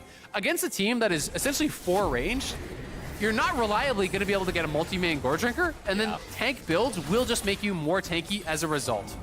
Well, now Core JJ and Hans Sama are going to get poked as they try to clear away the Rift Herald. They'll get rid of it, but the charge completes, and that means this bottom lane tier 1 turret is just about gone. 2,500 gold lead, yeah, for Evil Geniuses here. 11 minutes into the game. Inspired's going to start up the Cloud Drake. Inspired is level 8. Santorin is level 6. Yeah. There is a massive EXP diff in the jungle. I mean, that is Graves in a nutshell. You know, if Graves is having a good game, you just farm faster than other champions, and you don't take damage while you're farming in the jungle because you have the pushback. You don't really have to kite anything out. So he is very, very strong. He is going Gore Drinker, so he is going the kind of new tech. I've been seeing this more again. If you think that you're going to be in the midst of teams, if you think you're going to be able to be against multi-melee champions, and if you have the J4 and the Nautilus expected to be on your face, it makes you very, very tanky. But here is that Chem Tank gank. All right, Impact saves the flash until after the Cataclysm is already down. He does not want to get locked in that after a flash, so that means he can survive. Still takes a good chunk of damage for it, but walking away is the important part. Back up here in top lane, JoJo still maintains the farm lead over Bwipo, constantly trying to push the lead here on this Lucian. Culling's going to put a lot of damage into the Team Liquid top laner. JoJo's going to grab his first plate up here as well. Yeah, nicely done, harassing him under there, but Bwipo still holding down very, very effectively. You know, not down much in farm, has only given up the 1 plate. Cross map ulti again. Let's see if this one can connect. If he gets this again, Lucian's squishy enough that you will just die, but this one not nearly as close. I think they had the eyes on it. Inspired actually just going to stop the bases. So he's trying to ruin their tempo. But again, it's so important in League of Legends to actually have these proper resets because Ezreal is on your tower, right? You want to reset. You want to be able to get your gold and get back on the base. He's not going to be able to. Graves ulti's one, then smoke screens the other, then the Leona ulti, all to be able to delay this, deny the entire wave, and he's going to be able to get the solo tower gold there. That's such a huge injection for Danny. 5 full plates in the bottom lane for Evil Geniuses. Bwipo's going to stand and fight against JoJo, but JoJo's ready for him. Yeah, Bwipo getting too aggressive. You stop hugging your tower, you are going to be punished. Lucian had the Gale Force complete. No Mythic on the side of Bwipo. JoJo finds the solo kill, and you pull up the gold. They are getting rich on these marksmen. 5,200 gold for the Lucian, 5,700 gold for the Ezreal. You're looking at their counterparts on the other side. They are getting miles ahead. You know, closing in on a 1K lead as well in the jungle. EG, 4K up. 13 minutes in, they are playing with the confidence to make this sort of a composition work. You're playing 4 marksmen against TL, but they've got the skills, they've got the swagger to play. And it's awesome to see. This is what I always want to see coming out from teams when they're trying to challenge the big dogs. Team Liquid, throughout the entire split, has always been one of the favorites to take the whole damn thing. If you're tasked with taking them down, don't just play stock and standard and try to do it. Innovate. Be creative, and play some sort of a wild style of League of Legends that they're not ready for. Evil Geniuses is doing it. Oh, Santorin in some trouble. Wrong side of the map here. Santorin, that's not your jungle, but Team Liquid's looking to change that now. They go over the wall. They are looking to take the fight to EG. Inspired is very low. He's finally going to be taken down. Danny's ready to join up here in the fight. Hans Sama going to be soaking a lot of damage. Hans Sama's taken out. Corda J's taken out. Impact's getting away. And Santorin will not get him. It's a Quadra kill for Danny! Danny flashing in as they saw Bjergsen trying to TP out. 6-1 and 2. 5,000 gold in the favor of EG. This team is coming alive as TL. Everyone there to bail out Santorin, but EG are making the collapse so quickly, they didn't realize everyone was in the area. Inspired is there, Vulcan is there, Danny arrives, Hans Sama even flashing in, everyone hard committing to this on the side of TL to try to fight their way out. There's the only way they're gonna be able to win this fight, but Danny untouched on the bottom of your screen, crushing through Core, moves forward onto Hans, knocks him down. A Q takes out Core. They move on to Santorin. Bjergsen looking for the TP play, but they had eyes on him. Realm Warp gives the vision, flash in, EQ, gets the Quadra kill. Danny now 2 completed items at 15 minutes here. He can carry this game. That felt like Team Liquid's attempt to break EG's momentum. That felt like if it went the other way, it could have been it. Is rich. But man, EG did such a great job answering it. 7,800 gold for the Ezreal. Bwipo going to be forced back underneath this tier 2 turret. JoJo in total control over the top lane. Bwipo 0 and 3 here on this gangplank. Danny just left to his own devices here in mid to take down that tier 1. The wave will be cleared out in time. You mentioned how Danny is so far ahead. He's got the 2 completed items, but that 1 is not even fully evolved. Once that's a Muramana, it's going to be that much more of a problem. Yeah, that plus tier 2 boots. Mid tier 1 is gone. I think mid tier 2 could even potentially gone. The objective bounties are kicking in, and that just shows you how bad of a spot TL are in. They're going to go for the charge on 2. They're moving JoJo down here towards mid. Gonna be able to take this tower as well, just straight up, and Hans could be in trouble. Vulcan goes in after Hans, maybe a little aggro there. Hans is able to get himself away. Santorin coming around from the side. Vulcan's in a bad spot. Yeah, he's out of there. There ain't nothing he can do about that one. So Vulcan gets a little too hyphy off of it, but it's still a good play for EG, taking out the tier 2. And Danny gets out of the way of the arrow. That's actually such a big deal because Danny is not playing Cleanse, has no QSS. So if you can land that CC on him, you can get the shutdown. 450 gold would be the prize. But he survives. EG, as a result, will grab the dragon off of this. And that was just a really nice Gale Force from Hans. Once the Zenith Blade connects, Leona's going, whether she likes it or not. So he Gale Force is back, pulling Vulcan away from the rest of his team and being able to set up that kill very effectively. It does cost him his Cleanse, cost him his Gale Force, but they get the kill. Hans really strong at this point as well. He has picked up 4 kills, 4 of the 5 for TL, so he is a major hope for them in this game. It's going to be a lot of heavy-duty carrying for him to try to get to a point where Bjergsen and Whippo can be that big scaling factor, but they're TPing in. Oh, they're coming EG in. are coming. All 5 members are going to be here, and Hans is far from arriving. Let's see. Impact doesn't want to go in too far ahead of the rest of the crew. There's your culling. Core JJ dead immediately. Impact just constantly skirting the edges. It's so many dead bodies in Team Liquid colors as EG run them all down. I mean, you want to say they should go to Bear, but it's 17 minutes into the game. When they're killing them like this, it's just not something you're used to seeing. TL is getting absolutely rinsed in this game. EG looking so damn strong. All of the carries turning online here. Second items coming through for multiple members now. Essence Reaver is in for the Lucian. Rise is going to be closing in on a second item as well, with 3 kills to his name. EG just looking so confident, so aggressive. It's all about the fact that they actually look at the mini-map, and you see down here, Hans is way over here. They had full info that he was going to be there. All of the EG members are going to be much faster on the collapse. Impact's job is just to buy time. So he flashes back, he lands the Everfrost root. JoJo on the top side is coming in, crushing through core. Santorin's too low to do anything, and then it's just a full-on retreat. Hans has arrived now, but it's too little, too late for him to get anything done. EG with the great collapse, and now hunting in TL's jungle. They have got to take over the map. Look how dark that is from TL perspective. They have 1 quadrant, and really not even that warded up. They've got a couple wards. They've got, deep into enemy territory, which is really kind of still their side of the map, but not a lot of ability to make plays. They've got to just try to turtle it up and hope that EG stagnates, that they aren't able to push the lead forward. Because if you can have, the next 10, 15 minutes of just kind of farming and keeping it at this 5K gold lead, well, then Victor and GP, they can start to really kick in and maybe, give you a shot off of a good engage. Full throttle, no stops. That's how EG All needs gas, to no brakes. play the multi-marksman composition. It is an Ocean Soul, 2.5 minutes until that next Drake spawns. EG feeling good about that. You can see Santorin and Core JJ moving into the enemy jungle. Normally, Jarvan and Nautilus together don't have a lot of kill pressure, but when you're always jumping on a marksman, the targets aren't as difficult to blow up. Exactly. I mean, they're building no defensive stats, right? It's Lucian with an Essence Reaver plus that Gale Force. It's about the mobility there. The difficulty is just that there is a lot of mobility, right? All 3 of the marksmen have a dash.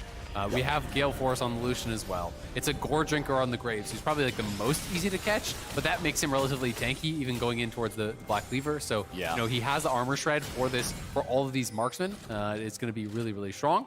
And I love that. I love the fact that he's building this item that gives armor shred to not just himself. It makes it so Danny can now focus on, build a Last Whisper, build the selfish, more effective armor pen item for one person. Your teammates got your back, setting you up for the team armor pen with Cleaver. Absolutely. And it'll be interesting to see where Danny goes after this. He's going Cerilda's, it looks like, next. But I'm curious to see, will he pick up a QSS? Will he go towards, Frozen Heart or a more defensive option? Because it feels like the only way they could lose is a pick. But TL now, desperation time. They are starting up this Baron. They don't see anyone on the map. Will EG actually check this? If they give this over for free, that would be devastating to their chances in this game. And that's a nightmare if EG give that away. They don't know, man. They still don't know. EG just, they're not expecting it at this point. TL with the bamboozle. EG's resetting. Nobody's there. Now they're cluing in maybe. Okay. No, they're not because Bjergsen's showing top. Oh, but TL backed away from it. They thought EG knew. Yep. This is so interesting because so TL are showing Bjergsen top, and that actually was what EG was making a move for. But TL assumed because they were moving up towards the top side of the map that they had eyes on them, that they had sussed it out. So TL got nervous because if TL dies there, you lose 3 and you lose the Baron, and it's like the entire game is 100% over. Exactly. Yes. So TL actually had the play, and EG had no idea, and that's one of those things that it's like, we know because we can see everything. TL cannot see everything. They have no idea of what info EG really does have, but they pull off. Unfortunately for them, it's not going to amount to too much. You know, your hope is picking up bounties. You know, there's 550 on Danny, there's 550 on JoJo, 300 on Impact, plus the objective bounties on towers. So it can be a big swing. Like if you get a pick or two into some objectives, the gold can kind of ricochet back towards TL. But it's going to be Soul Point here very shortly. It is Ocean Soul, which is devastating in those long fights. And look, you can see the inventories. Both of our non-jungle marksmen going for big armor pen items here as their third item. Gonna synergize so with that Black Cleaver from Inspired, setting them both up for even more damage like we were already talking about. But EG still in control right now. They've got their jungler down there. Inspired's taking care of that third Drake of the game. Arrow flies out, looking for Impact. It finds him. Santorin's going for the flash engage. JoJo provides covering fire, but it's still a good pick, a shutdown for Bjergsen, but it'll be traded back as Danny's unstoppable with a kill on the Whippo. Really good summoner timing there. It may have looked like Impact had his flash, but he didn't quite have it. There was a couple seconds remaining from that top lane play where he flashed after actually TPing in on the flank. So they had the track on that timer. Hans nails him with the arrow. They do get a shutdown. Yes, it is a 1-for-1, but they get more gold from that. And TL have got to keep looking for picks. The only way they really win this game is by finding those picks, but this is scary because EG can rush this down very, very quickly. There are eyes on this because they actually have no pink in the pit. They have a pink outside of the pit, but EG, I think, are just happy to say, all right, come fight us. Yep. Get out here. Demand the teleport because now they're going to have Impact joining back up with the rest of the team. With all these marksmen, you are topping all the damage charged Baron to Evil Genius. Santorin had no flash, so realistically, what's he going to do to get in there? Are you going to flag and drag into the face of 3 of them with Leona there? You'll get stunned and just die. But now, EG enabled through the side lane. The rise is really, really strong. Lucian has been playing towards side as well. They're looking for Impact. Has flash now.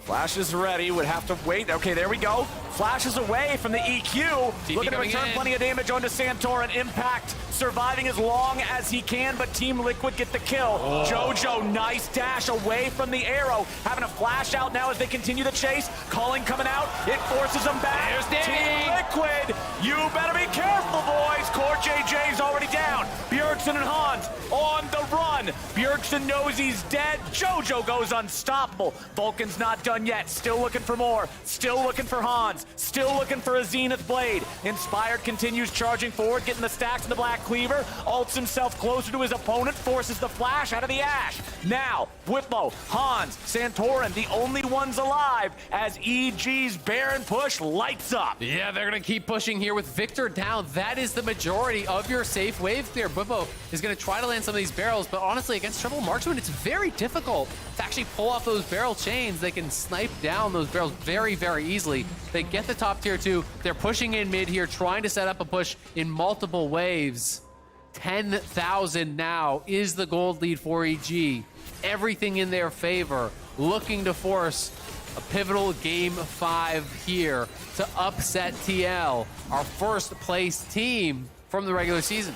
These games get wilder and wilder and wilder as we go, Azael. I'm loving it. Evil Geniuses are in such a strong spot. Vulcan will continue being the first one moving forward. Gets the slow on Bjergsen, and as soon as Zenith Blade connects, TL's primary wave clear is eliminated for the next 40 seconds. And they spot TL on the side, they're gonna collapse. They're not done yet. Vulcan might be low, but he's set him up for even more success. Santorin about to die. JoJo gets away. He won't even be traded back. That's 3 kills. That's probably the game right here. Oh, look at the barrel. Oh, that was close. JoJo gets away. Whippo still looking to see if he can find anything. Inspired goes over the wall, though. He's looking for Whippo. Flash in, another one straight to the face. There's your damage. Oh, but he barely misses that last little bit there for the ulti. Danny tries to go for a kill into Hans as well. Both Team Liquid players still stay standing, which means the game will not be ending just yet, but the base is broken open. EG are feeling themselves, getting knifey there, getting aggressive. Inspired going in. Good sidestep from Whippo to stay alive. But EG, they know it. They are getting closer and closer to clinching this game, trying to pick up some luxury items to secure it. You can see it one more time. The slow lands onto Bjergsen, can actually sidestep, and once the Zenith Blade is there, there's no surviving that one. Just gets burst down immediately. Santorin and Cora spotted on the side, so it's the Realm Warp in from Impact. And he just blast goes over the wall to get Core JJ, while Santorin trying to retreat through the other side. The Ash Arrow did connect from Hans, but just not enough damage. That's the wallet diff right there. As JoJo's able to survive, Dash comes back up, avoids that, and then Inspired just getting aggressive, wanting to go in, flex his dominance onto Whippo. Whippo getting the move speed there from the passive auto, sidesteps the ulti after flashing out of the second half of the queue, so does survive, but TL, it's tough, and now they're trying to look for a pick on bot side. They're hoping someone would over push and they would get a pick there, but EG are grouped up 4-1 split. They're gonna take this mid inhib, pushing in through top, and they wanna just retreat then back towards the Soul. Yep, look where Core and Santorin are. They're not even defending the base, so EG could actually keep pushing. TL were hoping that they could find some sort of a miracle angle for an engage at Soul, but if EG keep going, you kind of called their bluff because there's two members not even here to defend. Well, EG are not going to push any further. They'll take both of the inhibs. They'll head back to the Soul like you originally said. As they walk through the enemy jungle, they can just take a shortcut. They don't have to risk getting caught in any sort of a bad spot by a Team Liquid engage. It's already been claimed by Inspired. There is no steal to be found. Core JJ and Santorin trying to fight a nice shutdown back over onto JoJo. Hans Sama's about to die to Danny. Kill back over to Whippo. EG lost the fight because Danny was dealing with Hans off to the side. Now, what else can Danny find on the back end here? Inspired still at full HP as well. Gonna walk through Whippo. Gotta be careful about that one. Remember, Inspired flashed previously. Santorin just dies. Danny's ready to go. He's got range on all of them. Whippo can't do it. Bjergsen, I don't think he's got it either. Evil Geniuses might have lost the fight at the start, but 10,000 gold is just too much. And the Nexus towers are getting hit by supers right now. Inspired not gonna let Bjergsen get back to the base. Core's about up here, but they're gonna rally in around Bjergsen, try to knock him down. Oh, Danny's just fearless. He knows there's no concern at all here. Bjergsen dead for 45 again. And Evil Geniuses and Danny are marching towards a win. Yeah, that delayed spawn timer is actually such a big deal. The fact that Bjergsen lives that long can end up working against them because this spawn timer, everyone has respawned from EG. They can push out here on the map, look to collapse for this last inhibitor tower.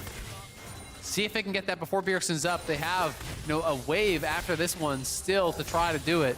20 seconds now on Bjergsen. I don't think TL can realistically defend this. It's gonna be tough. Here we go. TP's coming in just to make sure they get the maximum amount of value out of these minions. Impact's ready to rock. True Shot Barrage flying off, doing a little bit of damage onto Whippo. That last inhibitor turret cannot weather the storm of Evil Genius marksman bullets. And now they've got all three inhibs down for the next 3 minutes before those first two of them respawn. EG is in a great spot to win this game. They could play it slower, back out for a Baron if they wanted, but they have plenty of resources. Full health, full mana. And you have Ocean Soul, man. It's one of those situations where you can just keep going forever, keep whittling them away, poking at them. Is Illusion Recall just to buy? He's got the GA now here ready to go. They're trying to go for the end here, push in these supers, corral TL in their base, land some of that extra poke, and then go in for the finishing blow. Well, Hans Sama just dies to the culling and the Gale Force. Santorin's gonna be dropped next. Nexus turrets are about to disappear in front of your very eyes. Some damage coming out from TL, but it's not enough. Vulcan will drop, but he's going to be traded for the entirety of Team Liquid. Bjergsen dies back in the fountain, and holy moly, after 2 years with no fans in the studio, we are going to a Game 5 on day 2 of the playoffs. Cue up the silver scrapes. EG are here to play. bringing out the triple marksman comp here. I didn't think they were going to flex the Graves, but not only did they flex it, they lane swap their mid laner up the top. They give JoJo the Lucian in this mechanical matchup where he's got to play super aggressive. He was the guy to do it. Yup, Whippo at the tower was able to play those thin margins really, really aggressively to find advantages.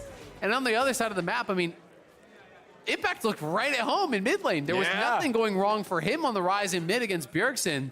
EG just looked so comfortable. It has to be said, though, so much of that advantage was from level 1. You know, they forced 4 flashes. They got 2 kills. They started at a big edge. And if you're TL, you just have to wipe away the game and say, nope, it was level 1. Who cares? Don't worry about it. Reset. We're going to be on red for game 5, and we're going to win that game. But, I mean, EG really did execute. They made the most of their advantages.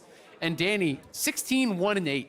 Yeah, That's an incredible scoreline. Had just an incredible performance there in that game. Honestly, all of EG, I love the fact that they waited until they were on, like, you know, Team Liquid's match point to pull this out and just be like, all right, this is probably one of our wackiest strategies. It, like, level 1 death ball, let's go for it. I love that. It's not a strategy that you're going to be able to say, yeah, this is now our bread and butter, let's do it every game. Not going to work like that. But here in this game 4, when they had to get a dub, it got them that win. They've tied it up and have delivered us a 5-game series. But before we can hear the sweet sound of Silver Scrapes, we're breaking down the game with the State Farm Analyst Desk. Thank you very much, Captain Flowers. I can hear those faint sounds of silver scraping in the distance, and that'll only get louder as we get closer and closer to game number 5. All tied up now, 2-2, the most dominant game of the series, and it comes at the hands of Evil Geniuses. What the heck? That level was pretty crazy. Level 1 was nuts. That was beyond. It was beyond wild.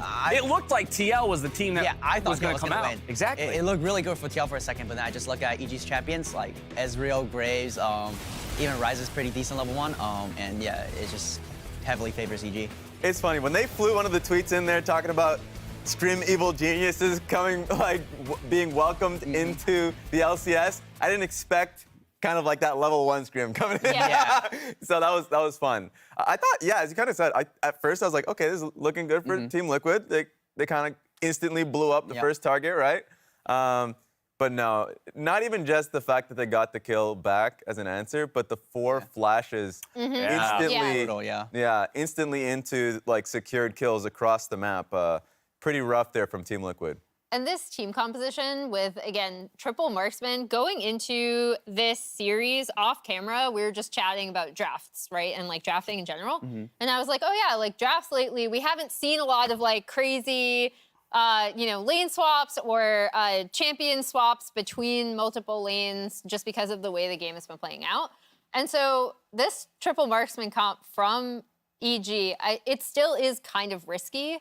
That's where, feels super risky. Yeah, that's where the Leona and Ryze, I think, fit really well into this. But that level 1 that they were able to snowball off of, this comp just like absolutely like face rolls damage over you. If you showed me this EG draft, like this EG composition rather, just blind and said like, hey, an LCS team is stepping on a Summoner's Rift with these 5 champions. Do they win or lose? I'd be like, they 100% lose. There's no way they win that game against like a standard LCS team, and yet with that early advantage, they pushed the pace. I think that was the thing about it for me in this game, speak, was how well they accelerated that already existing gold lead from the level 1. Yeah, I mean, I think Spy really played well to exceed the advantage that they got. He did red to the enemy jungle and just dove Whipple, and it just makes that matchup completely unplayable. Lucian versus GP super Lucian-sided, and once Lucian gets ahead, Whipple he just can't breathe.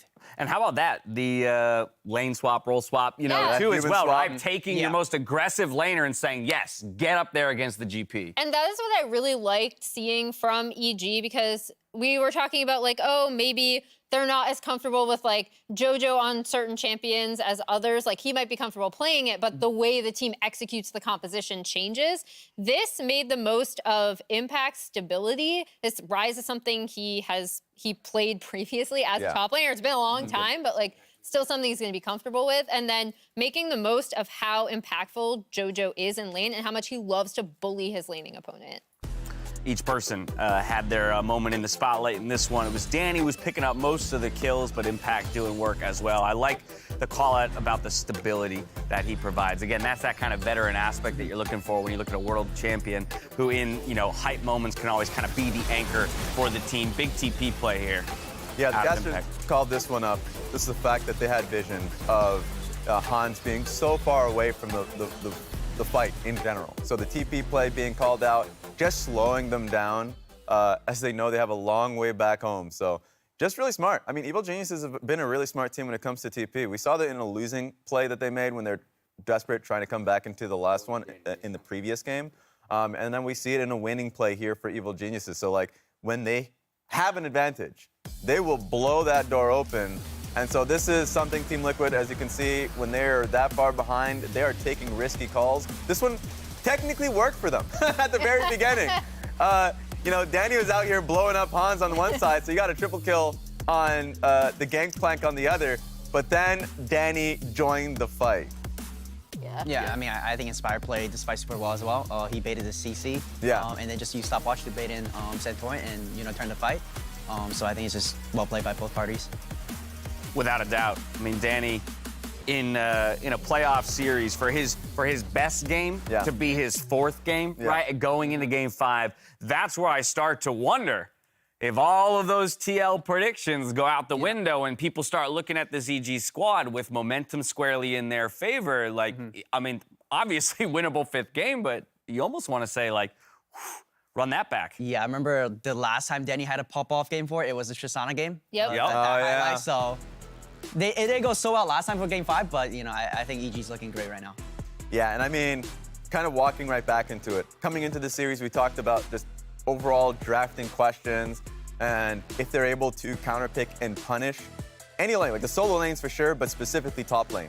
And so going back to the fact that JoJo was willing to play towards top lane and Inspire just followed him there, and with flashes down that they're able to just really punish the GP. Like Whippo, as you said, Spica, could not breathe.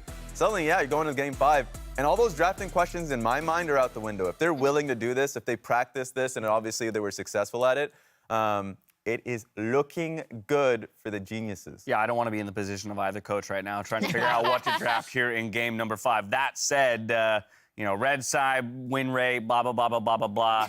TL goes back to red. Final decision here in this series, and that's where they think they're going to find the answer. So far, that has been the answer for a number of teams. And I struggle with whether or not that statistic, is just a correlation or causation, right? Because we've kind of talked about how a number of times, while we might have opinions or preferences within the draft, that most of the games haven't felt determined by the draft, but rather by the play once we're on the Rift. Yeah, I mean, I feel like there's definitely a trend, the rest side being 100% win rate. I feel like right now in this meta, there's not a lot of prio picks. You see teams first picking almost everything. So it's just up to preference, and usually when that happens, rest side is just a lot better. You can get 2 champs, you have counter picks. So, it's going to be interesting to see how the draft evolves. Yeah, I mean, speaking towards that counter pick, calling back to Game 1, where Team Liquid had red side, they chose it right from the get-go. They had the option to counterpick top lane a little more aggressively. They chose Ornn because it just fit the game plan of playing towards bot lane and punishing. That's power they want to have. Yep. Like when they get there and be like, either we stick to the strategy we had in mind or we play towards Whippo a little bit more aggressively. Just coming off of that last game, he doesn't want to ever be in that position in this series again. So 100%, they're going to be much happier being on red side and giving that counterpick option of Whippo. All right, so I fancy myself to be a nice, caring host. Oh, yeah? And given... Then why do I have this blanket on? Those things. Yeah, why am I freezing? Because I provided this blanket to you, so that you could be plenty warm enough.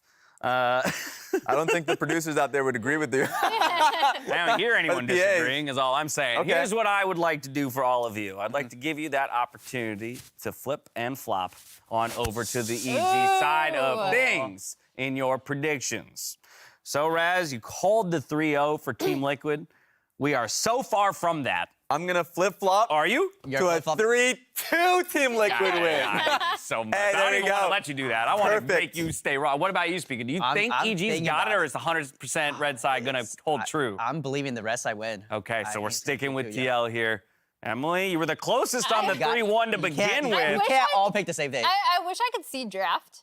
Because like, here's the thing: in their blue side, their second blue side draft, I thought EG still adjusted really well, even though they ended up losing that game. Okay. I still think they shifted their priorities enough that they stuck with, things that they were comfortable with and could execute well on and could still like team fight around.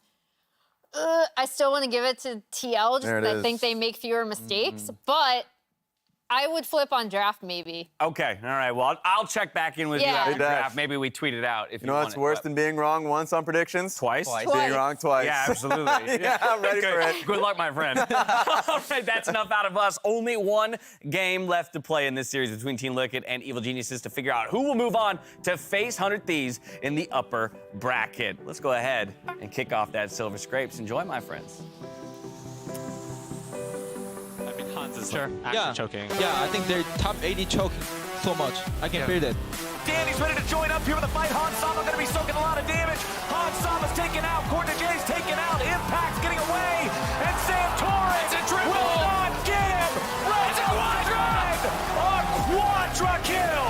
Impact doesn't want to go in too far ahead of the rest of the crew. There's your culling. Core JJ dead immediately. Impact just constantly skirting the edges. It's so many dead bodies in Team Liquid colors as EG run them all down.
Cannot stop just grinning like a jackass.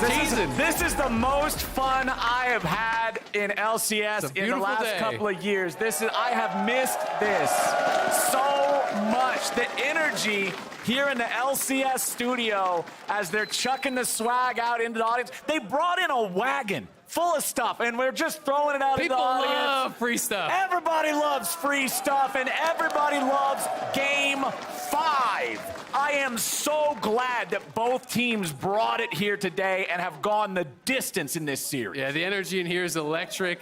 TL back on red side, game number 5. What will the adaptations be? I think is the question on everyone's mind. If I'm TL, if there's one pick maybe I'm more worried about than I was at the start of the series, it's gotta be the Leona. I feel like Vulcan has been such a difference maker for this team on the Leona, been the primary engage for them multiple games in a row. Do TL make a pivot to ban an additional support to leave something else up here? I'm so curious. Lee Sin, so it's gonna be the same couple of bans. We'll see if LeBlanc is gonna get banned out once again. Well, Bjergsen with the notebook. He's taking a page out of Lemon Nation's book. Wait, maybe this is the notebook from back when Coach Bjergsen was Bjergsen is coach. still the Yeah. coach. Coach Bjergsen and player Bjergsen are the same Bjergsen. He's like, all right, Bjergsen, we're gonna pick you for some priority here. Oh, yeah. All right, Bjergsen, what are we going to do, Bjergsen? All right, the one ban left to go. There are 2 bans already targeting Bjergsen here from Evil Geniuses, but still so much good on the table, and they are quick to lock in the ride. I like the Ahri pivot, because also both times the TL were on red, they had Ahri, and they won both those games. The Ahri really did give them a lot of safety, but more importantly, it gave him a lot of playmaking, because it allowed him to be proactive, to find angles for himself. I think that was a key thing with this pick for them in the regular season as well, is that Bjergsen didn't have to be the follow-up. He could just start something, right? Like he could find that angle, find that charm. So that is going to be banned out. Nautilus is available though. Will TL continue to do that trade, or will they try to take the Leona side of it, because Vulcan has been so good on the Leona? Jinx has the early pick, late game for Hansama. What will the next pick be? It will be Viego. So back to some of the earlier picks that we had seen with the Viego, with the Jinx. We know now that this can be flexed around. Impact could play it, JoJo could play it. That's got to be in the back of TL's mind, that little concern of where are things going to go. You have to pay more respect to the potential of flex now as well. And that's one of those things, like I was talking about how last game strategy, no, you can't do that every game of a series. People are going to be expecting it now, but the flex power definitely is something that's got to be considered for every game after that. Aphelios locked in for Danny. If there was ever a time to lock in that champion after you just had a pop-off game on the Ezreal, I love the fact that they're letting him have this hyper carry potential here in game number 5, because he showed us he deserves that shot in game number 4. Absolutely. I mean, EG may just be going for 5v5 scaling as well, right? You know, they could build very easily towards that. Arise, obviously a little bit more of a side lane champ, but will TL match roles here?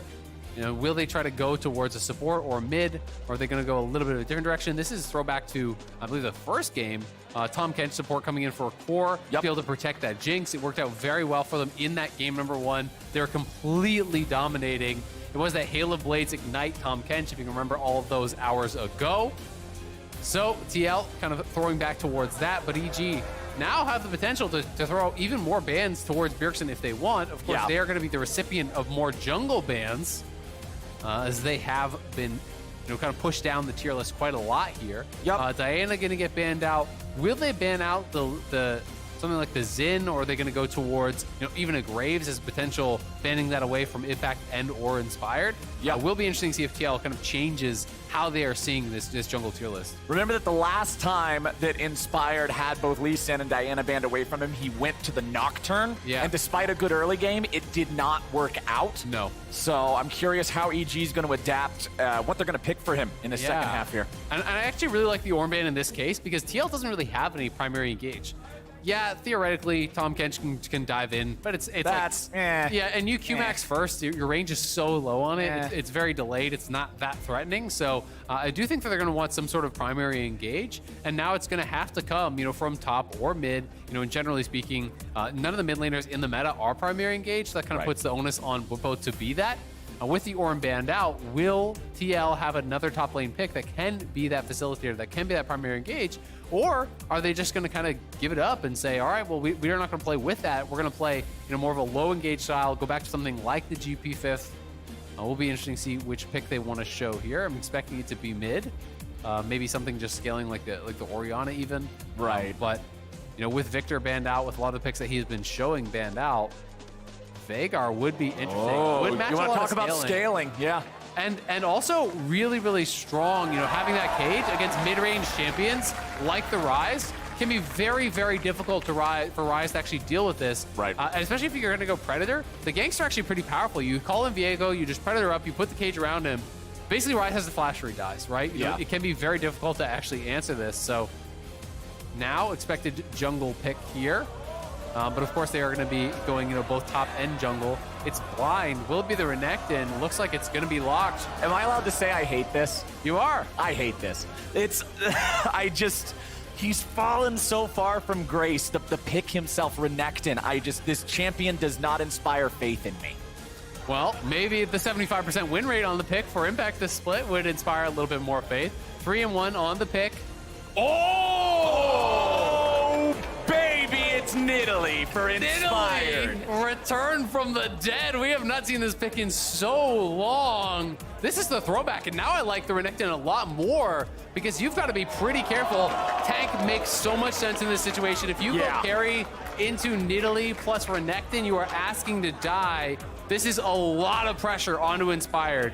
I just feel like Nidalee must create action for her team early on because the baseline that Viego is going to bring to these team fights is so much higher than what Nidalee really can bring. You've got to play with tempo. You've got to be taking away enemy camps, putting on pressure. But he has set up in 3 lanes. Point and click, CC, all around the board. Leona stun, Renekton stun, Room Prison. You can set up for those spears. So EG have drafted something that I think is pretty tough to execute for Inspired, but they've given them the tools to be able to pull it off. And if they can, it could look really, really good for them.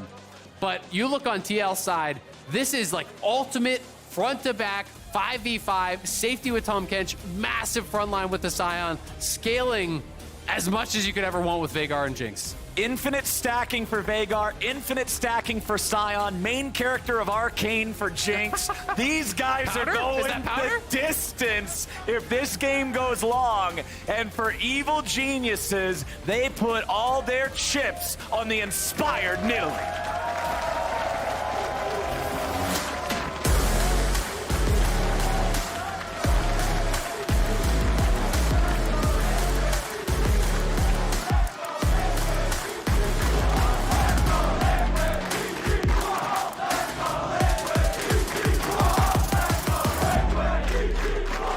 The chants back and forth, the fandoms battling as the players are about to begin their final confrontation here today. The best of 5 going the full distance.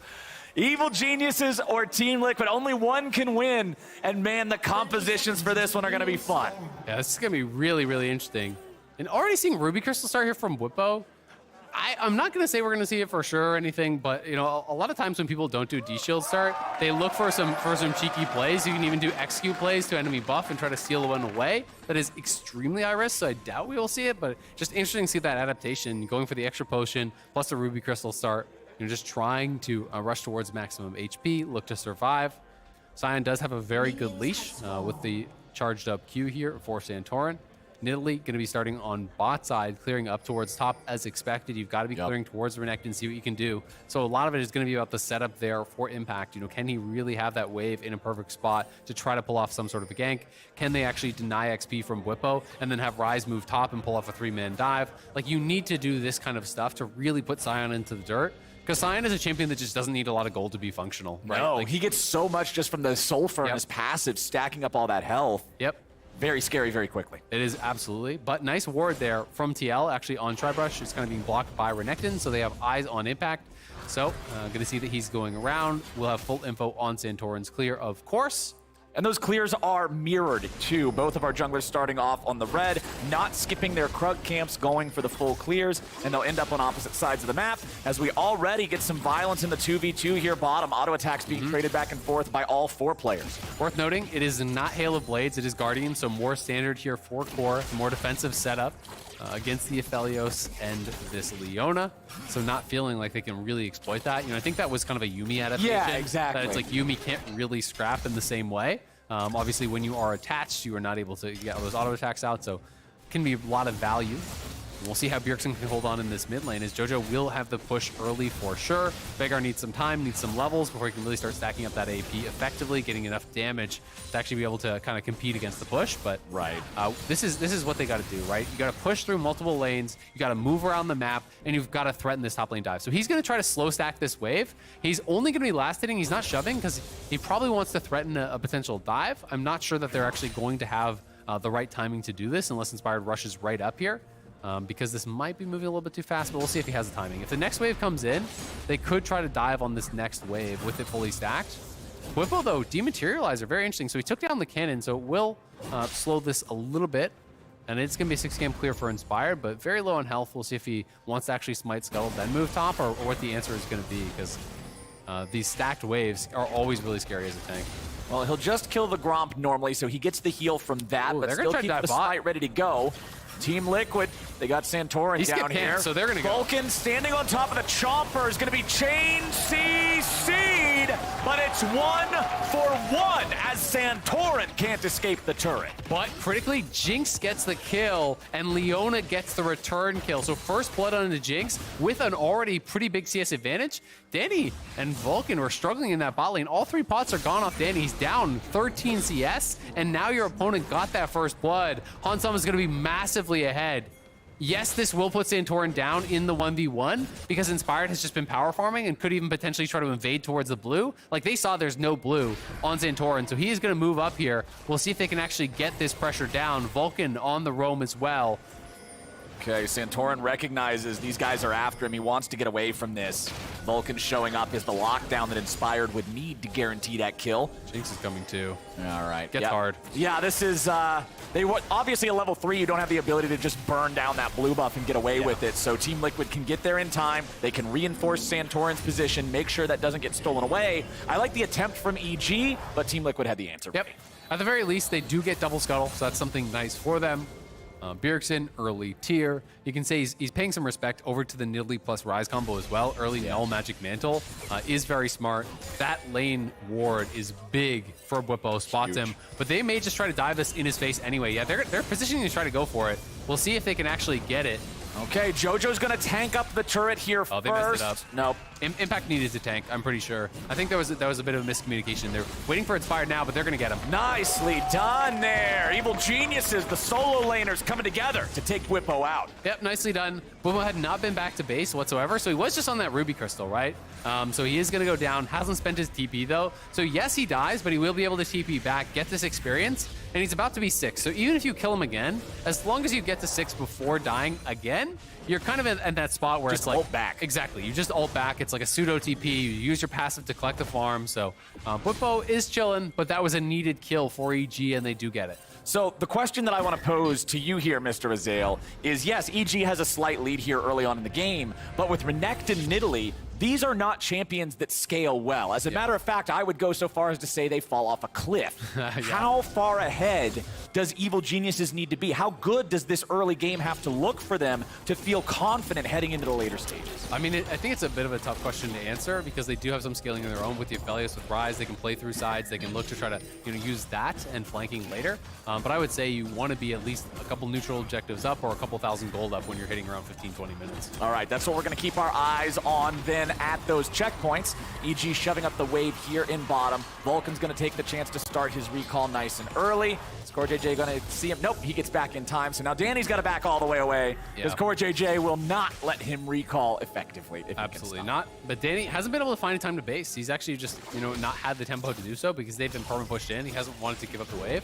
I'd be a little bit surprised if he actually completes that base there. But given that his jungler's top, maybe he's nervous. So yeah, he's going to hold on. You would lose a full wave if you went back. He hasn't had a buy yet, though, so it is a little bit rough. Going to invade towards top side, take away this red buff. I mean, TL are, for sure, heavily favored in front to back. 5v5, like, massively, massively favored with the Scion and Veigar and all the scaling. But EG do have ways to play through sides, which makes it a little bit more exciting, I think, in the later stages, because it's not just a guaranteed loss, because they have other ways to play. And if you can take early objectives, you buy yourself more time to split push, which is kind of a critical thing, right? If you're giving over those early dragons to TL, well, TL can force you to 5v5, but if they could pick up the first couple, I think they could be in a decent spot. Well, Whippo has to flash away as the spear flies towards him. If that spear connects, then Impact and Flash Stun on top, you can be in a lot of trouble. So Whippo's just going to play very defensively there. Flash out nice and early, not take the damage, keep himself in a good enough state to stay in the lane. Team Liquid invading the enemy jungle. Santorin did lose his red to Inspired. He's looking to steal one back, but EG's ready to answer. Vulcan, flash Q follow. Jojo Pune wants to go in. Nice use of the chompers right where he makes his entrance, and Jojo eats a lot of damage. Vulcan at 300 HP. Santorin's at 200, but he's ready for the reset. Team Liquid take that fight. Bjergsen has ulti, he's gonna go for it. Oh, Bjergsen picks up another one. Flashing in with the Predator ulti there, gets the kill. This is huge for TL, out to a 1K gold lead. They're gonna get plates as well for Hansama. Things looking so good for them.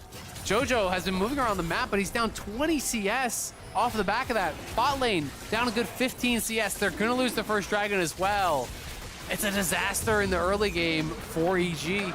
Feels very, very good for Team Liquid on that one. Let's take another look at how it started, because EG were going in looking for the punish. Yep, EG trying to find a big play here. The flash follow to come through. The Realm Warp comes in, but the chompers are placed perfectly, rooting him up immediately into the unburrow there from Core JJ, knocking up Jojo PM, pushing him out. Danny does arrive, but Bjergsen coming across was huge, and when you get that first kill in the fight, Santorin gets that, they get the reset, and there's no shot you're winning the fight from there. And then Bjergsen with the Predator flashes in. Q doesn't connect, but it doesn't even matter. The execute damage on the ulti. Oh, the Q did connect, actually. It looked like it just tagged him on the very edge. I thought I had missed in live, but well played there by Bjergsen. Early Predator, goes for the early Merc Treads here. Going to be high value against this team with a lot of point-and-click CC. Very well done to turn that around from Team Liquid. Santorin just holding on with a little bit of HP, but the invulnerability you get when you possess the body, yeah, it's only like a fraction of a second, but that's an eternity in some of these close skirmishes in a game of League of Legends. Absolutely, and you get the heal when you possess as well. You know, it is just so powerful. Really, any early game skirmish, it feels like as Viego, if you get one reset, it just feels like you win. Yep. Anything that's remotely close is no longer close because you get an entire extra rotation of those spells. And early game, that's actually such a big deal because the cooldowns are very long. The abilities, you know, have some wait time in between them. Yeah. You know, being able to grab that Leona, have another rotation of spells means that EG just had to retreat fully. And they're trying to keep the pressure up here, but with the kills and the assists, Santorin's not going to be too much behind. Santorin, you know, he's not going to be too much behind Inspired. He is down in XP, of course, but just now hit level 7. Yep. Yeah, Inspired just barely passed that start point there into level 8.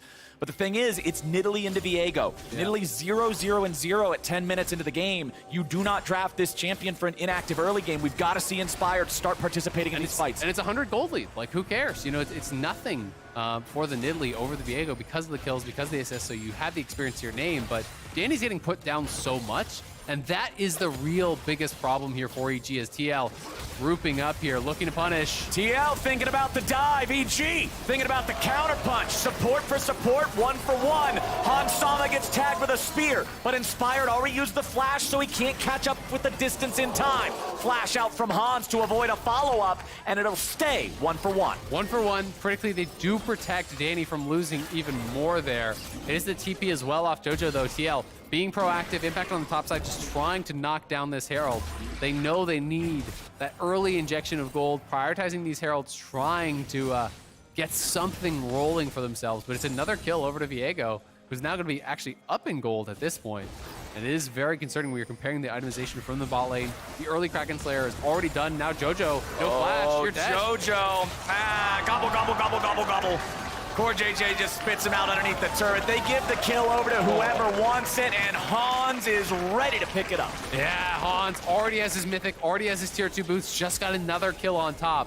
And he's up a lot of farm already after a lot of early game pressure was put down there. Santorin down multiple times towards bot lane with a level 3 dive that they actually pull off onto Vulcan, where Hansama got first blood. Danny has been pressured very heavily ever since then. TL farming plates, 2K gold lead. We're at 12 minutes. That is enormous for them. It's nearly 1K up for Bjergsen. It's much more than that, actually, for Hansama. That's about a 1,500 gold lead individually. Yeah. Like, that is more than the total sum of their gold lead, and it's exactly where they need it for TL.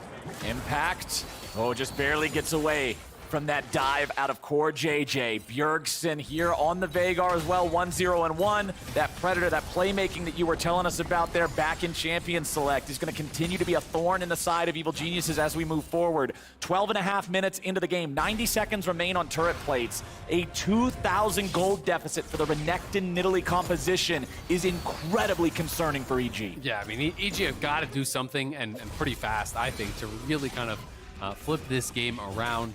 They don't even have a soul win condition. TL got the first dragon there, so EG gonna have to find some sort of pick, find some sort of, X factor to really get this game going back in their way. Because TL don't have to do anything except farm. They just have to chill, but they've done so much more than that. They've created a big advantage with a comp that heavily outscales in the 5v5 while still getting dragons. This is a good-looking game for Team Liquid, but Evil Geniuses are looking at that second dragon themselves. It was Hextech first, it's Ocean here second. Santorin throws out that mist, going around the corner there, just making EG think twice about where they walk. But TL's grouped up as 4 down here. Rift Herald going to be summoned up in the bottom lane. Flash. They go in on Core JJ, throwing down the Solar Flare towards Santorin and Hansama. Core getting himself away. Nice defensive Veigar cage there to stop the pursuit of EG. But JoJo's ready for the flash follow. Core JJ's got the thick skin. Vulcan's got no way out. EG went too far. Stolen Leona Zenith Blade. Again, Santorin is playing their champ better than they are. Team Liquid will slaughter Evil Geniuses. Ace to 3, 3,600 gold in their advantage, and another dragon here. Liquid are cruising in game number 5. As EG were feeling the pressure there, they try to force so heavily, but Core has so much tenacity here. Not able to lock him down nearly long enough. He has unflinching. He has Merc Treads already. The stuns just don't last nearly as long. Tower gonna go down as well. I mean, these gold advantages are just getting completely out of control. 2,300 gold up is Hansama. Like, that alone is such a problem. So they see Core go in, but look how short these stuns are. They just don't really do anything. Yeah. Unflinching plus Merc Treads this early on, you don't have the damage to actually burst them down. Inspired doesn't feel comfortable to go in. The cage is buying so much time. Vulcan flashes over the cage to land the stun. JoJo flashes in as well. Like, they're fully committing. But even if you kill him, you're gonna lose the fight because it's just Core JJ. And there's an incredibly fed Jinx that's getting ignored. Then Santorin taking over the bodies, landing the combo from Leona gets them 1, landing the combo with the Renekton gets them 2. Danny falling as well. TL, it's gonna be a miracle for EG to get back into this game because TL are just running away with it. It looks like this game is theirs to lose. EG brings Vulcan up top, but that is a level 11 Scion with 2,201 health. Yeah. He is not going to be an easy dive target. Santorin and Core JJ both hanging around nearby just in case EG tries. I mean, he even got a plate. Like, he's down 400 gold. It's nothing, right? They have nothing working for them at all.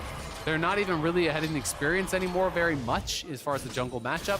Hans is up 2,300 over Danny. Yeah, it's just insane. Bwipo, sure, you put him down a little bit, but it's way more concerning that your Aphelios is down that low in gold than it is for the Scion, right? Bwipo just needs to not be getting pounded, and he is absolutely comfortable in his position in this game. The objective bounties are now active, so that is kind of a hope for EG. But TL, just keep grouping, showing up at dragons every single time they spawn in 9 minutes. Okay, here comes the collapse. Nope, never mind. They get the flash, so they get that off Bjergsen, but TL, really all they have to do is just show up for dragons, right? It's 8 minutes on spawn, so, kind of giving them some time to kill it. Like, in 9 minutes, they could have soul. And when you're looking at an early game focused comp, and you give Mountain Soul over, you start to even lose hope they can find burst kills. Well, here comes a burst kill. Santorin's found inspired, and the Nidalee has to retreat as fast as possible. Super Mega Death Rocket takes him even lower. Team Liquid not quite being able to catch up and finish the kill, but they chase the EG jungler away. Yeah, but it's just a trade of flashes there. Impact trying to get aggressive here on Bwipo. But if you use that stun early, you don't have the empowered stun to actually break the shield. He can actually just lose Bwipo's this. just whooping him. He's got no ult. He can flash ult. He can flash ult and passes if he wants to. Oh my God, he didn't even need to. Somebody call LS. What does LS think right now? I gotta know. because this Renekton has not worked out in game number 5. No, I mean, there's a lot more problems than the Renekton, though, for EG. They got destroyed on the bottom side. And Nidalee Renekton not getting nearly enough value. Bwipo did die once, but he gets the tower, he gets a solo kill. And to me, that's just them pushing way too hard, trying to get something back. Impact was going for that fight without even having ulti, as Bwipo should just be able to walk it out. I mean, he has his ulti, he's chilling. He doesn't care, dude. He's like, all right, Nidalee, go away. But that to me is just like, Impact is like, we have lost this game unless I make something happen. And you overforce, and you look a little bit silly doing it, right? Because it's such a low percentage play. I don't think he thinks he's gonna get that solo kill without ulti, but no, now Evil Geniuses are, man, it's going from bad to worse. Vulcan's about to give another one over. Gets away thanks to the Blast Cone. Super Mega Death Rocket only gonna hit Impact, so Vulcan's still alive. Nope! How many licks to the center of a Vulcan pop? Answers 1. Core JJ gets some 2, 1, and 6 here on the Kench. yeah, Bwipo down to that bot side now looking for JoJo. Fancies himself another fight, but JoJo will just walk away with the phase rush potentially. No, excuse me, his spellbook. Back over to Herald though. TL gonna grab another objective, and mid lane is low enough health that they can actually crack that last tier 1 with that. 40 seconds here until drag. No shot that EG really has the tools to fight for it, so it's you're hoping to get gold through sides, you're hoping to make something happen. It's just a tough situation. You know, Bwipo is so tanky at this point in the game. When you use the early stun, you don't have the empowered stun to actually break through the shield, so the stun expires, pops the shield immediately, and just the base damages from Sion, plus the return damage there from the Bramble. Is it the cannon that kills him, or what actually kills him? I think he's still burning to the Immolate, the DOT from Sunfire Aegis. He is. He died to the Sunfire Aegis there. Nicely played by Bwipo.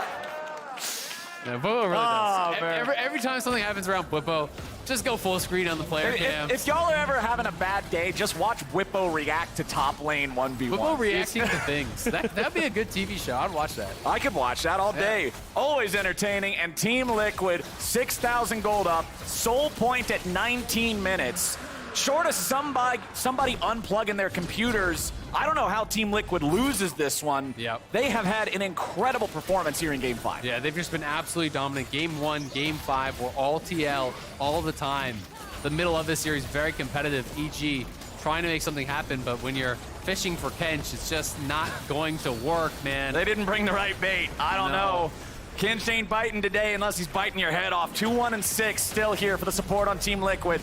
Rift Herald summoned up. They'll take the tier 2 turret here in mid, expand that gold lead. Some of it's going to come back their way as Impact claims the tier 1 turret in the top lane, but it is the first turret claimed by EG the whole game, and Team Liquid is marching into the enemy base. You don't normally see these turrets break until Baron, but it's already gone. Santorin's under a little bit of pressure, but Core JJ gets him away to safety. Vulcan's gonna be killed first. 1-for-1 trade as Bjergsen dies. Impact chasing TL away, but Bwipo's joined the fight now. They're ready to put the damage right back onto the enemy mid laner. Impact trying to disengage as Core JJ finds Danny here with a thick skin, able to keep him alive. Impact finally takes him out as Bwipo continues the push. Danny's gonna die there to the giant Scion. Inspired's ready to rejoin. Bwipo's left to likely die. He will. Won't get anything back with a dead body. Evil Geniuses at least hold on. It'll be 2 for 2. 2 for 3, excuse me. Bwipo's dead body still rampaging. Yeah, they get a couple kills there, but not gonna mean that much in the big picture here, as they're just barely holding on. They pull the trigger on this TP flank. I mean, this Herald, this push, they got mid lane tier 1, tier 2. They almost got the tier 3 as well. So Renekton goes for the base, buys up. They look for the TP play. The Veigar Cage is so effective in these situations, trying to zone them off of their own tower. Vulcan goes forward, but he just gets burst out almost immediately. Hans in the backline is stunned up, and a good bit of damage comes through there from Impact, but no one can get back to actually finish him off. They needed Inspired or someone to get back there, but Inspired had no flash critically, and even though he connects on that spear, not able to close the gap to get in onto Hans Sama. So yes, Danny does fall. They return the kill back onto Bwipo, but it's feeling like too little too late here for EG, as there's only a couple minutes until this next dragon, and it feels like that has to be the last stand. But you've been so outscaled. Bjergsen here is likely going to have death cap prior to that fight, you have to assume. As Bjergsen is already at 400 AP, he's got 207 from his passive. So when 5 you actually, blasting wands for free. yep, you cash in big time when you get the death cap because you multiply all the passive AP plus the AP that you've already purchased. So assuming he can get that extra 800 or so gold he needs in the next 2 minutes, which I assume he can. I think he'll be just fine. Yeah, then it's going to be really, really tough. Hans is already on 3. Like, you compare the AD carry itemization, and it gets pretty grim here, you know, for EG. IE's already done. It's just rough. And now Team Liquid's going to continue their pushing. They are not going to wait around. They are not going to say, all right, let's just play for the Drake fight. They're going to get everything they can until then.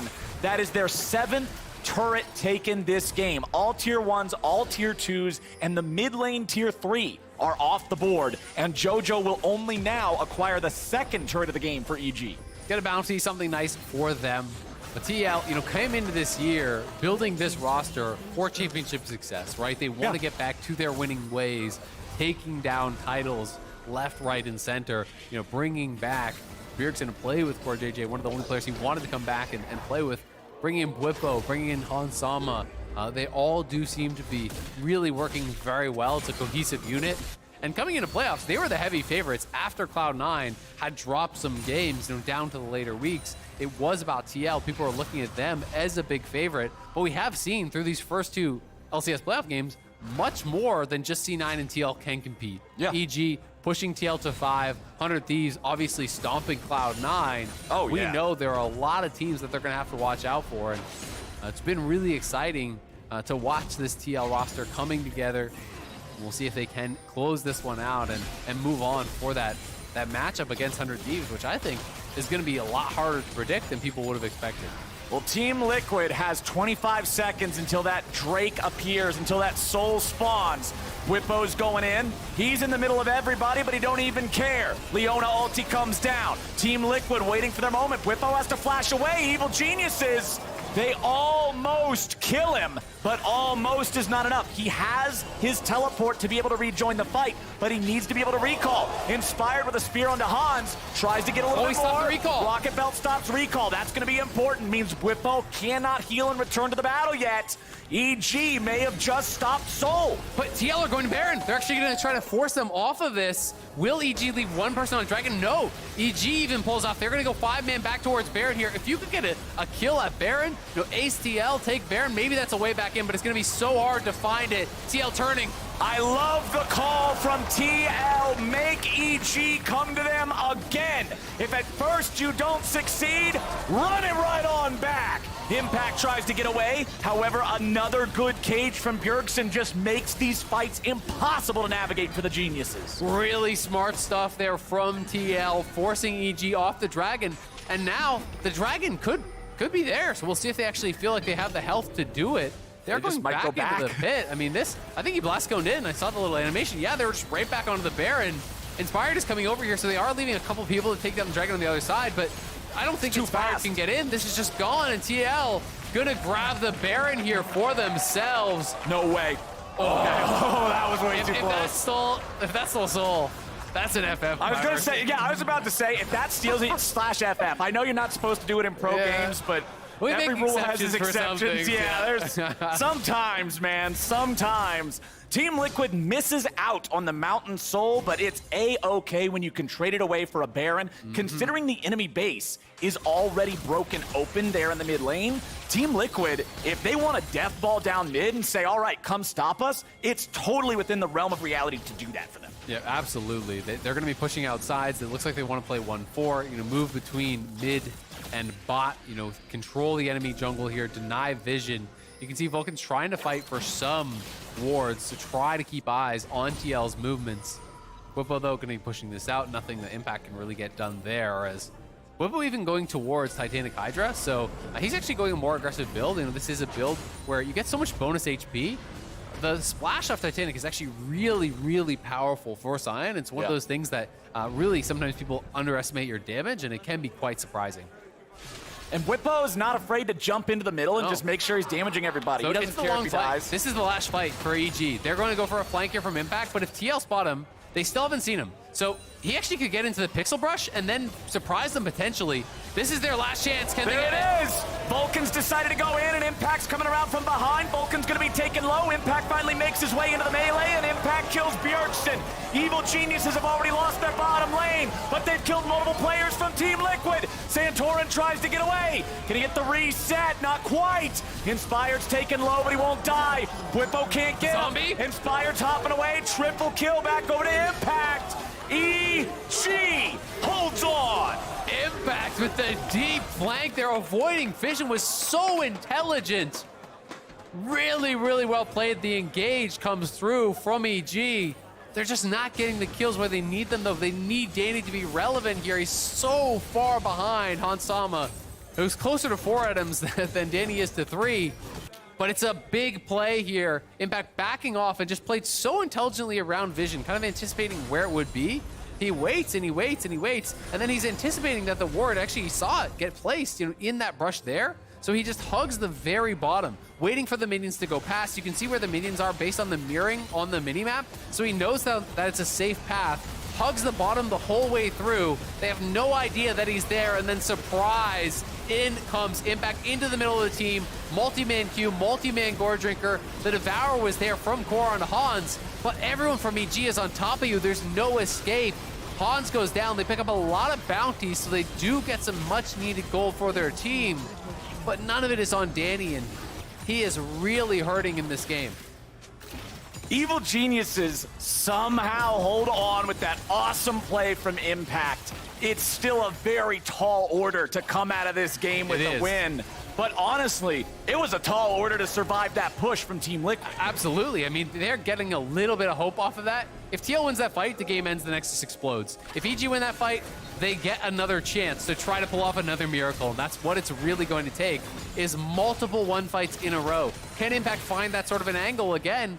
It'll be really tough to do it, because it's going to be about this dragon fight here. 130, they can force your hand once again. Take the 5v5. And the important thing is, Impact didn't have to use his teleport to get that flank. Normally those type of flanks only come from a teleport ward, right? Yeah. That proper setup. But Impact at least has that to try to work a miracle here again. But here's the problem. Where's the furthest deep ward? It's here. That's it. They have these wards. Those are not TP flanking wards. They have no vision on the map because they are being constantly pinned in by TL, who has done such a good job, of having multiple sweepers. You look at all the pinks in inventory right now. They're holding on to 4. They already have multiple in the enemy jungle. They are trying to eliminate any sort of opportunity for Impact to flank, because he does need to flank. You cannot walk straight through the Scion and have a successful team fight here on the EG side. Evil Geniuses. They've got 35 seconds until the Soul Drake spawns again. Hansama with a Bloodthirster as item number 4. Just needing to stay alive. Drain tank out any sort of damage that might find its way onto him. Yeah. Danny still without his Infinity Edge. I mean, you've got to kill Hans or you have no shot. He has got to be one of the first people to die early on in this fight, or the DPS will simply be too high for EG to really sustain. They're losing mid prio here. It isn't open and hip mid, so they can kind of just push this up and let the minions do their work, put that pressure on. It's looking like it's front to back, and that bodes well for TL. Impact and Inspired trying to come from the side. With their JoJo's already been caught out here a little bit. Hansama takes a little bit of damage, but Inspired has to go into the stasis nice and early. Team Liquid continuing to move forward. Whippo finds a knock-up 1-2, and Santorin's ready to go in for his first reset. Danny's first to die. Impact tries to find Hansama, but try as he might, Team Liquid will crush Evil Geniuses. TL have done it. The TPs are coming in. They're looking for the end, pushing for their matchup with 100 Thieves. Team Liquid got pushed to 5 games by EG.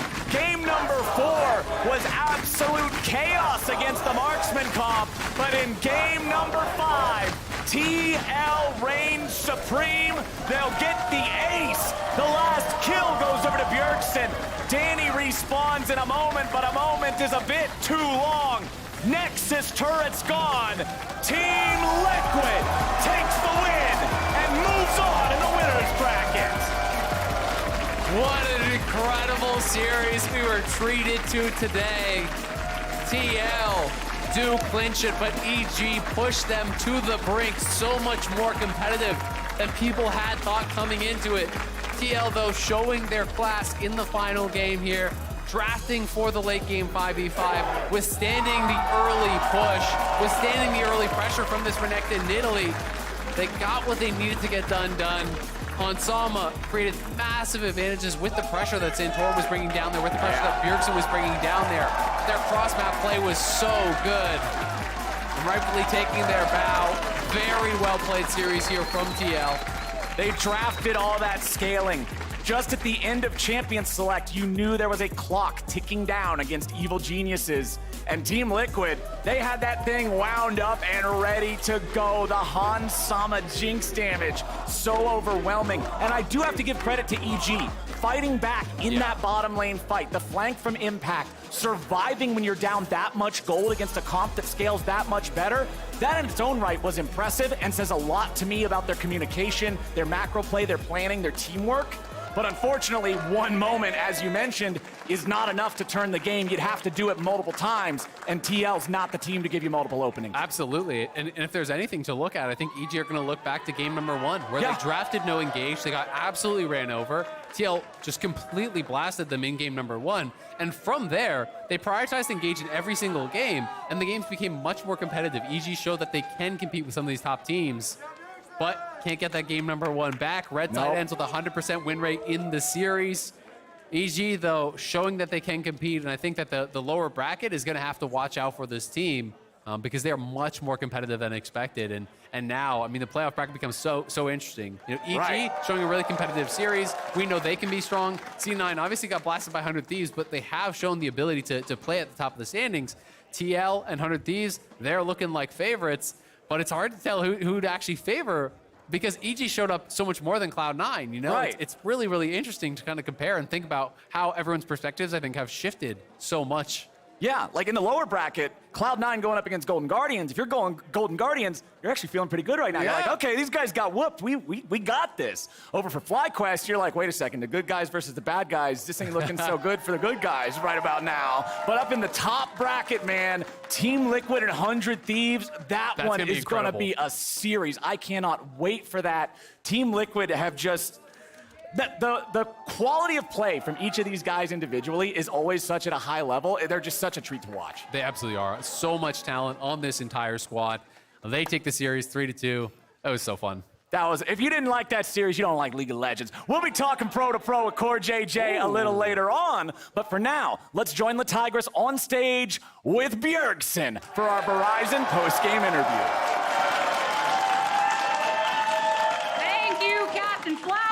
We are here for the Verizon post-game interview. I present to you Bjergsen. What's it like playing in front of a crowd for the first time in 2 years?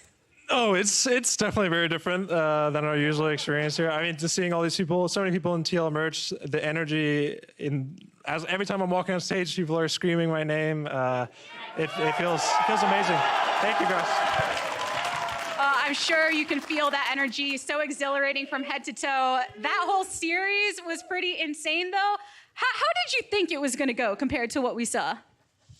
Well, you know, since the fans are here, we wanted to make the series really exciting, and we wanted to take it to 5 games and even throw a little bit in the 5th game just to make it extra spicy. Yeah, it was a really close series. I think actually EG came in with some slightly different preparation. I also like that they put Jojo top in game 4, which really takes a lot of balls to lane swap like that. So yeah, it was a really tough series. They had a lot of good level 1s. Like they got really big advantages, I think 2 or 3 out of the 5 games. So there's things we need to really look at, but feels good that we got the win anyway. Speaking of those level 1s and just some of the scrap that we saw, how aggressive and active do you feel that this series was compared to other recent, playoff series?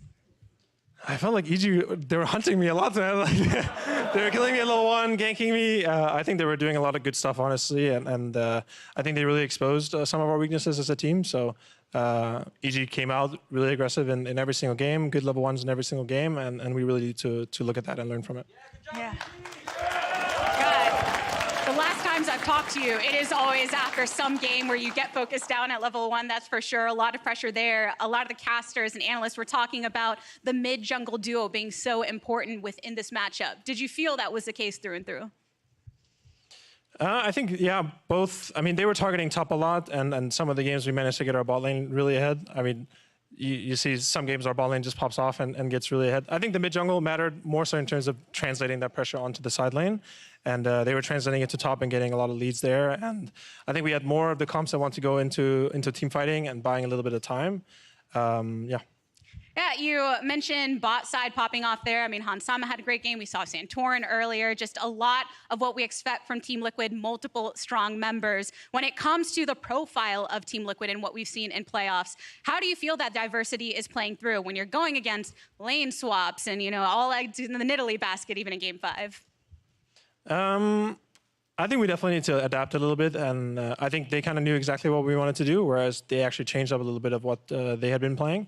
But now we have 2 weeks until we play 100 Thieves. I think that's how the bracket works, but we have a lot of time to reinvent ourselves and pick up new champions and change the way that we play and see the game in a way that is going to be really hard for 100 Thieves to play against, because 2 weeks is a lot of time, and there's a lot of adaptation you can make. So I think the series is really good for kind of our improvement as a team.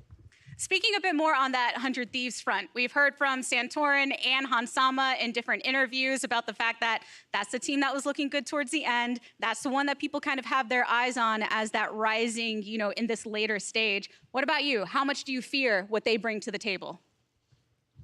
How much do I fear them? I don't really fear them a whole lot, but they're just a solid... Okay. I mean, they're just a solid team, and they're kind of showing their previous playoffs form where I think people kind of underestimated them last year, and were just like, this team is just kind of okay, but they're just solid. They're solid at a lot of things. They played together with this roster for a long time. So they just have solid fundamentals of how they want to play as a team. But in the same way, I think the way that they countered C9 or the way that they want to play against us, I think is going to be pretty predictable. And, we'll see how that match sticks out.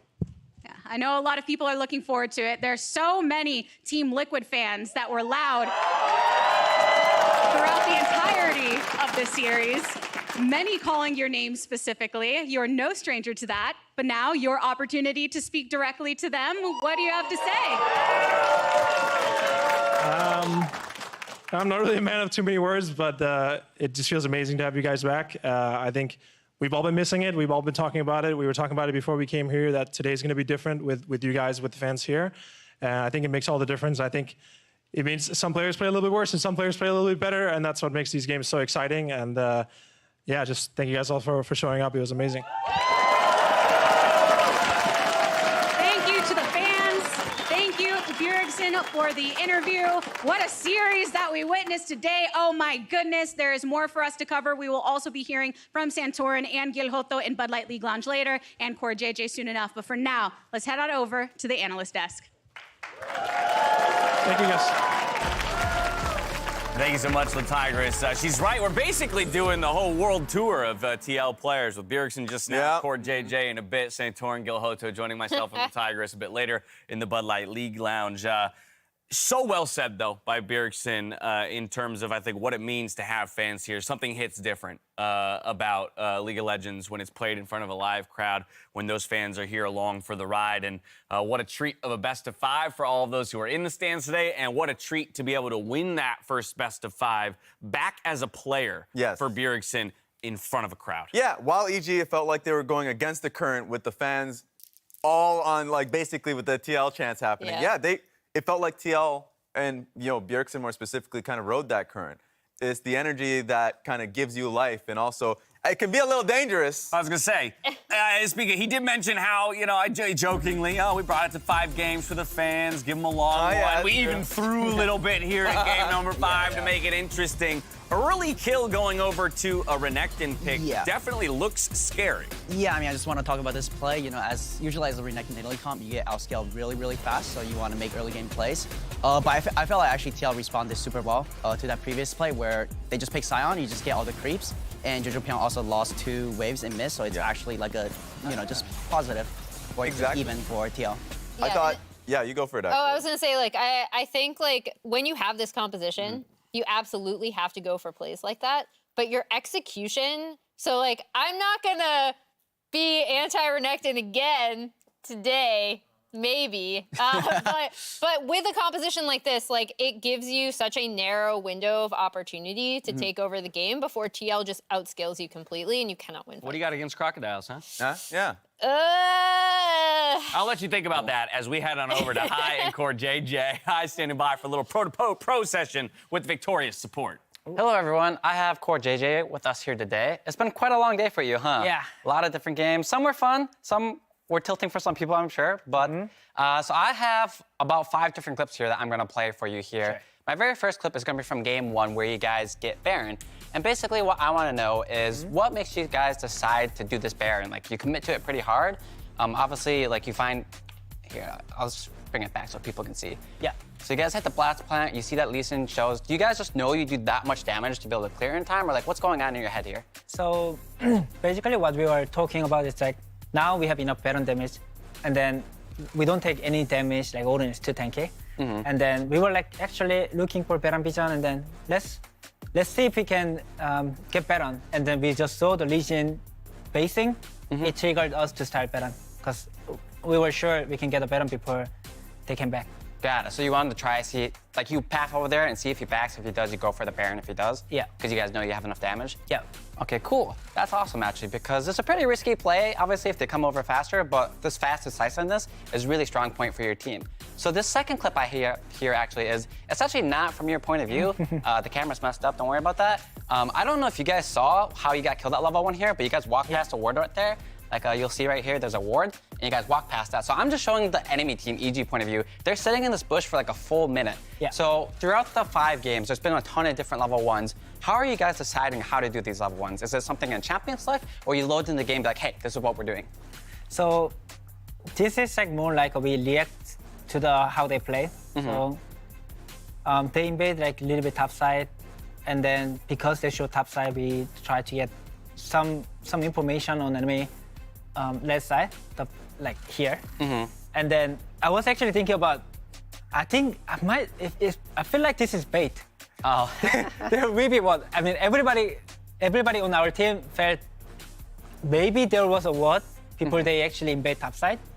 But I wanted to abuse like Jojo Pyeon's like early ward things. Got it. So I was a little bit greedy. I didn't use a sweeper, and then we got punished. Okay, so then for level 1s, you generally try to do it based off of what they're doing in the game. Yes. All right, cool. So I actually have a really small and short clip here. I thought this was really cool. Generally, when people try to freeze waves, they pull the creep wave away from the tower. Obviously, you can't do that here because the 2 characters are here, but you still manage to get a freeze off because you use something that is very interesting that I haven't seen before. So I basically want to ask you where you learned this from. I'll fast forward the clip a little bit. Oh, yeah. And then, I don't know if people saw this, but take a look at what you do here. You punt away the minion. Where did you learn how to do this? It's actually really cool, in my opinion. Is this a game 3? Yeah, this is game 3. I learned this at game 3. Oh, you learned this in game 3? Yes. Like, it's like such a minor thing, but I saw that, I'm like, wait, that's actually super genius. Like, I never thought about that. Like, you know, if you play bot lane, you always have a good teacher and good tutor like right next to you. And then that timing, Hansama said, oh, you can just W the minion. And then at first, for 5 seconds, to be honest, I couldn't understand what he wanted. And then, oh yeah, after it makes sense after thinking about 5 seconds, and then we froze the wave. So Hansama is a genius. Yeah. Got it. Cool. So then this is also game 3. You guys are playing super aggressive bottom lane, and you're about to die here, actually. So I'm wondering, from our point of view, it looked like a really bad death from your guys' POV because you know that the Victor just left mid. You'll see that he just disappeared off the map, or not the Victor, the Rise. And you guys still play super aggressive. He teleports down here, burns both your Sunrays, and you actually live. However, Hansama goes back in and dies. So I'm just wondering, is there miscommunication here? Does he think Jarvan's closer than he actually is? Because Jarvan's shown all the way back there. So can you tell me about what's happening here? Because this death looked really bad. You know, we played 5 games. It looks like just one of the int play. And our goal was clear. We had a really huge advantage. We don't want to let them. We don't want to give them a free base or better situation. We wanted to punish. Like we wanted to make sure someone needs to combat, and then we just bought the time. If you want a base, if you want to get a better situation, but I think we crossed the line. Got it. Okay, cool. And then I have another clip here from, I believe this is game 3 actually as well. And it's basically, you guys have Baron here. I'll play out the clip for you. And you basically do the setup. Can you tell me about your Baron setup? Who's making the calls of like, who's like marking what, who's warding what? Can you just tell me like what comms are like here? So basically with that, it's only cannon. And then we can actually, with that we can hit the turret because they don't have a good lane clear. So I feel like they don't have a flash for like Jinx doesn't have flash for 1 more minute or something. So we can just press really hard because Jinx can't stay in here. We So see like a press- teleport happening down here. Who saw the teleport first on your team? From Honestly, Cannon? it was really hectic. Oh, TP behind. So I don't know who called it. And then Soren actually reacted really fast. I'm gonna match TP and then 1v1. And then we were slowly, trying to cover Ari. And then at the same time, we were looking for a ton. Right, so this is super hectic because there's so much happening on right there. But you guys played the team fight super well, actually. You marked the targets you needed to. So that was super impressive. Actually, I just have one final clip here. After number 1, how do you guys feel like you played today as a team? Like you went 5 games. A lot of people were expecting you to do 3 games. And then also, are you excited for Houston? Do you feel like you guys are going to take first there? I'm definitely really excited to go to Houston. And then, I don't know how people think, but from my experience, I think EG is the best team out of LCS team. So I expected today is gonna be really hard day. Okay. And always playing against EG is really fun, to be honest. And then beating them is way more fun too. Yeah, for sure. Okay, cool. That's all I have for you today here. Thank you for taking the time for doing this with me, and congratulations on the win. We're gonna send you all back to the State Farm Analyst Desk. Thank you so very much, Hi and Core JJ. Congratulations, well in order there. Confirming what a lot of other people have said for us, and that the 4-seeded EG, from their perspective, a bit more of a threat. The next few series feels like it's going to be hot. That's going to be good. Yeah, there's going to be some battles out in the lower bracket to try and get back to Houston for a number of those squads. Now, within that as well, I just wanted to call out, for me, the coolest piece of that whole segment was the minion punt. That is so next level! That's insane. That's nuts. And then the fact that he's even humble enough to say, I came from Hans Sama. He's the one with the big brain. Yeah, I love the setup, too. He was like, oh, when did you learn how to do this? What game was this? Game 3. All right, game 3. That's what I learned. He was like, I didn't really understand what he was calling for, and then I was like, oh, okay. I do think, like, speaking of this TL team, though, it does point to how intelligent every single person is on this team and how every single one of them can step into that role of almost like player coach, and they can still learn so much from each other. That's really cool. So we're going to add to that because we've already talked to Bjergsen himself. We've talked to Core JJ. He gave kudos to Hans Sama. There's only a couple people left on the team to talk about, and we're going to go to the player of the series. That's none other than Santorin in the jungle. Game number 1, it was that Viego pick.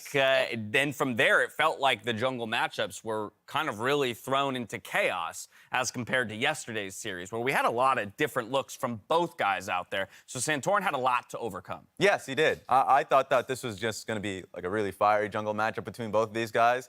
Inspired definitely had some great games, and during tough times, I think Santorin really found creative ways to like claw back into games. And that was especially looking at Game 3. That was especially like Game 3 moment, right? So I think it was really well deserved. It was between him and Core JJ, but made a lot of sense for kind of like how good Santorin is right now for him to be able to win Player of the Series. We cannot forget how successful a career this guy has had. Multiple finals appearances, a finals victory in his very first outing, but he's looking to recapture that. Speak, I'm just curious from your perspective, though, looking at a player like Santorin, who's had quite the career in the LCS, like what do you think makes him a great jungler? What about his play separates him from others? I mean, I think the biggest thing is that he's just super, super consistent. While he doesn't make like a lot of super flashy plays, he is always relevant in the game. So no matter how far he's behind, like you said, he's always, thinking of creative ways to just make the game even or play both for his team. And I felt like he showed that a lot, even though some of the situations were super, super difficult for the team to play. He was still, just holding on, always being consistent. And I think that's like the biggest strength of his. Absolutely. And you compare that to, what was it, Emily, top of the day? We talked about him having the lowest jungle proximity of any of the 10 junglers in the LCS. It just means his ganks are efficient. He just there it is. whizzes Effective. in, you know, like the trundle just comes in. I love. We're gonna start thinking about that stat differently from now on. You know, everyone's always like, yeah, rank 1. That's what you want to be, not in jungle proximity. Raz, I'm told you have a little State Farm neighborhood tactics prepared for us. Is that correct? I do. Hopefully, I didn't just put you on the spot. No, you made a good call right here. Okay, good. Yeah, might as well get straight to it. Get over there. Time to make the jog. Start walking. Boom, boom. Because we had a pretty long series, so we had to choose something that really exemplified the series for me. When it comes to Team Liquid's success, for them, I chose a play out of Game 2. Now, it was a loss for Team Liquid as a whole, but something that they did really well throughout this whole series was the fact that they were just, I would say, creative with a vision that they had. Now, for me, just taking a look at this, as we reset what we're seeing here. Now, one thing to take note of, Team Liquid have full control of the river in the top side of the map. That's just something that Evil Geniuses understand. They're playing around. That means that Bjergsen, who was in the top side of the map here, pretty sure I can just do this, yes. He's able to clear away pretty deep, and he's been able to do that while Team Liquid has been trying to find angles onto JoJo. But JoJo's been smart about this, and so for the good majority of this, it's just been control for Team Liquid. Evil Geniuses look for an angle, because they're just trying to start a fight at this point. They think they can get on towards Santorin, but what I would say has been great about CoreJJ this split, and especially in the series, has been what he does in the fog of war. The creativity of like, hey, if they walk up, I have an angle here. And so while it looks like Evil Geniuses is trying to cheat and trying to find a fight on Santorin, huge play on CoreJJ. And you would think that Evil Geniuses would have an angle here just because of that beautiful MF ulti, but the carries waited out. Bjergsen and Hans Sama find an angle, of course, on towards Vulcan, and they clean up. And so just great from this team, and it makes you now think about the next series coming up ahead versus 100 Thieves. That even if 100 Thieves can get those early game leads, can they keep them? They need to be on their toes. And so that was a beautiful play from CoreJJ. Absolutely gorgeous. And I'm looking forward to it. It's not just about CoreJJ. You already said, like, Santorin ended up winning player of the series for this one. Yep. And so Blippo in the regular formidable season, team. he's shown us similar things. Yes. That Raptor flank that everyone's going to think of, stuff like that. Speak, I'm kind of curious, your experience with players throughout your career in the LCS, either playing with or playing against. Do you feel like kind of have that extra ounce of creativity? It does feel like some players can find those angles, like a Blippo, like a CoreJJ. Is there anyone that like almost it frustrates you with how creative they are in the game? You're putting me on the spot here. Okay, I need to. You want to take a moment? I need to take a moment. I can throw some ideas your way. Yeah, if you got ideas, throw them One out. player at the beginning of the split that comes to mind is like River. You know, River was a player that could find a way to get around enemy team that warriors. double poppy flank around the dragon. It can be annoying with it, right? And that's so, a good one. That's one good example. We already talked about Core. Do you have anything in mind? I mean, I think for jungle, for me at least, I felt like this split, Inspire had the most creative pathing. Yeah. That's something that comes to mind. He does a lot of things that's different. He does a lot of creative evades and creative pathings and ganks as well that you just don't expect, right? So I feel like if you're talking about plays like that, he's definitely the player that stands out to me. That's awesome perspective, especially considering, again, the hype around him as an LEC MVP coming into this league. And maybe we didn't see all of those pieces that we wanted to right out the gate. But now you got EG staring down the number one seeded TL in a 3-2 series and even being called out by that very opponent as the other best team in the league. That's got to feel good, and we're hoping that EG continues to ramp up as we move through the postseason. Let's go ahead and pull up our Samsung SSD Fast 5 for this week. Again, a reminder that these are only times that come from this week compared to the LCS average. The LCS average beating out both Bjergsen and JoJo, that was just really funny to me. Well, that kind of goes to, what was it, Speaker? You made the point about how that early roam top, for example, by JoJo, while effective in getting the kill, he sacked a lot to make that happen. 3 waves. Yeah. So that's kind of where that's coming from to a degree, I've got to imagine. No surprise for me in terms of just like jungle, first to 6, both Closer and Blabber will prioritize themselves in their experience. If they're strong, their team's strong. So like, that's gonna be fun, and I hope we get to see a matchup like that again. I think both junglers are insane.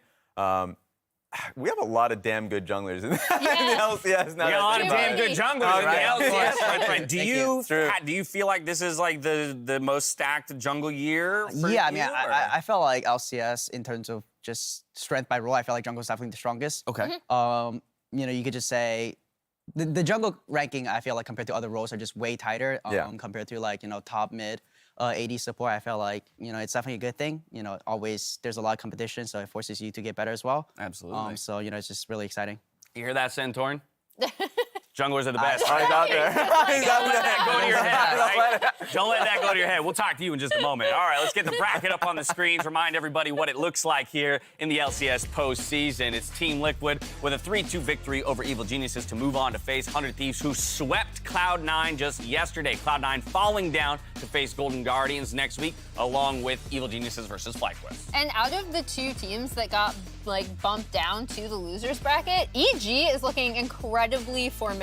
Like this game 5, in my opinion, was the most draft decided game because of how we talked about what that early game composition absolutely has to do. And even then, they will still get outscaled. So it's on you to close the game really quickly. This EG team is looking really, really formidable and a lot more cohesive than they did in season. And all we got to see is if Cloud9 can get back at it. Remember, they were at the time, before the start of that Super Week, the first place team in the LCS. They dipped a little bit at the end, but now they have time to be able to go through all of the problems. Now, I've only got you here for one day, so I'm going to put you on the spot one more time. Speak that bracket. We got Team Liquid versus 100 Thieves. Which of those two teams is booking their ticket straight to the finals? Santorin and Goloto's here. Oh, no, hey, I'm gonna start the mental warfare early. You can get in his head for Summer Split right now. You know, Closer's pretty good. I don't know. They're right there. I mean, Closer's pretty good. LGD is looking good. You know, they 3-0 C9.